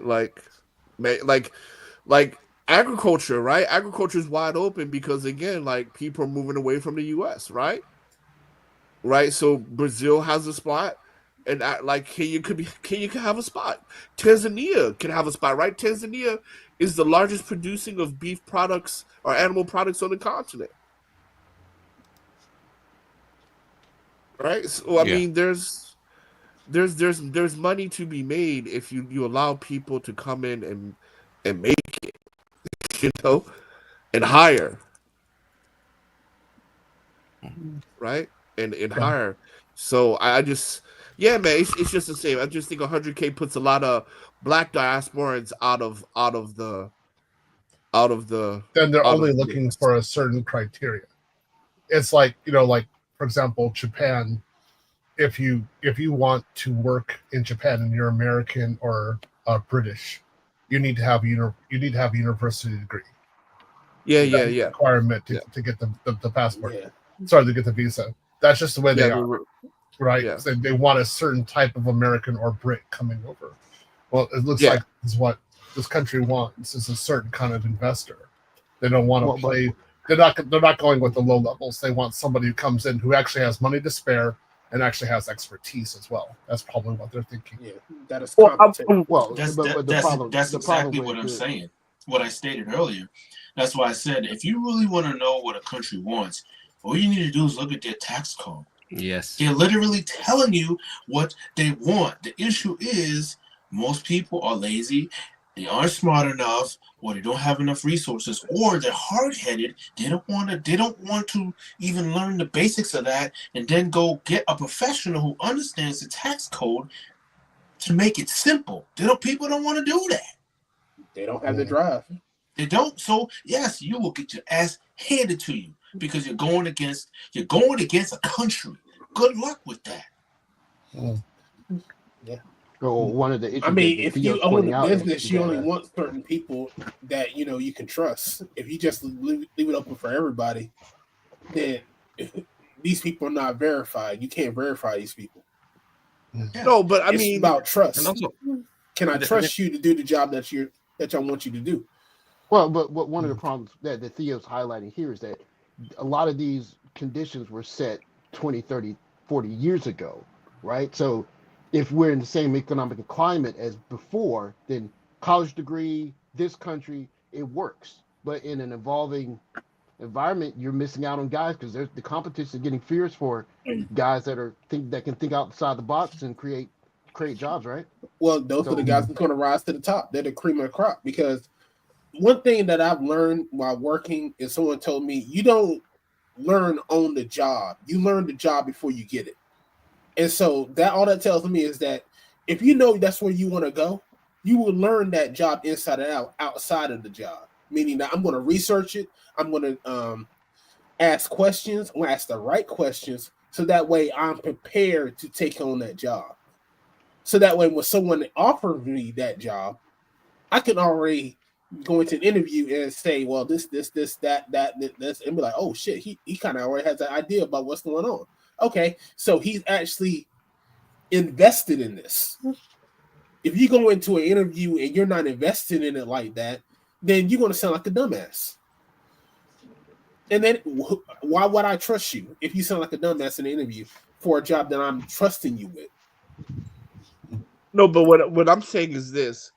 What I'm saying is this: is that you got to look at the equation on two sides. Okay, yeah, you want serious players, okay, but if you getting serious players, you also have to compete. Am I a destination that is good enough to compete against other destinations that require 100K?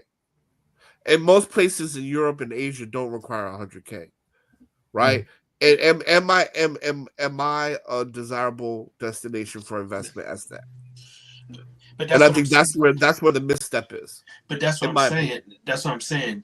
You would have to go speak with a professional in that area who really understands the tax code and really understands the politics to get a clear answer, because that's the only way you're going to understand why they're doing that.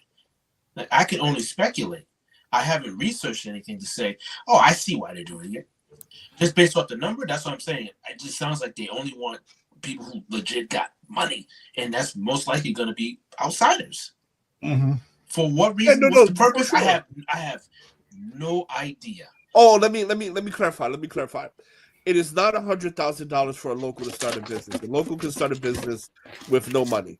Locals can, and if you partner with a local, if you partner with a local, then it needs to be 50-50 partnership with very little money, like $100, something like that. Yeah, I think that's why they want to do it. They actually want you to partner with a local.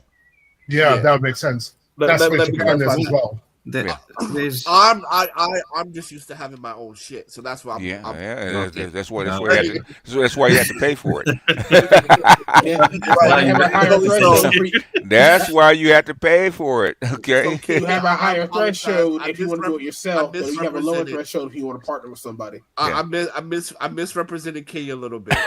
Yes, you did. Right, can invest whatever they want and open up a company. If you partner with a Kenyan, there's $100 for registration. Yes, right. Yeah. And if you want to have fully owned, then they charge you $100K. Yes. Which I think is outrageous. So they're keeping people like you out. That's what they're doing. Yeah, that's what they're doing. In other words, you can't come swing your big dick over here. There sir. you go. Yep. Okay. There we go. I do believe Ghana is the same way. Most African countries are the same way. Tanzania are all the same way. Yeah. No, BGS, I paid it. That chicken farm is solely mine. It's mine. Yeah, you have to pay for it. Yeah, but that's bullshit. That's what you got. If you want to have a swinging dick in somebody else's country, man, you got to pay for it. Yes, sir. And you're gonna pay facilitation fee as well, by the way. Yes. Yeah. Like a greasing fees. That's you gotta pay for the grease. I heard Kenya has cheaper greasing fees than most other African countries. Oh, yeah, they do. I heard they're reasonable. They won't bleed you dry. Unless you want to swing your schlong around, yeah. But even there, that's reasonable. That's what I'm hearing. The fees are reasonable. I hired a government representative for our company. Like she used to work in government, so I hired her, and literally she just sits around and do shit, but she's necessary. Yeah. Some countries, the greasing is an envelope. In other countries in Africa, it's a goddamn suitcase. It's BGS's right? I pay her so the local cops don't come fuck with me. Yeah. That's what I pay her for, because she worked in the government, right? And I said, okay, I'm gonna triple your salary. And just let the niggas know we work here, so I can pay you or I can pay them. It's up to you. And she was like, I understand. So nobody fucks with us. Yeah. Quick question, Dr. Marifa. How come the Nairobi girls don't like Mombasa? Ooh, now, that's interesting. I said, I'm a beach guy. I said, but it's too hot and I don't like the water and it's too expensive in Mombasa. So what's up with that? Well, let's put it this way. Whenever you hear Passport Bros, right? You remember when Western women were dissing Filipinos, etc., etc. Yeah. you kind of have that dynamic between Mombasa and Nairobi. Okay. So, Nairobi is this sort of uppity sort of bougie, yeah. Netflix, that kind of thing. Yeah. And Mombasa is a little bit different. You get a different vibe. So, so it's almost a lot like of the women, up-country women, for example, tend to have this feeling that whenever they go to the coastal women, the coastal women are better cooks. They know how to do all this other stuff. So there's a bit of competition in there. It's almost like New York and Los Angeles, huh? Oh, okay. Yeah, big city versus laid back beach city, huh? Oh, okay. Something like that. So whenever they talk about, it's not so much about the location. They love the location. It's about the social and the social competition between the coastal people and the so-called inland people, because just the same way Nairobi people and people from the Western Kenya, for example, completely different dynamic. Right, so the coastal women tend to have that reputation of being, more feminine, if you like. Really? They know the tricks of femininity. Oh, okay, yeah, because they've been dealing in the tricks of the trade. Yeah, part of it, but also that comes with the resort areas. Okay, but if you look at the how was the judge? Speaking, how was the judge? It's a far more. How's the judge? How was the judge? Judge. Dude, I don't understand. No, well, I mean, was she crazy, or did you get a fair judgment? Me or BGS? Tell me. I just want. I asked her about Mombasa. I told her I'd rather be in Mombasa than Nairobi. She said, "Well, no, Mombasa's too expensive." No, but hold on. You're telling me that the you guys were equal. Why? No, you should be better than them. Why are they equal? No. I was asking her a question about. I didn't know. I don't know. I've never been there. I was asking her a question. About because I've never been there. I asked her what's the difference, and she was trying to tell me Mombasa's more expensive. What evidence were you looking for? It's conversation. It wasn't evidence. Just a conversation. I was asking him. Well, because they said McKinsey. They said a McKinsey report 2070, right? Okay. What are we talking about now? Because I'm not understanding. Yeah. So their own evidence shows that you need to support now. Oh, he's talking to somebody else. Must be. Yeah. Okay. Yeah. Yeah, he got to be talking to somebody else because we're not talking. Because we're on a different conversation. Okay. So hold on. What evidence were you trying to find to prove to them? Okay. Yeah, I'm muting. Okay. Okay. There we go. Okay. I don't think he's talking to us. Yeah. Yeah. So there's that dynamic. So there's like where those sort of sex tourism, etc. happens is in particular spots in the city itself. So Mombasa, yes, is a destination city, but they're particularly in the resort areas. That's where you have a lot of these Europeans doing all this stuff. Yeah. But in general, if you look at the outskirts, the suburbs of Mombasa, going all the way to the coast. I was looking at, was it Mtwapa? I think that's what it's Mtwapa is now one of those places, yeah. yes. Yeah. Mtwapa has a reputation for that. So, but if you look at other neighborhoods, Nyali, for example, and going all the way up to the other areas of the coast, they tend to be it's a very generally conservative society. Okay. And that's where you get that sort of training, right? Yeah. So, you gotta, this is how you deal with guys, this is how you deal with men, husbands, etc. That structure is still there. Okay. So if you mix that up with this sort of, let's call it tourist culture, what you get is weaponized femininity.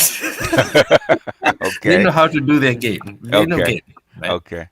And that puts a lot of other so-called countrymen on blast.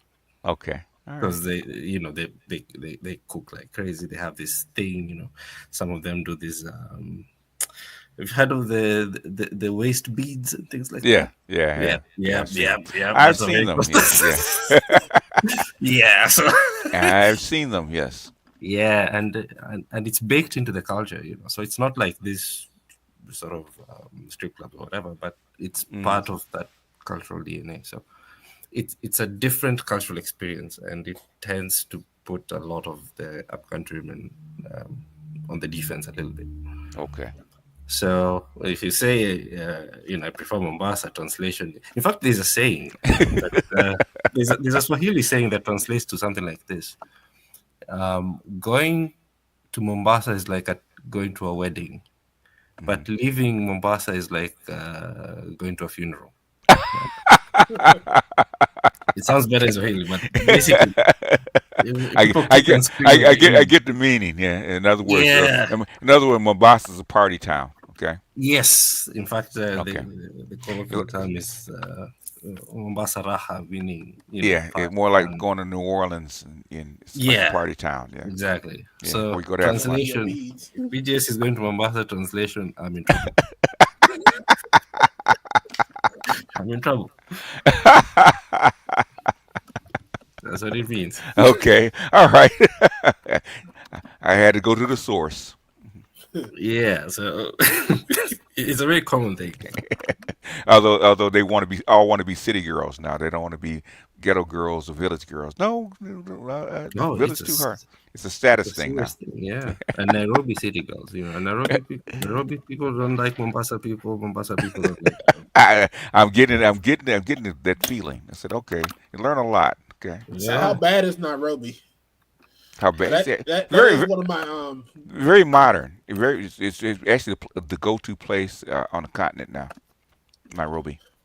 Now I heard some African guys that I was on work with, and they were talking about Nairobi, and that's one of my destinations I want to do before I die. Yeah. Basically, they were outside of South Africa, of course. They were first embraced the South African corridor. So all the internet went there, the infrastructure went there, and they're building like crazy in Nairobi. So Nairobi is almost like I wouldn't say European city, but it's closest to a European city on the continent. I would say right about now. Very modern. Okay. Very modern skyscape. In fact, that's how come all the brothers actually headed to Nairobi. In fact, they're calling it the Nairobi, the Silicon, not Valley. What do they call it? Silicon something, Sahel or something like Silicon that? Savannah. Silicon Savannah.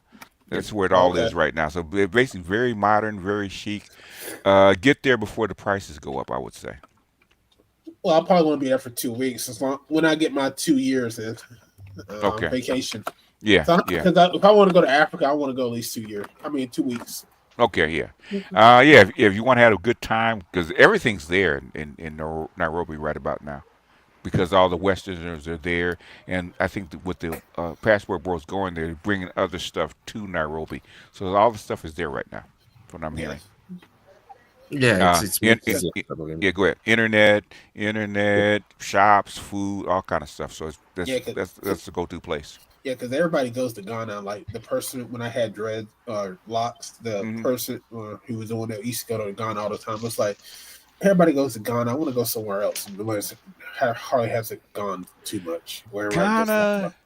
Ghana, in my opinion, and Dr. Reefer and Sachi can check me on this, has slowed its progress down. Ghana should be where Kenya is right now, but they couldn't let the West go fast enough, and so China said, "Fuck it, we're going someplace else." So they went east instead of west. So they left Angola, Nigeria, and Ghana behind. Okay. Yeah. Because they couldn't decide which way they wanted to go. So all the infrastructure actually went east. So Tanzania is still growing. Uganda, Ethiopia, Kenya, and Rwanda was already getting some kind of infrastructure because they actually felt guilty after the genocide there. So Rwanda got a lot of investment. But I think Nairobi is probably the place to go. Okay. Yeah, Nairobi for sure. Yeah, if Ruto doesn't put the kibosh on it, I think it will still, go pretty fast. Because like China right now, they're in Tanzania, Mozambique, Nairobi, Ethiopia, and a little bit in South Sudan, Yeah, but for the and Congo, of course, they're in Congo for the minerals. But Congo's a tougher fight, is because Congo has almost zero infrastructure. So it's a tougher fight. Yeah, but for the African diaspora, African Americans, Kenya is probably going to be the number one spot. Yeah, it's probably got to be the number one spot. Yeah, speaks English. Yeah, legal, the legal rights and stuff like that is the same. Yeah, and the grifters and beggars are not nearly as bad as in other places. Yeah, that's true. And child support is manageable. Now, don't let the women tell you that, because that's not what I'm hearing from them. Right, for the ones who got them, for the ones that like to shoot up the club. Just stay away from the Kikuyu. That's all. Oh yeah, like man. They have a bad reputation in Kenya, man. God, dog, I didn't know they had that bad a reputation. Bro, they money over everything. Yes, yeah. So you wind up at a funeral, it'll be yours if you. Yeah, man. Girl. The moment when I lost my job, you know. Oh yeah. Later, the girl I played was probably Kikuyu. She was. Was she? Was she, Doc? Yeah. Oh, now it makes sense. Okay, now that shit makes sense. Okay, yeah, that makes all the sense in the world. Because as soon as I said Kikuyu, he was like, oh my God. But no, even amongst the women, Kikuyu have a bad reputation. I said, she said, they kill their men, don't you? I said, oh no. I did not know. But the one thing I'm gonna say, and I guess Dr. Marafi can tell me otherwise if I'm wrong, because I don't want to misrepresent Kenya, because Kenya is the spot to be, and Uganda. We forgot Uganda, Tanzania, Kenya. I think those three spots you can't go wrong. What I will say is this: from my understanding of African women, that you definitely got to be the breadwinner, and when you're no longer the breadwinner, all deals are off. Yeah, all bets are off. Yeah. You shouldn't be different, there. Which is different from the Filipino, because when I was dating my Filipino girlfriend, I was just a student. Okay. And I could afford myself, and she would afford herself. So we just did everything like 50-50 split. But whenever we would hang out with her sisters and stuff like that, she would give me money for her and her sisters, and let me pay for everybody, and let everybody think that I'm just paying for the whole game to give me face. That's old school. Yeah. She's playing a long game. Okay, but gotta remember, Filipinos are way more Americanized than say the Kenyans are. Yeah, but her mom didn't like black people, so she. But was your mom related to George Bush? Yeah, bro, I have horrible taste in women, man. But that's another day. Yeah, but the Punani must be fired in, man. But I will tell you this: at least Nairobi girls, they're not doing that. They're not doing that. Okay. They're not. So if you got it, they with you. When you ain't got it no more, they'll leave you. Right? Okay. No. Sounds like Black American women. Yeah. I mean, I don't know, Doctor. Do you want to? What I can say is, I mean, there's sort of the Western type, if you like, is a little bit too much. Yeah. Of course, it depends on who you get, but in general, because of the social constraints around too much transactionalism, even in a place like Nairobi, of course, you have to have that dynamic, that sort of provider dynamic, because that's just cultural. It's expected, but it's not to the extent that it becomes just vicious. So you can still find a large pool that is fairly reasonable you can deal with. And of course, if you go, if you're going to the clubs in Westlands or the suburbs in Nairobi, you're getting basically the same thing you get in Atlanta or something like that. Yeah. But, fair. And also because there's still that sort of strong influence of family, religion, those things. So in this sort of psychology of the group psychology. So allow me to ask this question. Please. You have those constraints that make it a little bit reasonable. Yep. Okay, is it possible, and please put it in a percentage, right? Because I'm trying to not let my DNA go Asian. I'm trying my best. What the hell? What the hell, man? What? He wants to keep it black, man. Black, what the hell? He wants to keep it black. Black is black, man. Improve the race, man. What the hell, man? So What is that? we woke Mookie up, man. In other words, explain yourself, son. hey, I'm just look. I have no whatever with any. Hey, marry and reproduce with whoever you like. I'm just saying, for me, this is what I would prefer. Just personal preference. Yeah. Personal I preference. might marry a Thai girl just out of protest for that statement. Yeah, they got black ties in Thailand. So, dark Thai. That's all I get. Dark Thai. I'm happy. Hey man, I'll send you. Hey. I'll send you. What is it? I'll send you a What is that? What do they do? What gifts? What do the women have? A baby shower gift. I'll send you a baby shower gift. How you go to the Philippines and just get away from the main island, get the island girl, man. They're dark. I need the real thing. They're crazy.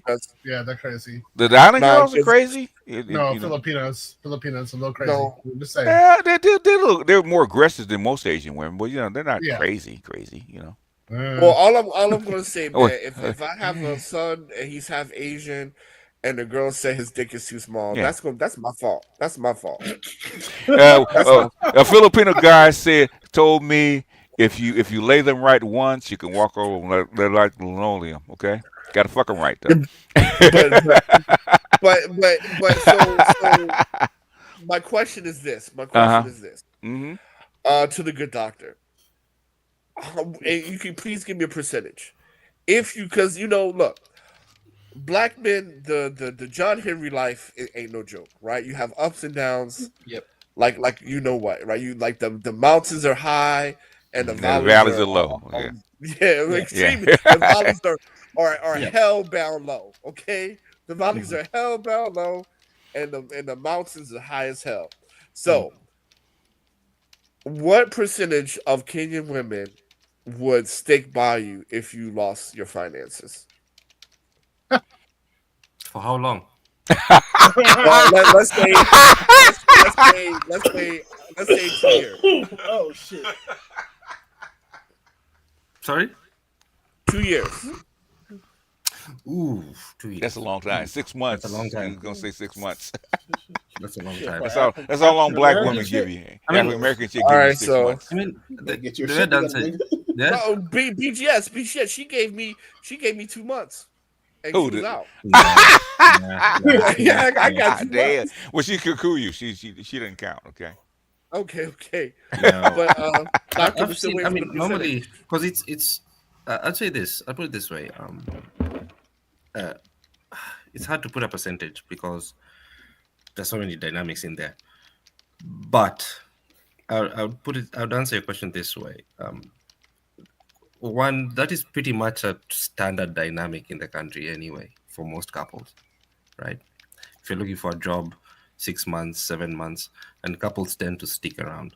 So I'd say, this is just my rough guesstimate, you're definitely looking at something like over 56%, 60%, 6 out of 10. You will find a girl. Yeah, you can do 6 months or you stretch it, but there's also other dynamics. You can just be sitting there, right? No, you're not sitting there. You're doing what you can do.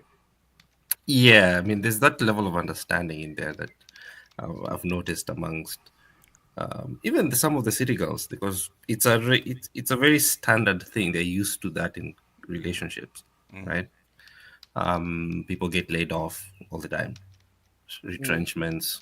No, but I want the real riders, the 2 year ladies. I want a real rider, not the 6 months. 6 months is too easy.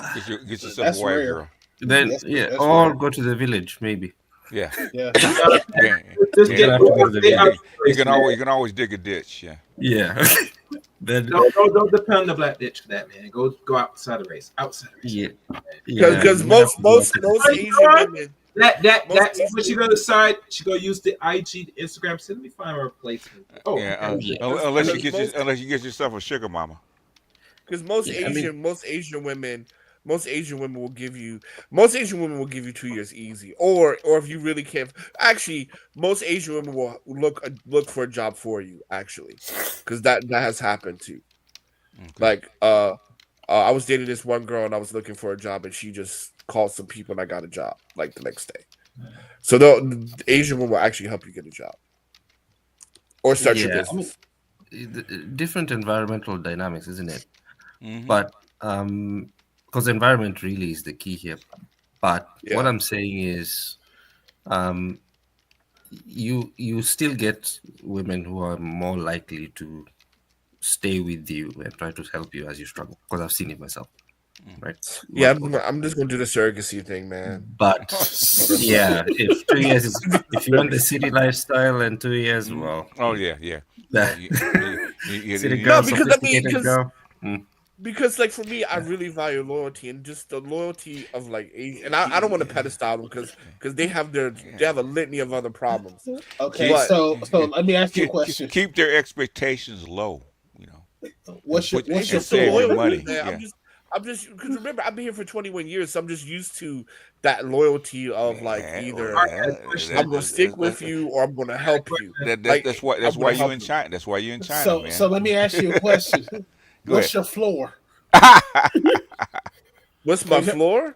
Yeah, what's your floor? In other words, as far as looks, that's what he's trying to say. Oh well, I find Asian women very attractive. I just don't want to have. I just think I don't want to have sons. That works in America. In other words, you can get a chick to take care of you in America that's black. If you're willing to take a 4. No, I'm not trying to get cussed out every No. I'm not looking to take. I know that's what he's trying to say, but it doesn't work that way in other countries, though. Okay, I see what you're saying. Yeah. No, because my whole thing is this. I mean, obviously, I'm an earner. I can take care of myself. I can take my friend. I'm just saying, like, worst case scenarios, I just want to know that you're gonna be with me in the worst case scenarios. And from what I've seen and how long I've been here, Asian women have proven that to me time and time again, whereas other women have not. Yeah, the problem is they've been raised differently. So but the problem is that the blessings we have. This sounds so cringy. I'm gonna say it anyway. But the blessings we have genetically, I don't want to lose that either for my sons. Okay. So it might have to just be surrogacy. So how old is your beloved though? Wait a minute, it could still be passed down. How old is your beloved? But she's Asian. Yeah, but how old is she though? She's 26. Oh, okay. Yeah, you're gonna have to have a baby with her, man. It's not gonna fly. I mean, I can get rid of this. I can get rid of this one, get an older one. It's fine. I mean, Get your leftover woman that's 40, man, and they'll stick by you, and then you can do the surrogate. Yeah. I mean, that's going to be the plan. Just get a woman 45. Yeah, she got her kid. I got my kids, and take this thing. Get your leftover woman, and you're good, man. Yeah, pretty much. Plenty of them. Yeah, they're growing by the number of what I'm hearing, man. In fact, there's a video I had to do something on. Why do Chinese men prefer a younger single mother rather than an older leftover woman that doesn't have kids? Yeah, I've been watching videos saying that I think that's cap. He's not choosing either. Well, this is a woman actually complaining that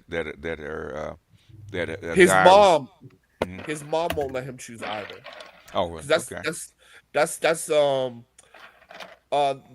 marry a woman who has a child and you don't have a child, man. That's like a slap in your parents' face. Evidently, the red pill is changing Chinese dudes, man. Yeah, I've heard the red pills going. Yeah, I've heard the red pills infiltrating China real bad. Yeah, bad. Yeah, for sure. Yeah, for sure. Like most dudes are just giving up on dating for the most part. Yeah. They just accept it. Yeah. That's true. Most dudes. So, like, if you want an Asian woman, there has never been an easier time than right now because Chinese dudes ain't doing shit. Yeah. If she's over 30, over 35, man, she's fair game. That's what I'm hearing. Yeah. But I mean, even now, even the younger kids, they're like, they're just like whatever, man. Because like, it's too like, especially Shanghai, it's too materialistic. It's too materialistic here. Right. So, but yeah, like, because they just had their sexual revolution in the mid 2000s, right? 2010, 2015, right? So there's less and less virgins, which is a problem. Yeah. There's more and more, and then when you had so many, one of the things that started this was also a lot of foreign corporations that came here. They would hire women. Right. And so women, because they could just speak better English, right? So women would come in with these director jobs, these VP jobs of these multinationals, right? Because and also majority of women study abroad over men. So when you had this influx of American, Korean, and British companies, right? They, women were majority hired, right? Because it's just easier to work with a woman than a man, right? And so these women were making so much more money than their counterparts on top of that. And once that happens, it's a wrap. Especially in like Beijing, Shanghai, Guangzhou, Shenzhen. Yeah. Right? Because when I was working for US companies, all my hires were women. All of them. Really? Okay. And yeah, all my hires, and then even for the sales was 100% female staff. Well, 99% because I did hire one guy, and these girls are 21 pulling down, like, so if the average salary is about $1,000, these women at 21, 22, 23 pulling down $3,000, $4,000 a month. Okay. Right. Yeah. So they're making 4 times the average city salary, and young.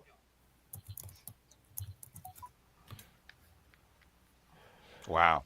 So they got their ass on their shoulders because they're making so much money. Yeah. It says 414 money says just get a Somali girl in Nairobi and they'll ride with you. I hear derision in that tone. Okay. Something to say, sir? You can try. Oh boy! But from what I know, when I visit, when I go, right, Somali, they're their own little group, man. Nobody infiltrating there. Like, they got their own section of town, right? They got their own restaurants and things like that. I used actually when I used to practice, I opened a law firm, and my law firm partner was one of my best friends. He's Somali, so you can, but of course. Your mileage may vary, huh? You have to. It's a lot of work. Yeah. To get in. Yeah, because they're like they don't really. I mean, I don't know, right? Because I'm a foreigner, so you obviously. But it's, to me, the Somalis in Ethiopia seem to have their own community inside of Kenya. Yeah, they keep to themselves. That in-group affinity is very high. Particularly with Ethiopians, Somali is a little bit better because historically, there's a longer history of interaction between Somalis and the rest. Yeah. And also, there's a huge Somali community anyway that came into Kenya during the war, right? The war period. Yeah. So they have their own community, which is fine. With Ethiopians, a little bit more difficult because there's a really tight social control. Yes, even here in America. Very tight. It's like that over here in DMV, man. The Ethiopians is, I mean, I get told, you can get one, but they're like, you basically need to be accepted by at least one of the men. Yeah. Let me play a little bit of this. For Chinese men, a young single mother is worth more than an older leftover woman.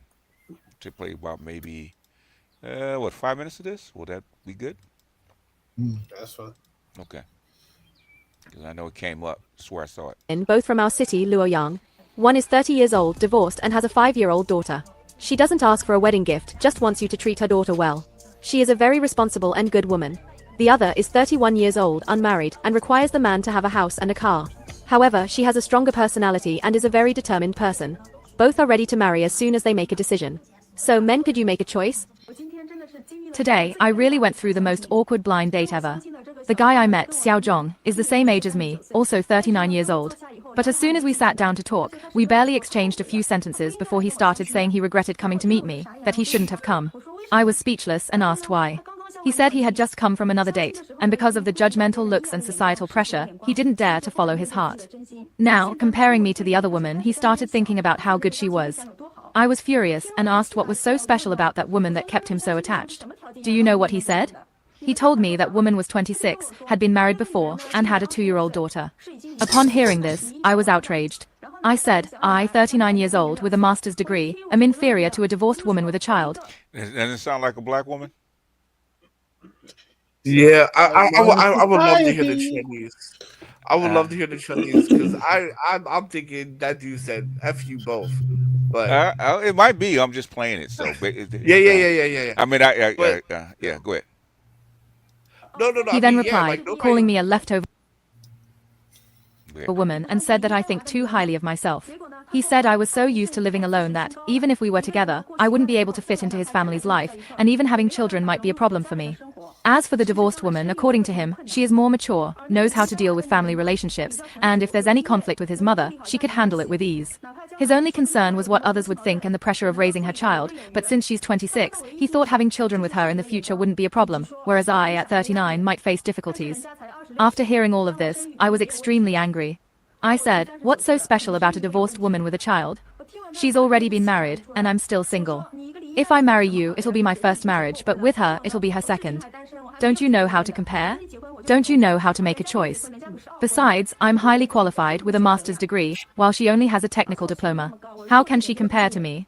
He said he didn't care about qualifications, only about age and appearance. How? That doesn't sound like what Kevin Samuels was saying back in under COVID, right? Almost word for word. Hey, there was a song back in the day. There was a song back in the day that told exactly what this is. If you don't know me by now, you will never know me. What I'm saying is similarities is eerie. I don't know if this is 100% of where because I don't speak Chinese, but the similarities are actually eerie. Yeah, they all seem to think that piece of paper is that it supersedes just natural attraction. Like like we don't care. That's them projecting. Because they view that piece of paper from you as attractive, so they think that's attractive to you, but it's not. Yeah. They don't understand men. But he was saying that the social pressure of dating or marrying a single mother is high. But the thing is, she's 39, the other one's 26. When he actually compared to both of them, said, "Okay, I'd rather take the social outrage of the 26-year-old." Of course. We're in America. We have a different outlook, but in China, it's different. Okay. Because in a simple fact of the matter is, like we always said, because she's so young, she still has eggs, and so she won't have to go through all that medical stuff shit that a 39-year-old will have to do because she never had kids. And she's there in the center way. Let me slow it down a little bit. Go ahead. 39. I mean, that's just unacceptable.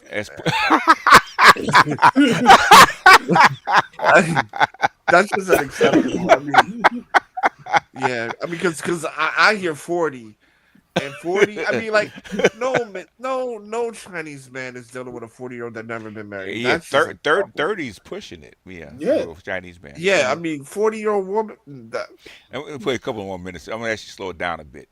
Superficial. So I said, fine, since we're not on the same page, we don't need to talk anymore. Now tell me, if it were you, would you choose a divorced woman with children or someone like me, a high-quality single woman? Single women over 30 and... Say what? What? She needs to just go ahead and get with those 6-year-old white dudes. That's her lane. Yeah.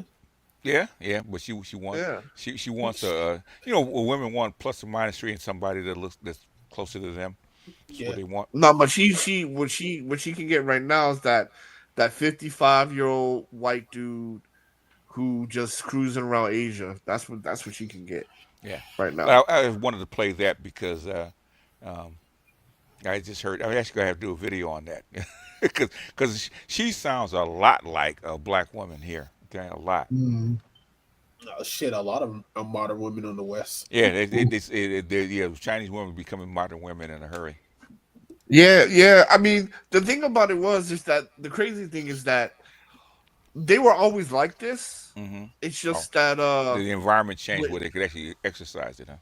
Yeah, where they can exercise it because they're like Chinese women are very materialistic. Yes, they're very, very materialistic. Yeah, but they still believe in marriage and all of that. I mean, they're not gonna go wild like back home, but they'll have a lot of traits that are similar. Whereas that you need to have this, you need to have that because they're very, very materialistic, very materialistic. But I have to do a video on that one because I was hilarious when I was hearing it because I said it sounds just he could have actually gone on Kevin Samuel's show. Yeah, but I mean, 40 years old. 40 years old with a master's degree, and I'm 39 and I'm unmarried, no kids. What do you say? I don't care about your qualifications. I said, oh my God. Yeah. I can actually hear him say, like, you got egg fried rice in your shit. Yeah. Oh, it's hilarious, man. It's hilarious. Yeah, and then on top of that, she's not even attractive. She's not even an attractive Chinese woman like that. I think she had a mask and a wig on to actually hide her identity. That looks like a wig. Well, because a lot of Chinese people are losing their hair right now. Oh, right? really? A lot of Chinese people. Yeah. Because of the lead. Because of the lead in the soil. I don't know what. Don't talk about it. It's all right. Yeah, don't talk about it. Behind the wall. No. Basically, he's in China, so we have to be careful what we talk about. So. No. You can talk about the hair loss, but I really don't know what it is. But a lot of women are losing hair, and a lot of men are losing hair at very young ages. Yeah, a lot of it is probably because China made the decision back in the 80s to take on these what we call dirty industries, and to have a lot of heavy metals in the soil and in the air and the water. So there could be. I'm not saying that it is. Yeah. So now I think China's trying to clean all that shit up. I think they're doing a good job. They're trying to. Yeah, it's hard. That's like we didn't. That's like when they put the chip plant, the silicon chip plant in Arizona away from everything. Yeah. So she's not that attractive looking. She, like you said, she might have a wig on, and at the end of the day, man, 40 years old. Yeah. And because you got to remember, there's not a lot of social welfare, right? A lot of things you have to rely on family for. Yeah. Right. Yeah. And 40 years old, man, like. Yeah. Well, a lot of them are catfish because I've seen so many of them makeup videos where they take off all that shit, the tape on their jaws and shit. I'm just like, wow. Competitive, man. You got to get the best deal, right? Yeah, and then they can get sued because what was that one guy who sued his wife? Oh yeah, because she had all the surgery, and when the kid came out. Yeah, the kid looked fucked up. He was like, "Yo, what the fuck?" She had got introduced to her mother first. To see what, exactly. Yeah. But anyway, BGS, I have to run, man. You guys take care. I appreciate you, man. Happy holidays, man. This was fun. Yeah, it was definitely have fun. Y'all take care. Mookie got upset for a second, though. What? What did he say? Yeah, I'm gonna breed with a Thai woman now. That's what's gonna happen. Hey, I'm gonna send you a gift, brother. Like, enjoy. I'm just saying, I just man. Look, man, I don't want to. I just want tall children, man. I want children taller than me, actually.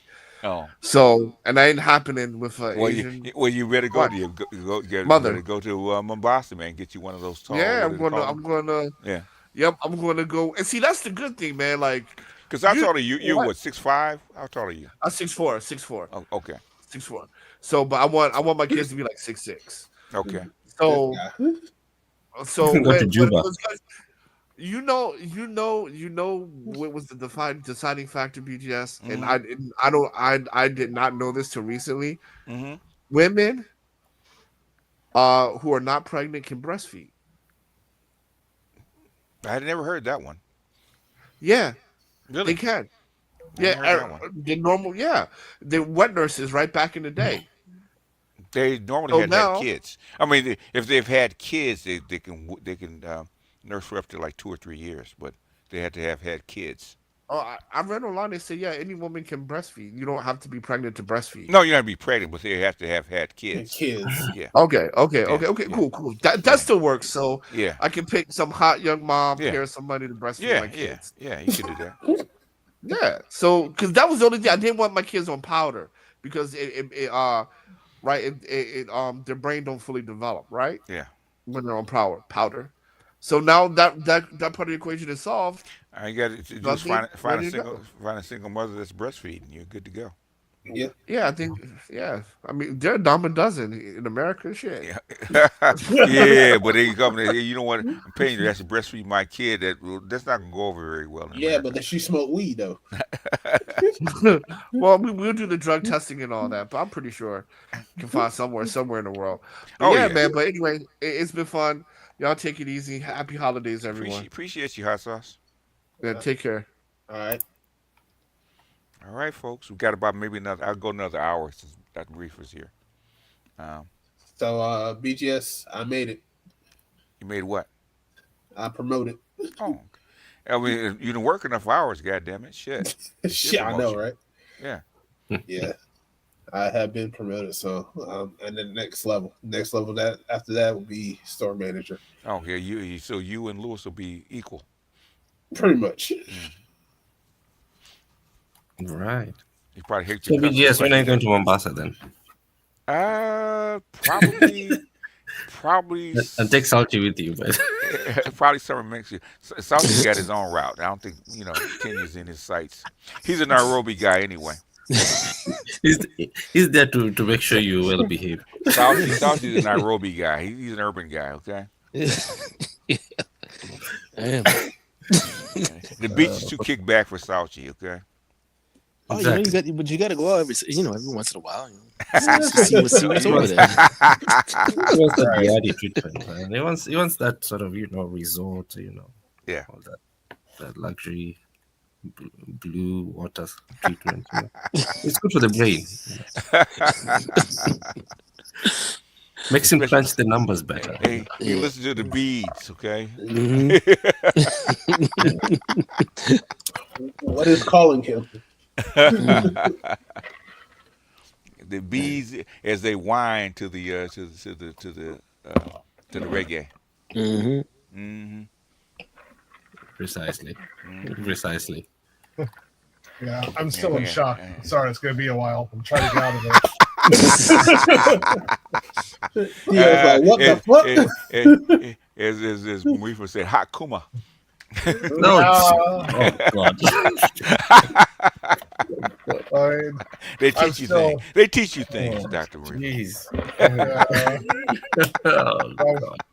I'm just like, oh my God, what did I hear? Like, what the? Okay. Trying to calm down. Like, I would love to have a half Asian child. I would be thrilled. They look like black kids when they grow up. I don't lie. I don't care. Like my nephew's Filipino. Exotic. Other than the hair, you can't tell. Can't tell. If I had like a half Japanese child and he or she were going around speaking Japanese, learning kanji, playing with the dog, I'd be okay. That's it. I've done life. I'm happy. You look at Rui Hashimoto, man. Yeah, he's half Japanese. Yeah. So I'd take it. I'd take that. Oh yeah, I'd be thrilled. You couldn't tell. They couldn't tell. They said until they start speaking. Say, are you Japanese? Yeah. Theo watched Ghost Dog back in the day. Yeah. So I was there. I speak Japanese every day, so it's still part of the culture. So it's again total shock, like not wanting to have a half half Asian child. Like I'm just like, oh. What are you talking about? Dio crashed out for a second. I do a system reboot. So wait a minute. What did I just hear? What?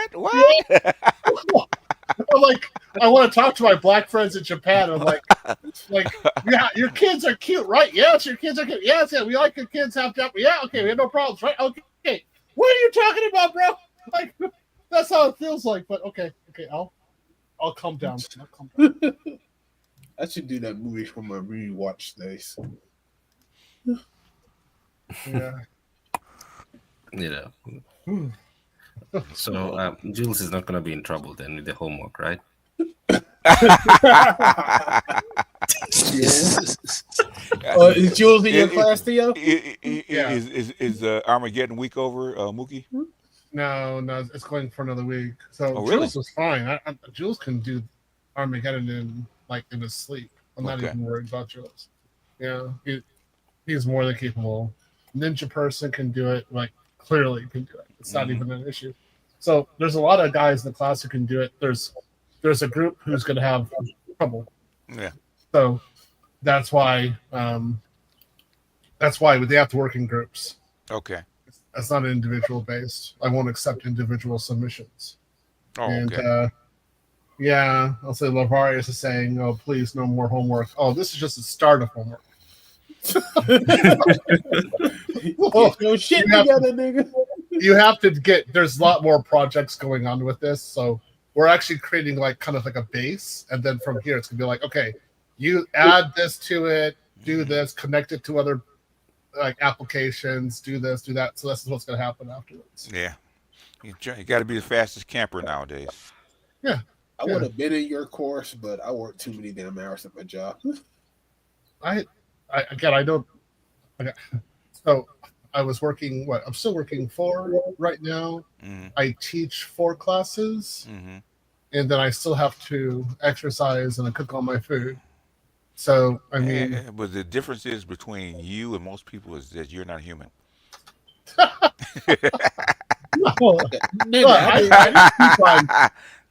I just keep on going. I just keep on going. It's just 80 hours in 1 week, and I'm just just go, just get more done. It's kind of like when I was in my last year of university. I recognized this was my last year, right? So in 1 year, I took 72 hours. God damn. Yeah. Jesus Christ. Yeah. I was just full on. That's all I was doing was learning. But that last year was probably the best year that I had because I learned a lot about what I needed for life, right? To courses that I was actually that are relevant for the rest of my life, and so that was pretty good. So I took basically 1/3 of my hours or something like that.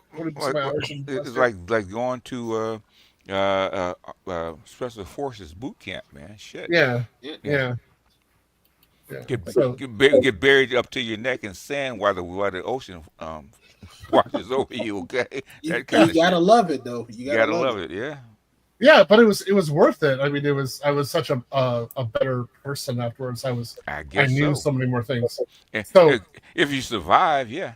That's why you have to love it because when I did that 80-hour week at my job, I literally calculated how many hours I had to myself. I had 3 hours to myself. That's it. Yeah, and then that's included. That's not even including the drive to work, and that's a 30-minute drive back and forth. So basically, I only had 2 hours to myself after sleeping. So, in my last year at university, one of the big things that I learned from Professor Larry Neal, shout out to him, was human labor specialization within a monopoly. Okay. And why you needed to have specialization within a monopoly. And this led to the blue ocean theory that I had as well. And that's what I teach the students. I'm just if you really want to get better, you have to have a specialization, and here's why. So what I'm teaching them actually is how to identify monopolies, go in there as a specialist, get your top dollar, and then move to the next monopoly. Okay. Yeah. And I learned that last year at U of I, that I had a very good professor who just drained that idea straight into me. Like this is the only way to do it historically. Okay. He's correct. Yeah. I've told people, I'm like, listen, man, the game is every two to 3 years, man. You're really supposed to be moving up or moving somewhere else, because if not, you're literally your salary's just not even going to keep up with inflation. Yeah, those days are over. You have to move. Yes, that's why I was happy. That's why I was happy I moved up in 2 years. And got to a point where I was like, okay, with the salary they gave me, I was like, okay, I'm doing pretty good. But in the next 2 to 3 years, I'm hoping to be a store manager. Well, what happens is if you stay within your industry or you're not having a skill set improvement, I always say at least once every 18 months, then the likelihood that they can either automate you or outsource you drastically increases. Yeah, that's correct.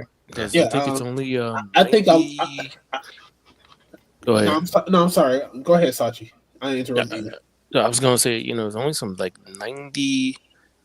It's like 92 or 93% of people they don't move unless like they have to. Like they were fired or like something happened. Other than that, people don't. No. People aren't ambitious. People are pretty freaking average, man. Yeah, that's human nature. Yeah. I mean, because I'm told when I got this job, I told my boss like, "Hey, I want to be advanced in 2 years," and I did that.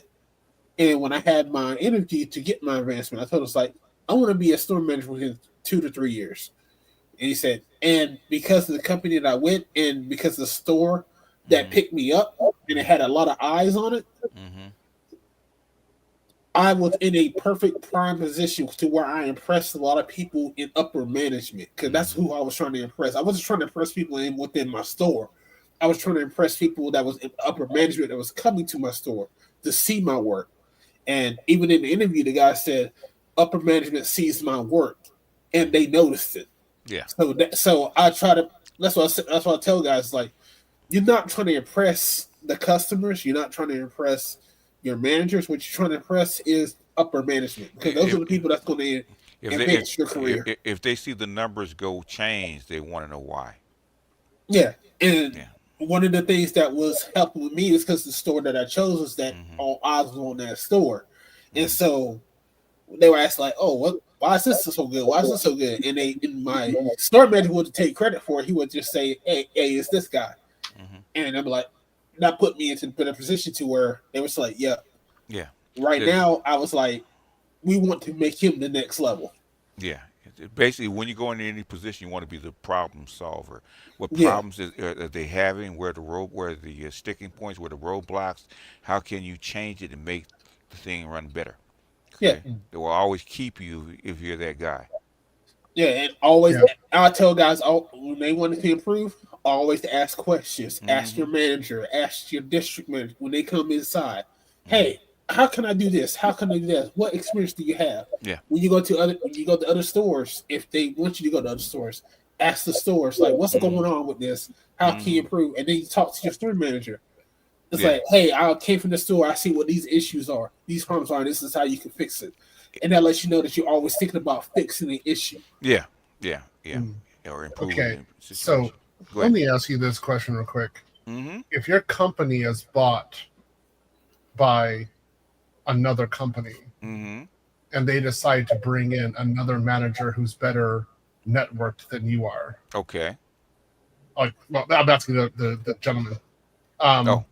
What? Okay. Yeah. What skill set are you currently developing that you can market on the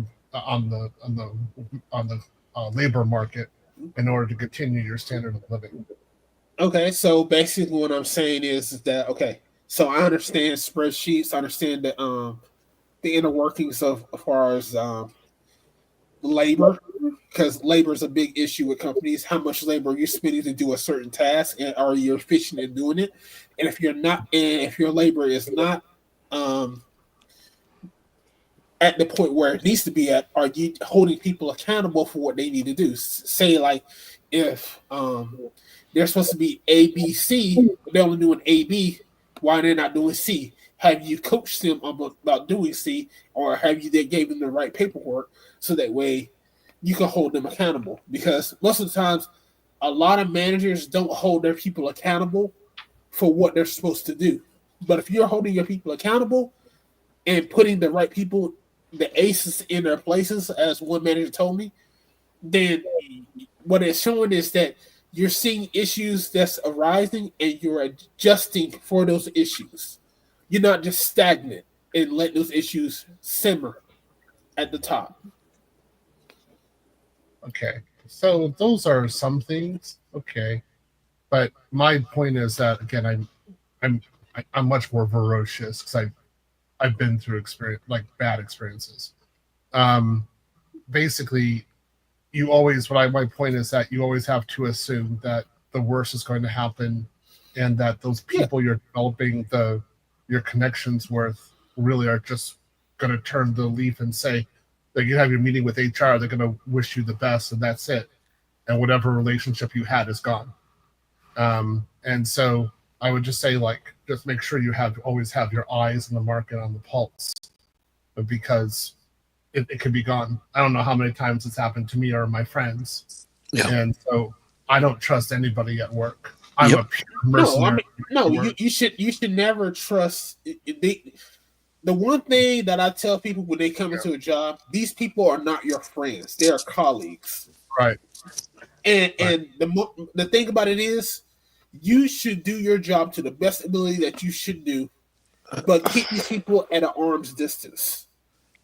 I may like my store manager, I may like my assistant manager, but I keep them at an arm's distance because at the end of the day, they are nothing but colleagues. They are not my friends. I work with them. I don't go out with these guys unless it's beneficial as far as networking, because the simple thing about the matter is, what's most important to me is me moving forward. Do I network these people so that way I can move forward? Do I network my district manager to move forward? You have to take each store, and this is what I told all my employees and people that's underneath me. Each store is different.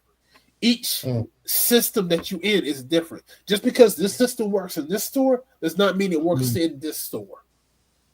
And so you have to realize that, adapt, understand, and especially if you're not the head honcho in it, just like the 48 Laws of Power says, don't try to outshine your boss. The master.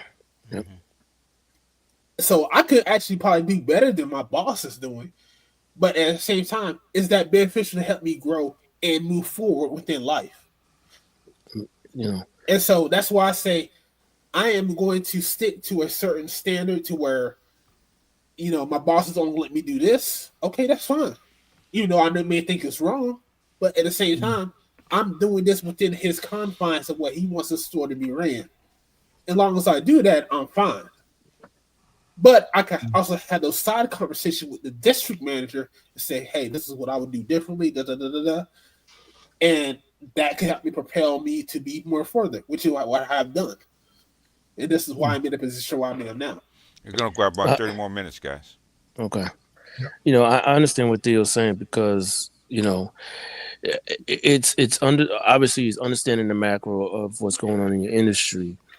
But depending on whether you're in, private sector, public sector, or, government, at the end of the day, man, you're still dealing with individuals. And the truth of the matter is if you want to really be successful, the truth is you only want to deal with people who are winning. Like, that's it. You only want to align yourself with those of influence and those who are winning. That's it. Nobody else matters. I know it sounds cutthroat, but this is reality. And especially if you're in the public sector with a public company, it's not even about the workers almost don't even matter because it's a three-legged stool. It's customers, shareholders, employees. Guess who's at the bottom? Employees. Thank you. So you need to be aligned with the shareholders. Yep. And then you need to be aligned with certain upper management, and you have to understand. And I know people don't like to hear this. You really have to understand numbers because that's the game that they're playing at the tippity top. Yep. Because what people don't realize, every month there are reports. Yeah. And the story. Are you hitting your numbers? If whether or not you're hitting your numbers, the managers are supposed to understand the reasons why. There's reports on everything. There's reports on your salary. The CFO, actually the controller and CFO, they get reports on payroll. And your manager is supposed to have a report on what's going on in their department and explaining why they're over or under budget. Yeah. So if you don't understand these type of, all these dealings, you won't understand how to maneuver yourself. Yeah, plain simple. I tell everybody, you are an investment into a company. How much value do you bring to the company to compensate for that investment? If they spend $50,000 or $60,000 on you getting trained and do your job, are they going to get $60,000 worth of work out of you? If they're not, then they wasted their money and they have to replace your ass. Pure and simple. This is why when I was saying, like, they look at you as a number and people are like, no, you are a person first. It's like, no, you're not. You are a number. Yeah. I told this to everybody. You are a number within a company. You are on the expense. You are an expense. Yeah, yes. Profit and loss statement. Guess where you are? You are not on that asset side. No. You are at a deficit, and you are an expense. How can you be $1 better? Point period. Sometimes even pennies. Yeah, exactly. So, that's why I tell people, I'm like, listen, like, if you don't want to really compete, go get you a government job, bro. Like, for real, go get you a state, because it's harder for you. It's harder for you to get fired. You really don't have to be all that good for the most part. And even if people know that, they're less likely to fire you. You go in the public sector, you could actually be phenomenal.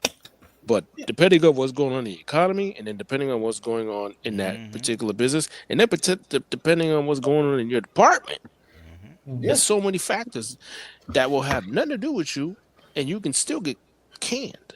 But literally has nothing to do with your performance. You know what brother told me? Just recently. My brother was trying to go for another job, a position in the company, and he didn't get it, and he had to tell his supervisor that. You know what she told him? What? Bad for you, good for me. Oh, good grief! Oh, so you get to keep him, huh? Okay. So he said, "I never wanted to hit a woman in my life until that point." yeah. She said, "I want to keep you." Okay. Yeah, and that's the other problem. You don't want to be too good, because when you are too good, guess what? They don't want to promote you. Yeah. They don't want to move you around. You just need to be good enough. Just good enough. Don't give them everything. Just give them just enough to where they be like, okay, maybe he can go over here.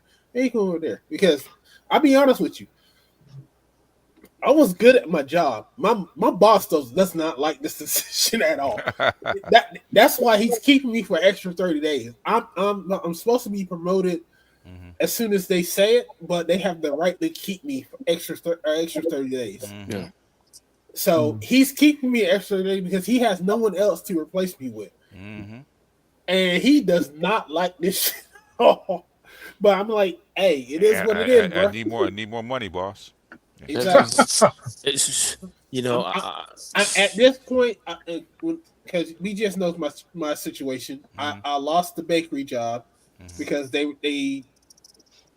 pretty much they cut me $150 a week. It's time to bounce, I bounced, got this job. I wasn't making as much money as the bakery, but now with this promotion, I'm making a little bit more than the bakery. So, I'm just like, hey, it is what it is. I mean, there's certain aspects of my job I don't like, but I have to deal with it. The simple fact that I have to work with people, and I hate people. But at the same time, I'm still, I still got to take care of myself. You Taurus, man, you're something else, man. Hey, hey, and guess what my daughter is, man? She's a second grade school teacher. Oof. Oh my God. So how you become a second grade school teacher? That's the Taurus? Yeah, that's the Taurus. Ooh. I never expected her to be a teacher. See, I like kids and I like adults. So, for me in that situation, I would like the children, but I would look at adults like side eye. I'd be like, "You a bitch ass? Why your kids so better than your ass?" When she said she was getting her master's in education, I said, "You? Where you gonna teach elementary? You?" That's the worst part. Oh boy. Okay. All right. Okay. But she's doing it. She's got a diary somewhere where she's talking all kinds of shit. Yeah, she probably got some voodoo dolls, man, with pins in them, on her. He's like, "Fuck these parents." No. I'll be honest with you, Theo. I hate people. I really do. They are so. I fucking hate people. Like I hate a lot of people in my job. Like, you are so a condescending ass piece of shit, motherfucker. Yeah. Oh my god! You say one shit at your fucking face and then do another. You bitch ass nigga. So the reason why I asked you that is just because when I get a job, I'm only like using that job for the next position. Yeah. And I'm just getting the skills there, and then I'm also getting skills on the side for where I'm going to go to next. Yep. And I'm just absolutely 100% ferocious in that. I'm like an animal. And I learned to be that way with the American system. In Japan, I didn't have to do that. But here, that's the only way to survive. Especially if you're in IT, you got to. Yeah. You got to be savage in these streets. Yeah, you got to be vicious. Yeah. That's why I told That's why you're a good trainer. I said you're the best. It's because it's an apprenticeship. That's what you're going to have to actually go through. So. Yeah, you got to be zero tolerance. You got to be like a fucking animal when you come into the American system with any job you want. You got to be ferocious. You got to be cutthroat. You have to have that because there's always going to be someone that's trying to upsert you. There's always going, and you got to be like, I'm going to shut your shit down. You can't. It's not so much that somebody else trying to get your job. That's not some. I don't have that kind of issue. What it is company acquisition. Yeah. Like what it's sort of saying, like HR looking at performance, your real cost, whether or not your skill set can be automated, things like that. That's a major issue. Yeah. Or is your project even going to continue? Yeah. But that's you looking at your job and understanding like, hey, how valuable am I up to this company? Is my company coming from my job? Yeah. Or is a individual coming from my job? Yeah. Either way, I got to be vicious and so say you're not coming for this shit, or I have to look at another avenue as far as like, okay, if my company's coming for this job, what way can I improve myself to the point where I become invaluable, not replaceable? Yeah, and that's because like I said, my bakery job, my job was being taken away from me, so I had to figure out a way how. Okay, if they're gonna take my job away from me, where can I go, or where can I be in this company to where I could be okay? Yeah. That was my whole, because I left my job before they implemented the bullshit they were gonna send to me. Because the week that I don't think I've told BGS this, like the week that they started the bullshit where they cut me $150 an hour a week. I took a vacation and still started my other job. But the thing about it is that my vacation paycheck was more money than the week that I worked. Really? Yes. Make sense. The week that I worked a full hours was less money than my vacation paycheck. Yeah, because your rate's different.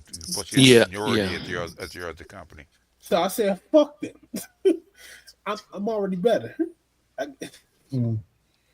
did what I had to do, and I'm getting better results out of that because I didn't wait for them to fuck me over. Yeah, that's good. I mean, that's actually very aggressive, and that's good. I always say you always want somebody to be trying to recruit you, to be trying to take you out. Yeah. Oh yeah, I'm still on Indeed. I'm still on at least and I'm just looking at everything that's possible in front of me. Because I know what my worth is, and I'm not going to sit there and sell it for less. Yeah, the thing is, where do you fit in the chain? Yeah. You know, I always had to figure where do you fit in this chain, because there's a chain outside of where you even work. You know where you fit in the chain, you can always figure out where to go. Yeah. So yeah, definitely do that. Again, this is my recommendation. I'm paranoid in the market. In the U.S. market, I'm constantly paranoid. Oh yeah, you have to be. I mean, with what you do, you got to be. Yeah, it's. Even what I do, you got to be, because the one thing I've noticed is that companies will not hesitate to replace your ass. Yeah, it doesn't matter if you were a cook, so at a restaurant or retail, whatever, cybersecurity. I've had a friend that's in cybersecurity right now, and they are ready to replace his ass. Oh yeah, and he's like trying to find a job in Colorado right now, where he can work from home. Yeah, be ready to move. Yeah. So if you're in IT, you got to be ready to move, man. Yeah. It's always been that way though. It's constant. If I work a contract like for 2 years straight, I'm like, how the hell that happened? Yeah, that's really long. I got students though who are still at the same company for over 2 years. I'm not too surprised. But it's always like, how do I move? What other problem can I solve? Who else is going to need my services? Can I charge more now? Yeah. And can I go someplace else? That's how I do it. Yeah. The thing is, once you understand their flow, you can understand how much they actually need you. Right. And then how much time you've got. And you're like, okay, yep. I went through that with one of the younger guys in IT, and I told him, I said, because they brought in bankers, right, money people. I said, okay, you got maybe a year and a half. Because bankers coming in, how can I reduce cost? Yeah, that's what they're there for. That's what happened with me. Yep. Yeah, I hate them. I hate them so much. It's just a job. The thing is, if you see them come in, you have to figure out, okay, how valuable you are and how much do you cost, and can they replace you? And at the time, they couldn't replace him. So you got about a year and a half, 2 years. And this is why I always suggest. And people think like I like accounting. No, I do this shit because I want to know. Because I don't trust people. so if you take, you only really need 4 courses of accounting, man. The basics. Once you have that, then you can look at. I mean, it's easier with public companies and the government. But once you can read these financial statements, man, and then obviously it's a public company. I listen in on the quarterly earnings. Because you're already inside, then you want to hear what the management's saying, and then you're inside, and then you can read the numbers, so you can have a real good picture of what's really going on. Yeah. So and then where the ripples coming back to you. Yes, sir. Yeah. Yeah, exactly. Then you know how long you've got. Yeah. Yep. So then, what I always say is like, if I have a number 1 job, and that happens, I reevaluate. I'm like, okay, so this job is now a number 2. I need to go get another number 1. I'm going to treat this like a number 2. I'm not looking for another one.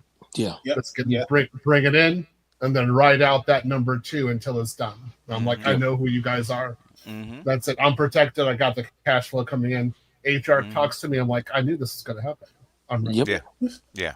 I mean, human beings repeat the same patterns. So yes. That's why geopolitics, whether it's business, whether it's relationships, they repeat the same patterns. Yes. Yeah. There's nothing you can do about it. No. So no, they're human. This way, for my students, when they get a job, they get like say $120,000-$150,000 a year, and then they stop coming to class. They stop trying to get certifications. They stop trying to upgrade their skill. I could have knocked on their door sometimes. Go to Messenger and say, "Hey, where are you?" This is when you get the job. That's when you actually start to study. What you did before was like kind of play. Yeah. But this now is for real because you need to maintain where you're at. So, what additional skill have you got in the last 6 months? Yeah, with AI introduced, the clock is always ticking. Right. And that's with any job. Like BGS knows, I have like my ex's daughter contacted me. We're close and like that shit. And I told her, like, recently it's just like, hey, you're at a position where your jobs are going to be fluctuating, so you have to develop skills, especially as far as learning how to do. Because she's a professional chef, and so she has to learn how to do sushi, this skill, that skill, this skill. And I told her, it's like, you have to develop these skills so that way you could be marketable to a variety of jobs. The best. Somebody told me the best place to learn how to cook is on a cruise ship, because you have to cook everything. Yeah, and you have to do it constantly. So I actually wanted her to go to like either Vegas, to where she has all those space spots where she can cook everything, stuff like that. Yeah. Or like what you said, a cruise ship, because that's where she's going to develop skills. But she wants to stay in North Carolina. I'm like, okay, fine, but you still have to learn certain skills. Yeah, I have learned to be a gorilla about things. Okay. Yeah. People think I'm crazy. Okay. Like when my daughter was young, actually wanted to be a doctor. I said, we're gonna go to Cuba. Yeah. And when her mom said, my baby, fuck all that. Okay. Yeah. Unless you got $200,000 for medical school, which you didn't. Okay? Yeah. I mean, if I win the lotto, which hopefully I win, I honestly would try to take her out of the country and teach her, so that way she can learn other stuff, so that way she can better her skills. What I'm saying, the thing is cooking. Okay, cruise ships, they have to cook a lot of meals very fast and a big variety. It's the best place to learn. But that's also depending on if she has to drive to do that too, because I honestly think she may not have to drive to do that. So they never have enough cooks on a cruise ship. Yeah, but that's just something she wants to do. That's what I'm saying. That's the drive. Because I know I had to drive. I don't know if she has to drive. She'll learn. If she doesn't, she'll be back. Basically. They're not going to keep you if you're not holding your weight. Okay. Yeah. It's not jail. But that's my whole thing. It's just like people. I know. I understand people. A lot of people don't have the drive to do the things they need to do so they can succeed. A lot of people just wants to get a 6-pack at the end of the day. Yeah, and they the do. cigarettes, and that's fine. It. That's fine. That's fine. Yeah, that's fine. The thing is, a good cooking school is going to cost you in the neighborhood of like $35,000-$40,000. Okay, if you have it, take it. Okay, if you don't, the best second place is a cruise ship with world-class chefs. That will teach you because they have to. Next place is probably the military, okay, or anything in life. It just like, do you have the drive to do it, or do it better than the next person? And sometimes you have to be put in a position to do it, because once you're in that position, you have to do it. Yeah. In certain aspects, it's just that sometimes you have to make your way, and sometimes a way has to be made for you. Yeah, but more so than not, a way has to be made for you. And sometimes you got to figure something. A lot of times the way is there. You just have to recognize it. A lot of people don't. That is true. A lot of people turn it down. I know I did. So I'm trying to teach my kids. Okay, look at things a different way.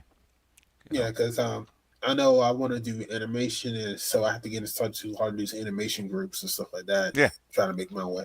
That's how do you think a lot of people learned to program back in the day, man? They didn't learn at school. They learned in online groups and meetups. Yep. Where an expert would actually teach you the skills, because he got tired of talking to himself. Yeah, pretty much. The message boards back in the day, and meeting up. I used to go to a lot of meetups, man. And everything like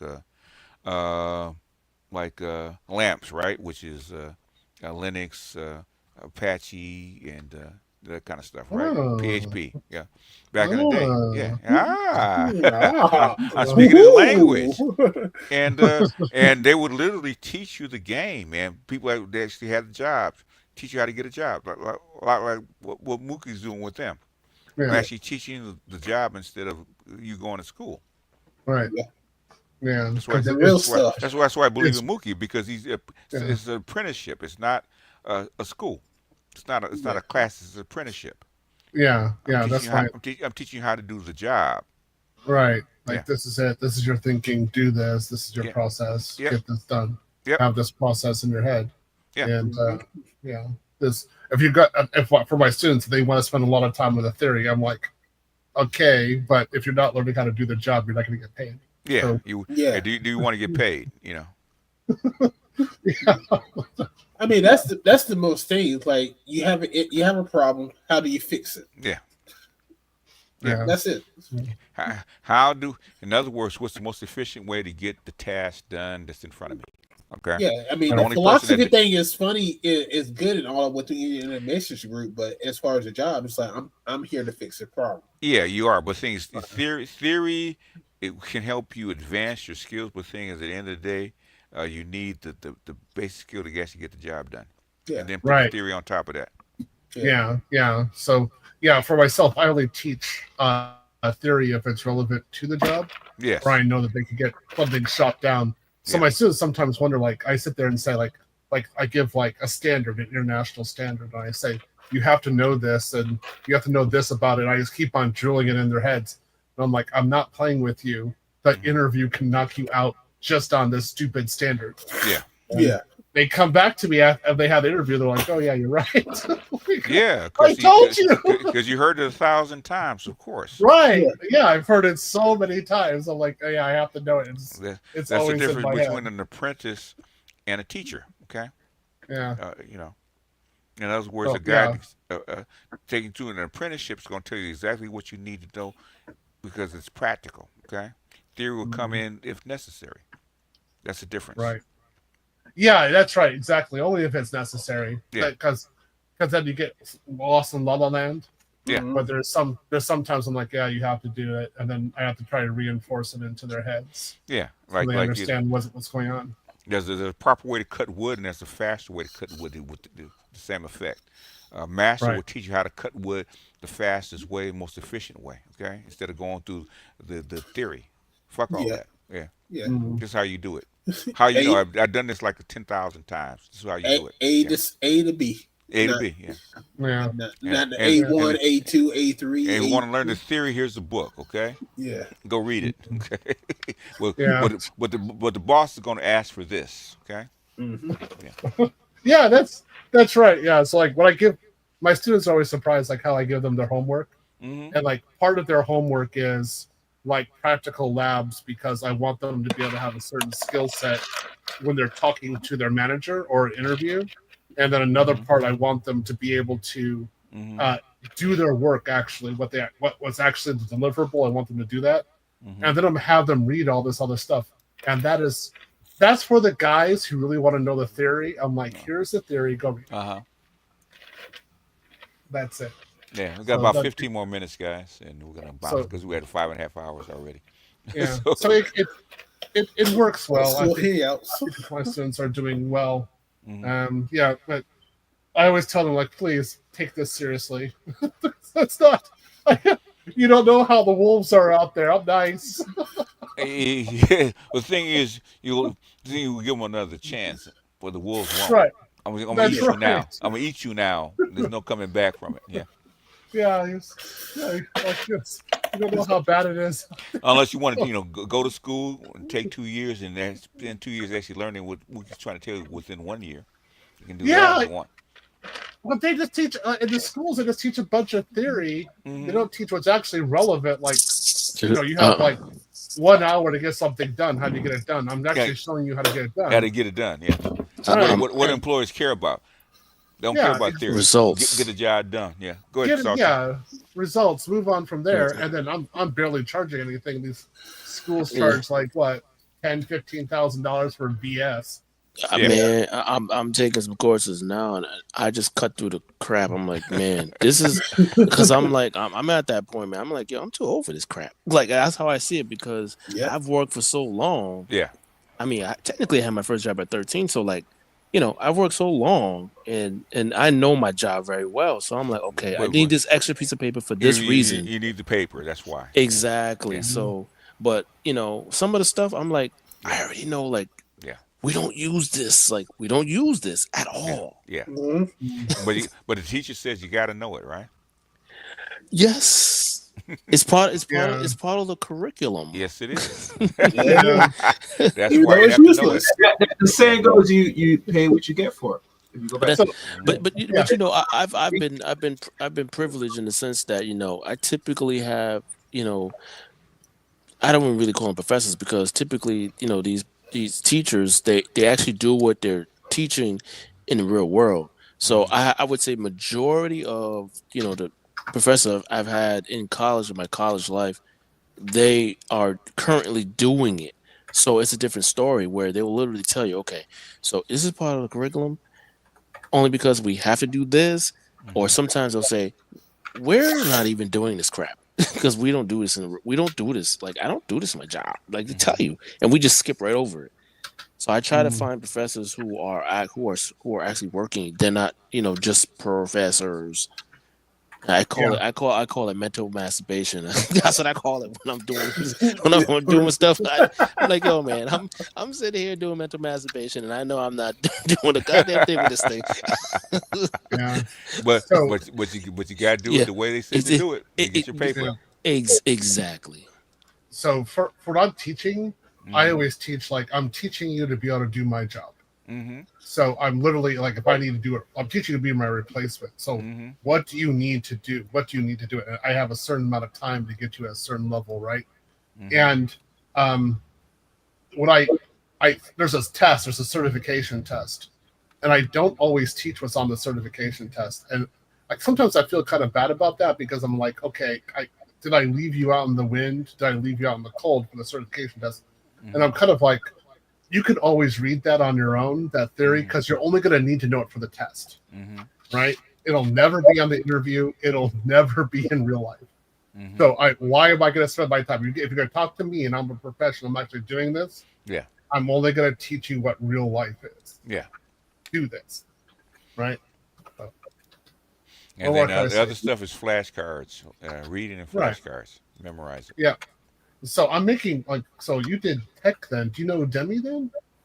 Do you know the Udemy? Udemy? Okay. Yeah. Udemy. Like so I'm making Udemy's now. Okay. That's good money. Yeah, but I'm making a special Udemy for our group.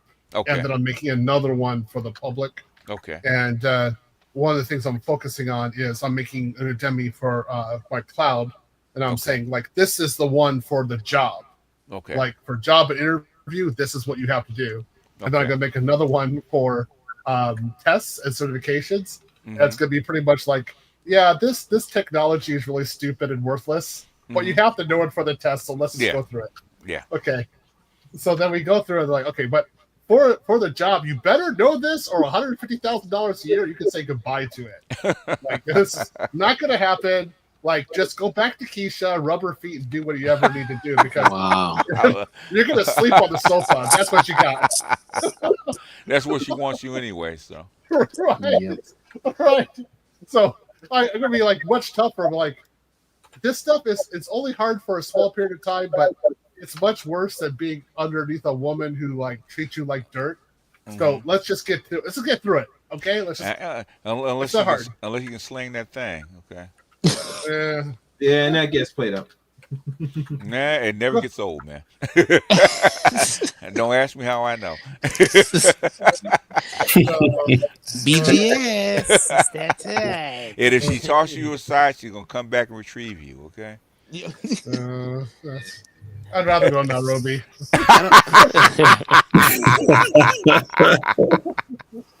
I'm just saying, let's just be practical here. You'll kill everybody. They said you're so nasty. From the Kenyan girls. What are you? That's shocking. Say it again. and they love my voice because I have a deep voice. So I don't know what that means, but that'll work. Yeah, at least that's a good solution. But Keisha ain't gonna work with me. No. That's it. I'm like, I'll do like the worst parts of cloud that I don't like. I'm like, get the book open. I'll learn the theory. I'll do the practicum, everything, the automation. I just don't want to have that problem. Nope, ain't gonna happen. No. You don't want to be sleeping on Keisha's couch, man. No. Even if she loves you, she gonna give you a hard time. Yeah. Nigga, you ain't worth shit. Yeah, exactly. I don't like that. She's trying to cow you into screwing her to death. Okay. Yeah, I mean, keep her quiet. I don't want that at all. So so when I always tell my students, like, I didn't have Google when I started out doing computers in Japan. There was no Facebook yet. My materials that I got were all in Japanese. And I did it all. I did all the speech jobs, everything. I got my job in Japanese. Damn. Okay. And they're like, "Why did you do that?" And I said, "What job was I going to have in Illinois if I came back?" Yeah. So I was going to be like a waiter or a nothing, right? Okay. And then there'd be a bunch of ABWs going around saying that I ain't ish, right? And I was like, I'm not doing that. So you burned the boat. You burned the boats, huh? Yeah. I will do anything. I will learn anything. I will study anything. I will not sleep. I will not eat. I will do anything to avoid that situation, and that's what I did. I stayed in Japan. Yeah. That's much better. Oh. Anybody else y'all want to jump in before we got about 15 minutes? No. Well, I think greetings, folks. Oh, you go ahead, Cass. I think you made your point, BGS. Yeah. Almost 6 hours of this person. Yeah. That's good. Matter of fact, I think you're on Facebook right now with you, right? Let me check something. Yeah, I'm on Facebook. You can find me. You have to keep on looking, but I'm there. No worry. I'm tough to find. He is tough to find. Yeah. That's the big. I don't get that question as much anymore, like I used to. Yeah. How can I contact Theo like a whole year? God damn, he's here every day. Talk to him. Good. And Ninja Person's right there. Ninja Person's right there. Talk to him, okay? Yeah. So I wasn't trying to be public. I'm still not. I'm not trying to do it. So I mean, I'm coming in here having my fun. I need a little recreation, so I decided to come on. But tomorrow's. Are you still triggered, or have you gotten over it? Oh, I'll be okay. Yeah. I'm gonna say I never seen that out of Mookie. I never. I said, what's wrong with him? It's what? How dare you say that? And Mookie crashing out. What's going on here? I know so many Japanese women. I would love to knock them up and make a kid. I mean, what's wrong? The love of my life is Japanese. Italian. Right. Yeah. Italian. So he tired? No. Italian. No, I said he tired. He tired. Okay. He tired.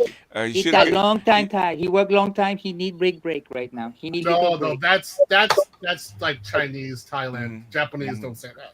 They just say Japanese wouldn't even go into English. They're like, hey, I'm Japanese. Okay, Theo. I will not do that like that. I'll do Filipino if you prefer.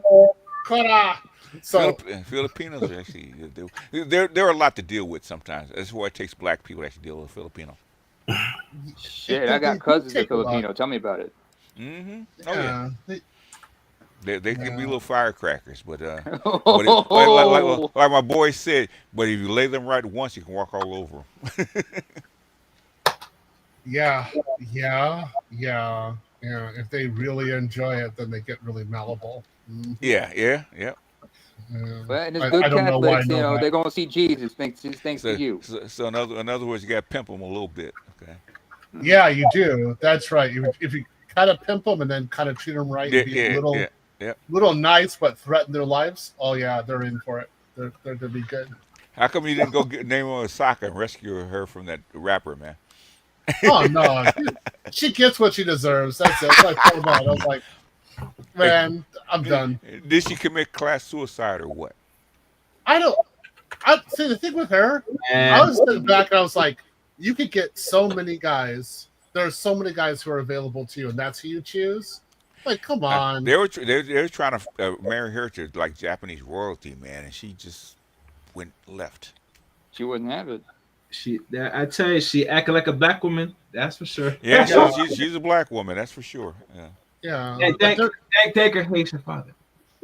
there are so many guys, like high quality guys in Japan, who'd want a woman like that, like well-to-do, financially secure, like very, very well off, very good guys, and they're. But those has the sauce.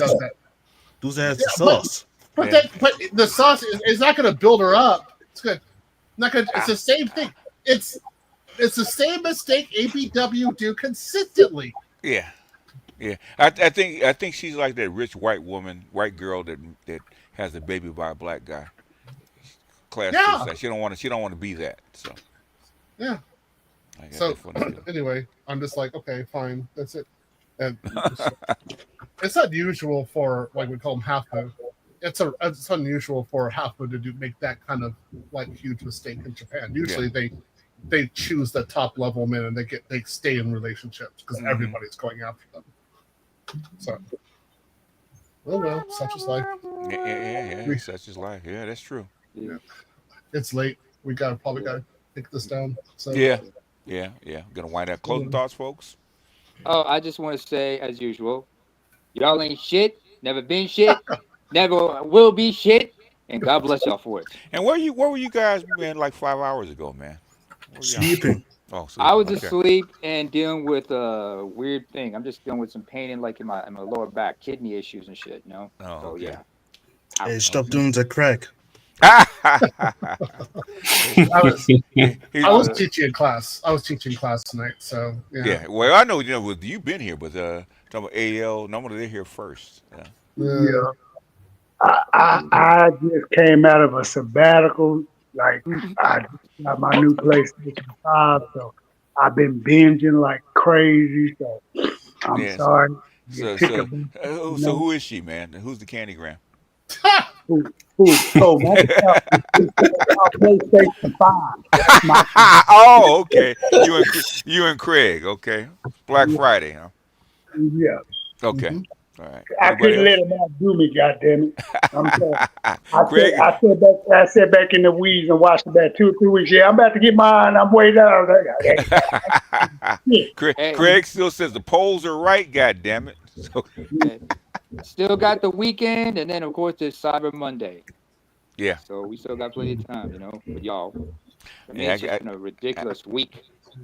It's getting. Dr. Marifa is probably going to get worse, man. So next week's probably going to be even more unusual. Yeah, they keeping the doc busy, man. Hope they're paying you, man. Well, the flights ain't bad, so hey, I get treated very well. I'm not complaining. Spoken like a true Kenyan. Well, exactly. Very reserved, very calm, very relaxed. So he has to keep his sandals clean. Got to go in high class places. I'm still Jeffrey. Yes. The only difference is I have a bow tie, a velvet suit. An ashy taste. That's it. I don't suppose your surname is Butler, is it? No. It used to be. Where do you think Jeffrey comes from, right? Yeah. Exactly. Was Jeffrey in Fresh Prince? Wasn't the Butler? Yeah, Jeffrey Butler. Joseph Marcellus. Yeah. Was it? Yeah. He's British. We're moving on up. That reminds me of something. In fact, that reminds me of something. Yes, sir. To Dr. Marifa. Jeffrey, break out, Lucille. If anybody remembers the Pool Hustling episode. I remember that. Yep, I do. Yeah. Break out, Lucille. They're like, what the fuck? He pulls out Lucille's like, what the fuck? Mm-hmm. But again, I didn't know he could shoot. He could shoot, with one hand, especially when he's holding a sandwich and everything.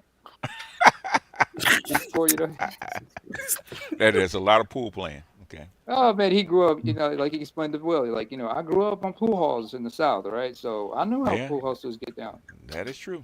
Mm-hmm. And man, not too many other places to go.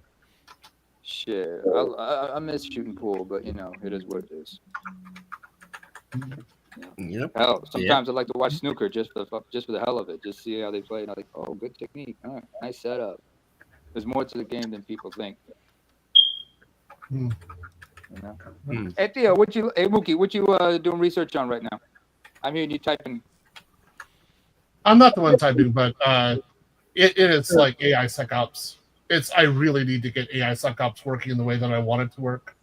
So it's as security operations with AI. Okay. And trying to get that done in a very certain way that could be marketable in a way that I'm not seeing other companies do it. Yeah, if they got if AI involved with money, they're gonna need people to keep an eye on it. Yeah. Now, see, folks, this is how you use AI. You don't use AI to be practice arguing with a woman, okay? Like a couple of the dudes we know from here.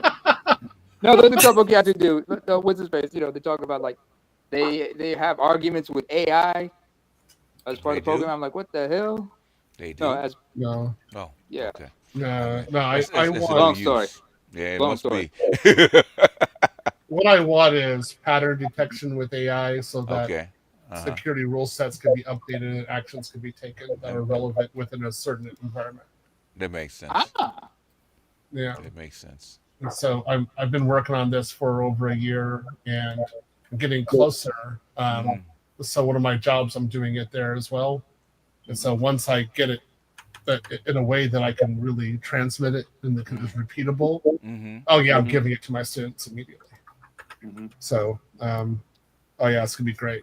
This is why I said I want to start the company and then get my guys employed because it would be very marketable. It would be very good for them, and then they could all work remote doing this. Nothing would be on site, so they would get easy $250,000 a year, and then live in Colombia. Yeah. Then they win. That's it. It's done. It's over. We've won. Yeah. Once you start keeping track of AI, basically that's gonna that's the next step. Watching the watcher. Yep. Especially as BRICS grows, because all this is actually going to be AI based for the most part, all transactions. Should be interesting. Oh, it is. Fastest By camper. the way, Mookie, I just thought of a couple songs that would be your theme song right now. One of them should be, well, actually, one of them you have to share with BGS because that's his theme song. It's Rockwell's Watching Me. The other is Cold Blooded by Rick James. Since you Cold Blooded, but of course in your case it have to be the ODB cover. Yeah, ODB did a version of it. I try to be as cold-blooded as I possibly can because of how the market is, and that I want my students to be number one. And I've actually talked to a few recruiters behind the scene who are interviewing my students. They don't know about this, but I actually talked to them. And they come back and say, like your students are like the best well-trained guys we've ever had coming through here. I'm like, yes, good. I know what I'm doing. I take it back. I take it back. One of your theme songs should be Whitney Houston, I Learned from the Best. Only that song has a different meaning. I like the Imperial March. That's much more my. I wonder why. Yeah, that's more like this is like I'm not here to play. I'm here to take you out. Like.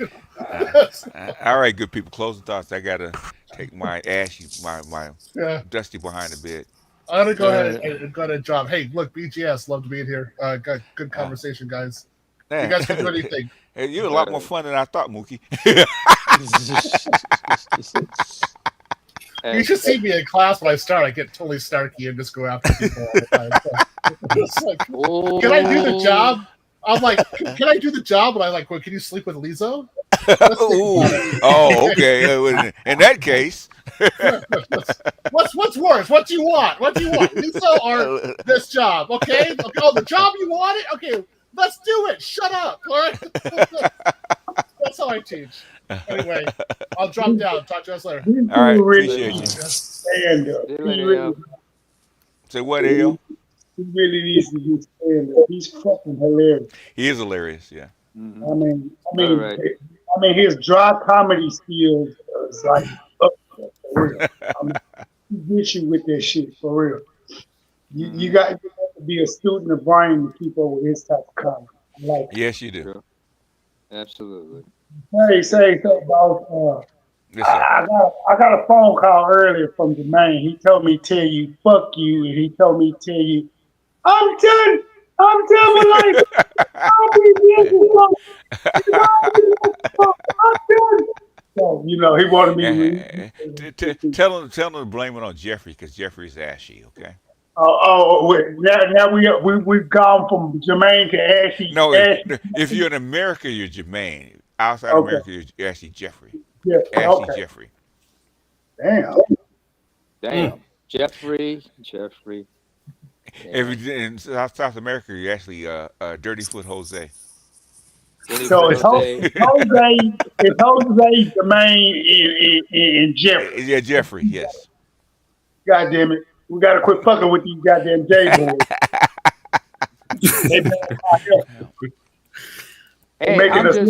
They make the world go round now. In my case, it's just old, dirty, and stinking, Rusty. In honor of ODB, because his nickname was Rusty, as in Russell Jones. Speaking of which, folks, y'all need to hit the likes. Speaking of which, everybody needs to hit the likes, hit the Cash App. BGS's ashy ass needs a cocoa butter or fund, okay? We need to fund it for his cocoa and shea butter supplies, all right? And BGS needs some sleep. So close. Yeah, that too. Good night. Good night, Daddy. Yeah, I'll go next. It's another good one. Definitely appreciate the doc coming through. He came with the sandals and no socks. He did. We got pretty deep. We got pretty deep. We'll see if Zelensky takes the deal. Question 1. Yeah. Go ahead. What's the question? Anybody? Yes. Who asked the question? He said question number 1 and went silent. Okay. I think that was Chaos. Okay. Nah, it didn't sound like Chaos. Anybody? Y'all let this old man go to sleep. We gonna see him sometime. I was even if I didn't say anything, just absorb the wisdom of the elders. I will say one thing. It's not like a pen, like a BGS pen. That's true. I was looking for you earlier, man. Yeah, I heard the discussion with Hot Sauce and the problem he had with let's just say money gatekeeping of African countries. Yeah.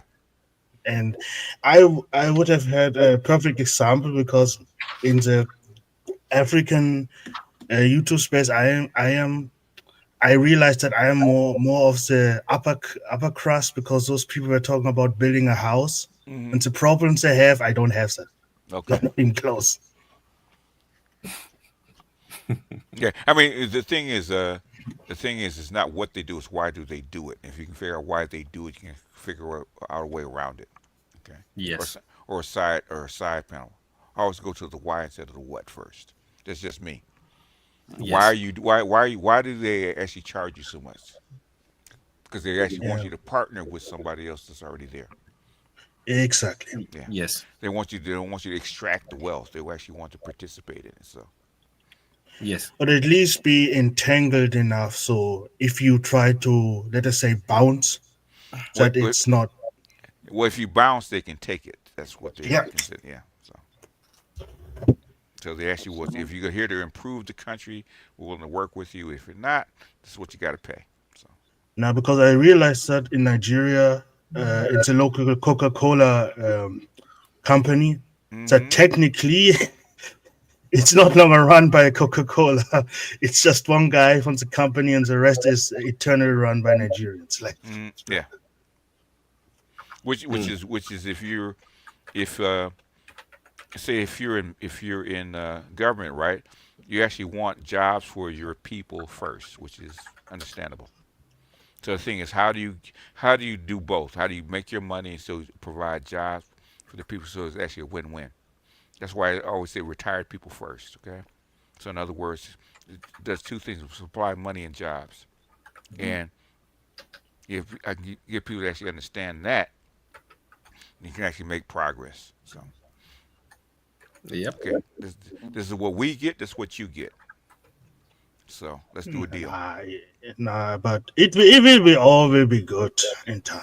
Just give it time. Well, yeah. Well, Africa's changing, so they're getting off the proverbial bosom of the West. So we'll see how that works out. Or will they go back to their ashy ways? I cannot talk. I cannot talk right now. We are deep, like. Say what? You got your intro, VGS, right? That's we shall return. I love that. Oh my goodness, I love that. No, because right now my country is like Lord Ashington of Ashington. Well, actually, if the thing about the nuclear reactor and certain other things, that I think they're ready to make a shift. So we'll see. You can never say never. Yeah. I mean, Chad just yesterday kicked out, the last of the French forces in Sahel. So. Yeah, like I hate it so much that in my parts it says a north-south split. I don't like it. There's always going the continent that big. You're always going to see it. Even Europe has the same thing. The east-west split. So, and a continent that big is going to be a split. So. Yeah, exactly. There's still a lot of this borders that we have and so on. The structures are quite artificial. So yeah, they would. It's going to take time to crystallize. So, do you think we'll actually reorganize around peoples instead of arbitrary landowners, or do you think they will rather keep it the way it is? It will depend on where. Like if you look at what's happened in Sahel, where there's a common history and so on. Mm-hmm. So you're likely to see some sort of hybrid structures, right? Yeah. So it's very difficult to get rid of the sort of constructed borders that we have, the current drawn borders, right? Yeah. Because of that, politics often tends to be bloody. But at a sort of higher level, you talk about economies, you talk about political alliances. That's where you're likely to see a lot more changes. So that you have a bit of both, if you like. Yeah. So instead of what we had, which was a sort of a divide and rule structure that goes all the way back. So yeah, which must cause all sorts of problems. Part of the reason why the political systems don't work is precisely because of that dynamic. So in Kenya, for example, the Kikuyus and the Kalenjins normally contest. If you are voting for elections, it's normally an ethnic contest. Okay. Something like that. So, but it's gonna take time. It might require a lot of conflict and instability before we get to that stage. So they have to go through their own version of integration, huh? Yeah, and the admixture. So the admixture, and also almost to reconstruct the whole idea of political structures. I think that's where African Americans can actually come in and start blending these people together, because they don't. There's an opportunity. Yeah. There's an opportunity there to be. This is the time. If I was African American, this would be the time that I'm looking at that continent and be like, okay, where is this continent going to be 20 years from now? What are the opportunity spots, and how do I start positioning? Yeah, myself. It'll be slightly tan. The slightly tan. What do you mean? Tan. Okay, now you got to explain what you just said. Unless you're not talking to us. As I said, 20 years, but usually it's supposed to be like in 30 years, because it's around 2050. No, it's going. The admixture normally takes about 200 or 300 years. Okay. I mean, if you want a complete admixture, yes, it'll take longer, because America, if what it says, still more whites, or what they call label whites, everybody else's color, but if you admix now and you force it like the way how they do it now, it probably will accelerate, if depending on the birth rates.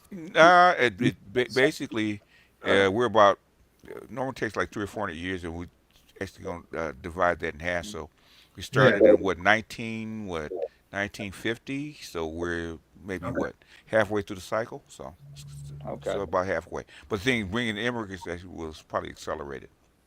Yeah. And that's what I mean by 10. But if you think about BJ's, no, 10 is too short, man. I mean, all right. Well, think about BJ's, because when I say that, because they started in the 50s, which that's kind of accurate. I remember one time I was reading something. They talk about the same with the Islam, about I forgot something about 1914, but I don't want to go on it because I don't remember that.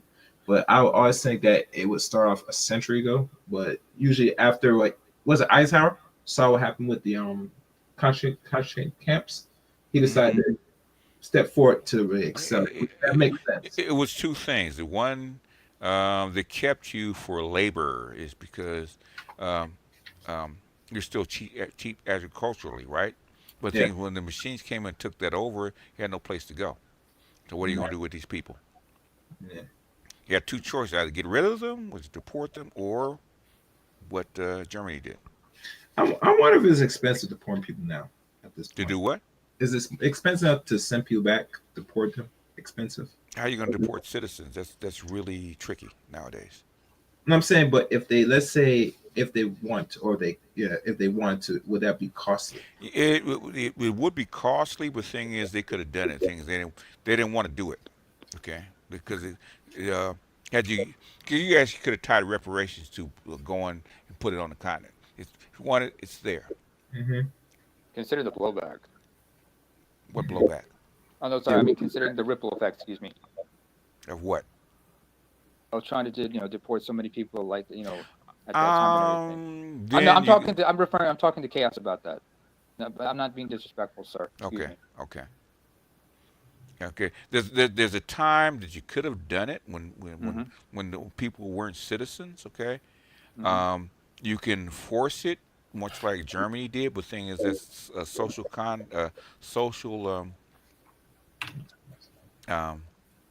well, much like what they're trying to do with the Palestinians now.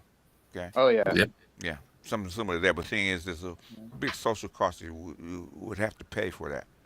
Mm-hmm. Literally, like either killing, working them, or forcing them out. They'll leave if they want to survive. But the thing is, there's a cost to that. Mm-hmm. Yeah. Similar examples you can think of would be like in the Balkans, in the 1990s. Yeah. I not have to mention any countries in particular, but or like the Kurds that go on in Iraq and Turkey, and Syria as well. Syria, and Persia, yeah, Iran as well. It still goes on. So the thing is, most modern states like China stop trying to purge them instead of just trying to integrate them, but it takes time. Yeah, Integration, forced integration still takes time. So. True. Yeah.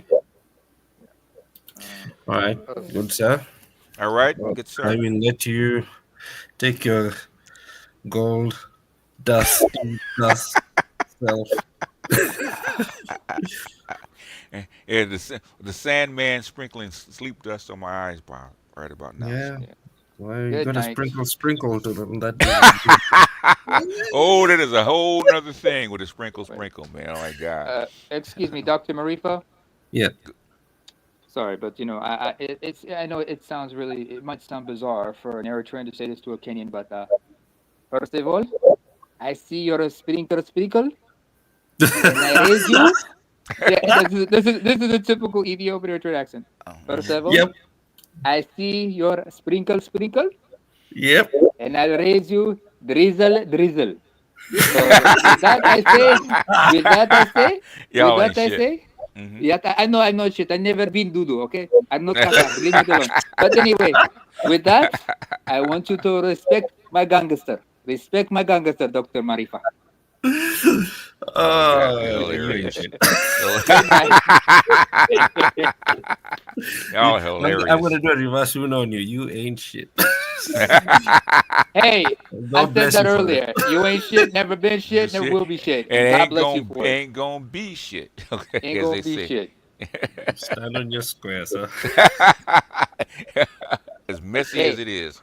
I stand on my square. I stand on my rectangle. I'll turn it into two triangles. I'll reshape it into a circle. I stand on it 10 toes down.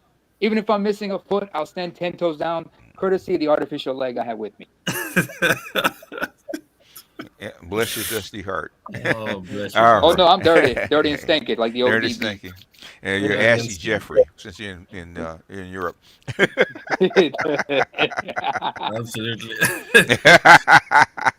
An Axumite with the Vikings. Who would have thunk it? Absolutely. Listen, I can't top that. I can Hey, defer hey. to you. What I did she stay with say? my dusty velvet wearing tuxedo wearing self, and And I'm out. what did they say? They shouldn't have given you Ashy Blokes YouTube. YouTube, exactly.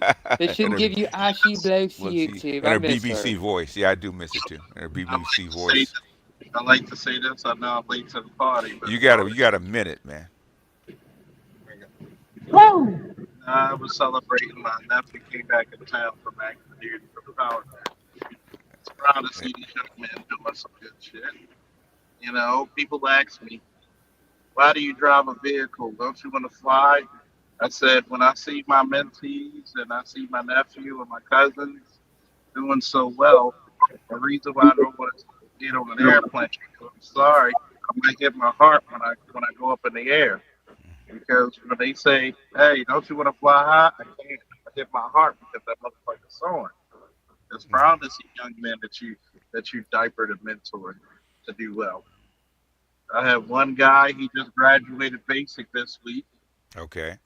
He signed up for RAS, so he's going to get a top secret clearance for Intel, and he's going to Ranger School, so he'll be with the 75th if he graduates Ranger School. So, yeah, my heart soars. And it's funny when I look at that shit because, hey, people say, you're just dusty. I say, call me gold dust for the gets. And all I'm going to do is shine. It's nothing wrong with being a dusty man. I've been a dusty man several times. But a dusty man is a hard-working man. Even if you're working in an office, you're not going to come with the same splendor that you walked in on because you're putting in work. And it's pride. And it's excitement. And it's glorious to be that dusty man. Especially now. Hey, Joy Reid, I heard you looking for a job. We know we're in closing thoughts, right? You kind of interrupted the closing thought. Yeah, but the thing is, you're late, Negro. So I know that's why I ended up with a spectacular. No. The thing is, you need to go because this is almost 6 hours. All I gotta say is 6 hours. All I How gotta much say cognac has he been drinking? Who knows? No, he has to drive, so he's probably not. Right. So not enough. But I will say this: hi, Joy Reid. Let's make sure you have this. Oh, I will speak at points for food. She'll be on YouTube shortly, so she's not going anywhere. It's like, hi, Joy Reid. Speak our talking points for food, okay? And others will be able to get her now, okay? Trust me. It's a born in the darkness. She wasn't. It was a beautiful thing when it's coming soon to a YouTube channel near you where they're gonna have to come to one of our channels to speak that good shit. We're gonna give them the good news, and I'm waiting for it, and I love it. But that I always tell you, BGS, when people were worried about, oh, when did they come for us? But that I always tell you, bring them on. Yeah, we've been waiting. That's what we'll tell them. Where you been? We've been waiting for you. We've been waiting for you. Come in. Yeah. Anybody else? Because they gotta get out of here. So. No, I'll just thank you again, and thank you for setting this up and for the streams this week. Have been pretty good. So. Oh, appreciate you. Appreciate you for coming. Yeah, I mean it's always a pleasure. Of course, the rest of the panel and those who have left. Yeah, they're hilarious. This was funny today. Drizzle. Remember, drizzle. No more sprinkle. What is this nonsense? I will not be assaulted by the African Reed Richards. God damn it. But it's all right. So let's let this old nigga get to sleep. Yeah. I mean, hit the button, man. So. Got his jerks all over us waiting for him. Woo, we are out, folks. Be on time next time, Negro. Yeah. I would say I understand. I would say I have some today. Y'all got got a what? I have some tomorrow, but y'all gotta check it out for yourself. I'm not gonna keep telling you. Okay. All right. Night, chaos. All right, sir. Like Steph Curry, night night. Ready to go night night? Night night. Ready to go night night? Like Kevin Hart. Going down the court. Okay, night night. I just hit that 3. All right, folks. All right, get your sandals back. We're barefoot here, man. We're country, okay? We have those spread, the spread toes like the country. No. You know what? Dr. Marifa, you got to realize this. Let me go back. Let's take it back to the 1960s. BGS is part Ethiopian. You know how? Because he's so barefooted. He's like the late Abebe Bikele. That marathon runner who the Ethiopian marathon runner who won the gold medal in running barefooted. That's who he is. The Luya women do look like some of my relatives in I gotta correct in Louisiana. Go ahead, real quick, Charles. Come on, man. I gotta correct the name of before he gets off. It's just when you come to the Black Manosphere with the God tell Moses, take your sandals off because you're holy. Yeah. Take off it. And oil them bad boys with some coconut oil before you get up here, right? Yeah. Especially at an Orthodox church. Yeah. At an Ethiopian or Eritrean Orthodox church, take your shoes off before you come in. Take your shoes off before you come in. It's a house of worship. It's a house of Lord. Worship. Yep. Same thing with Japan. All right, good people. Good night. We all right. We're all right. All right, good folks. Take care.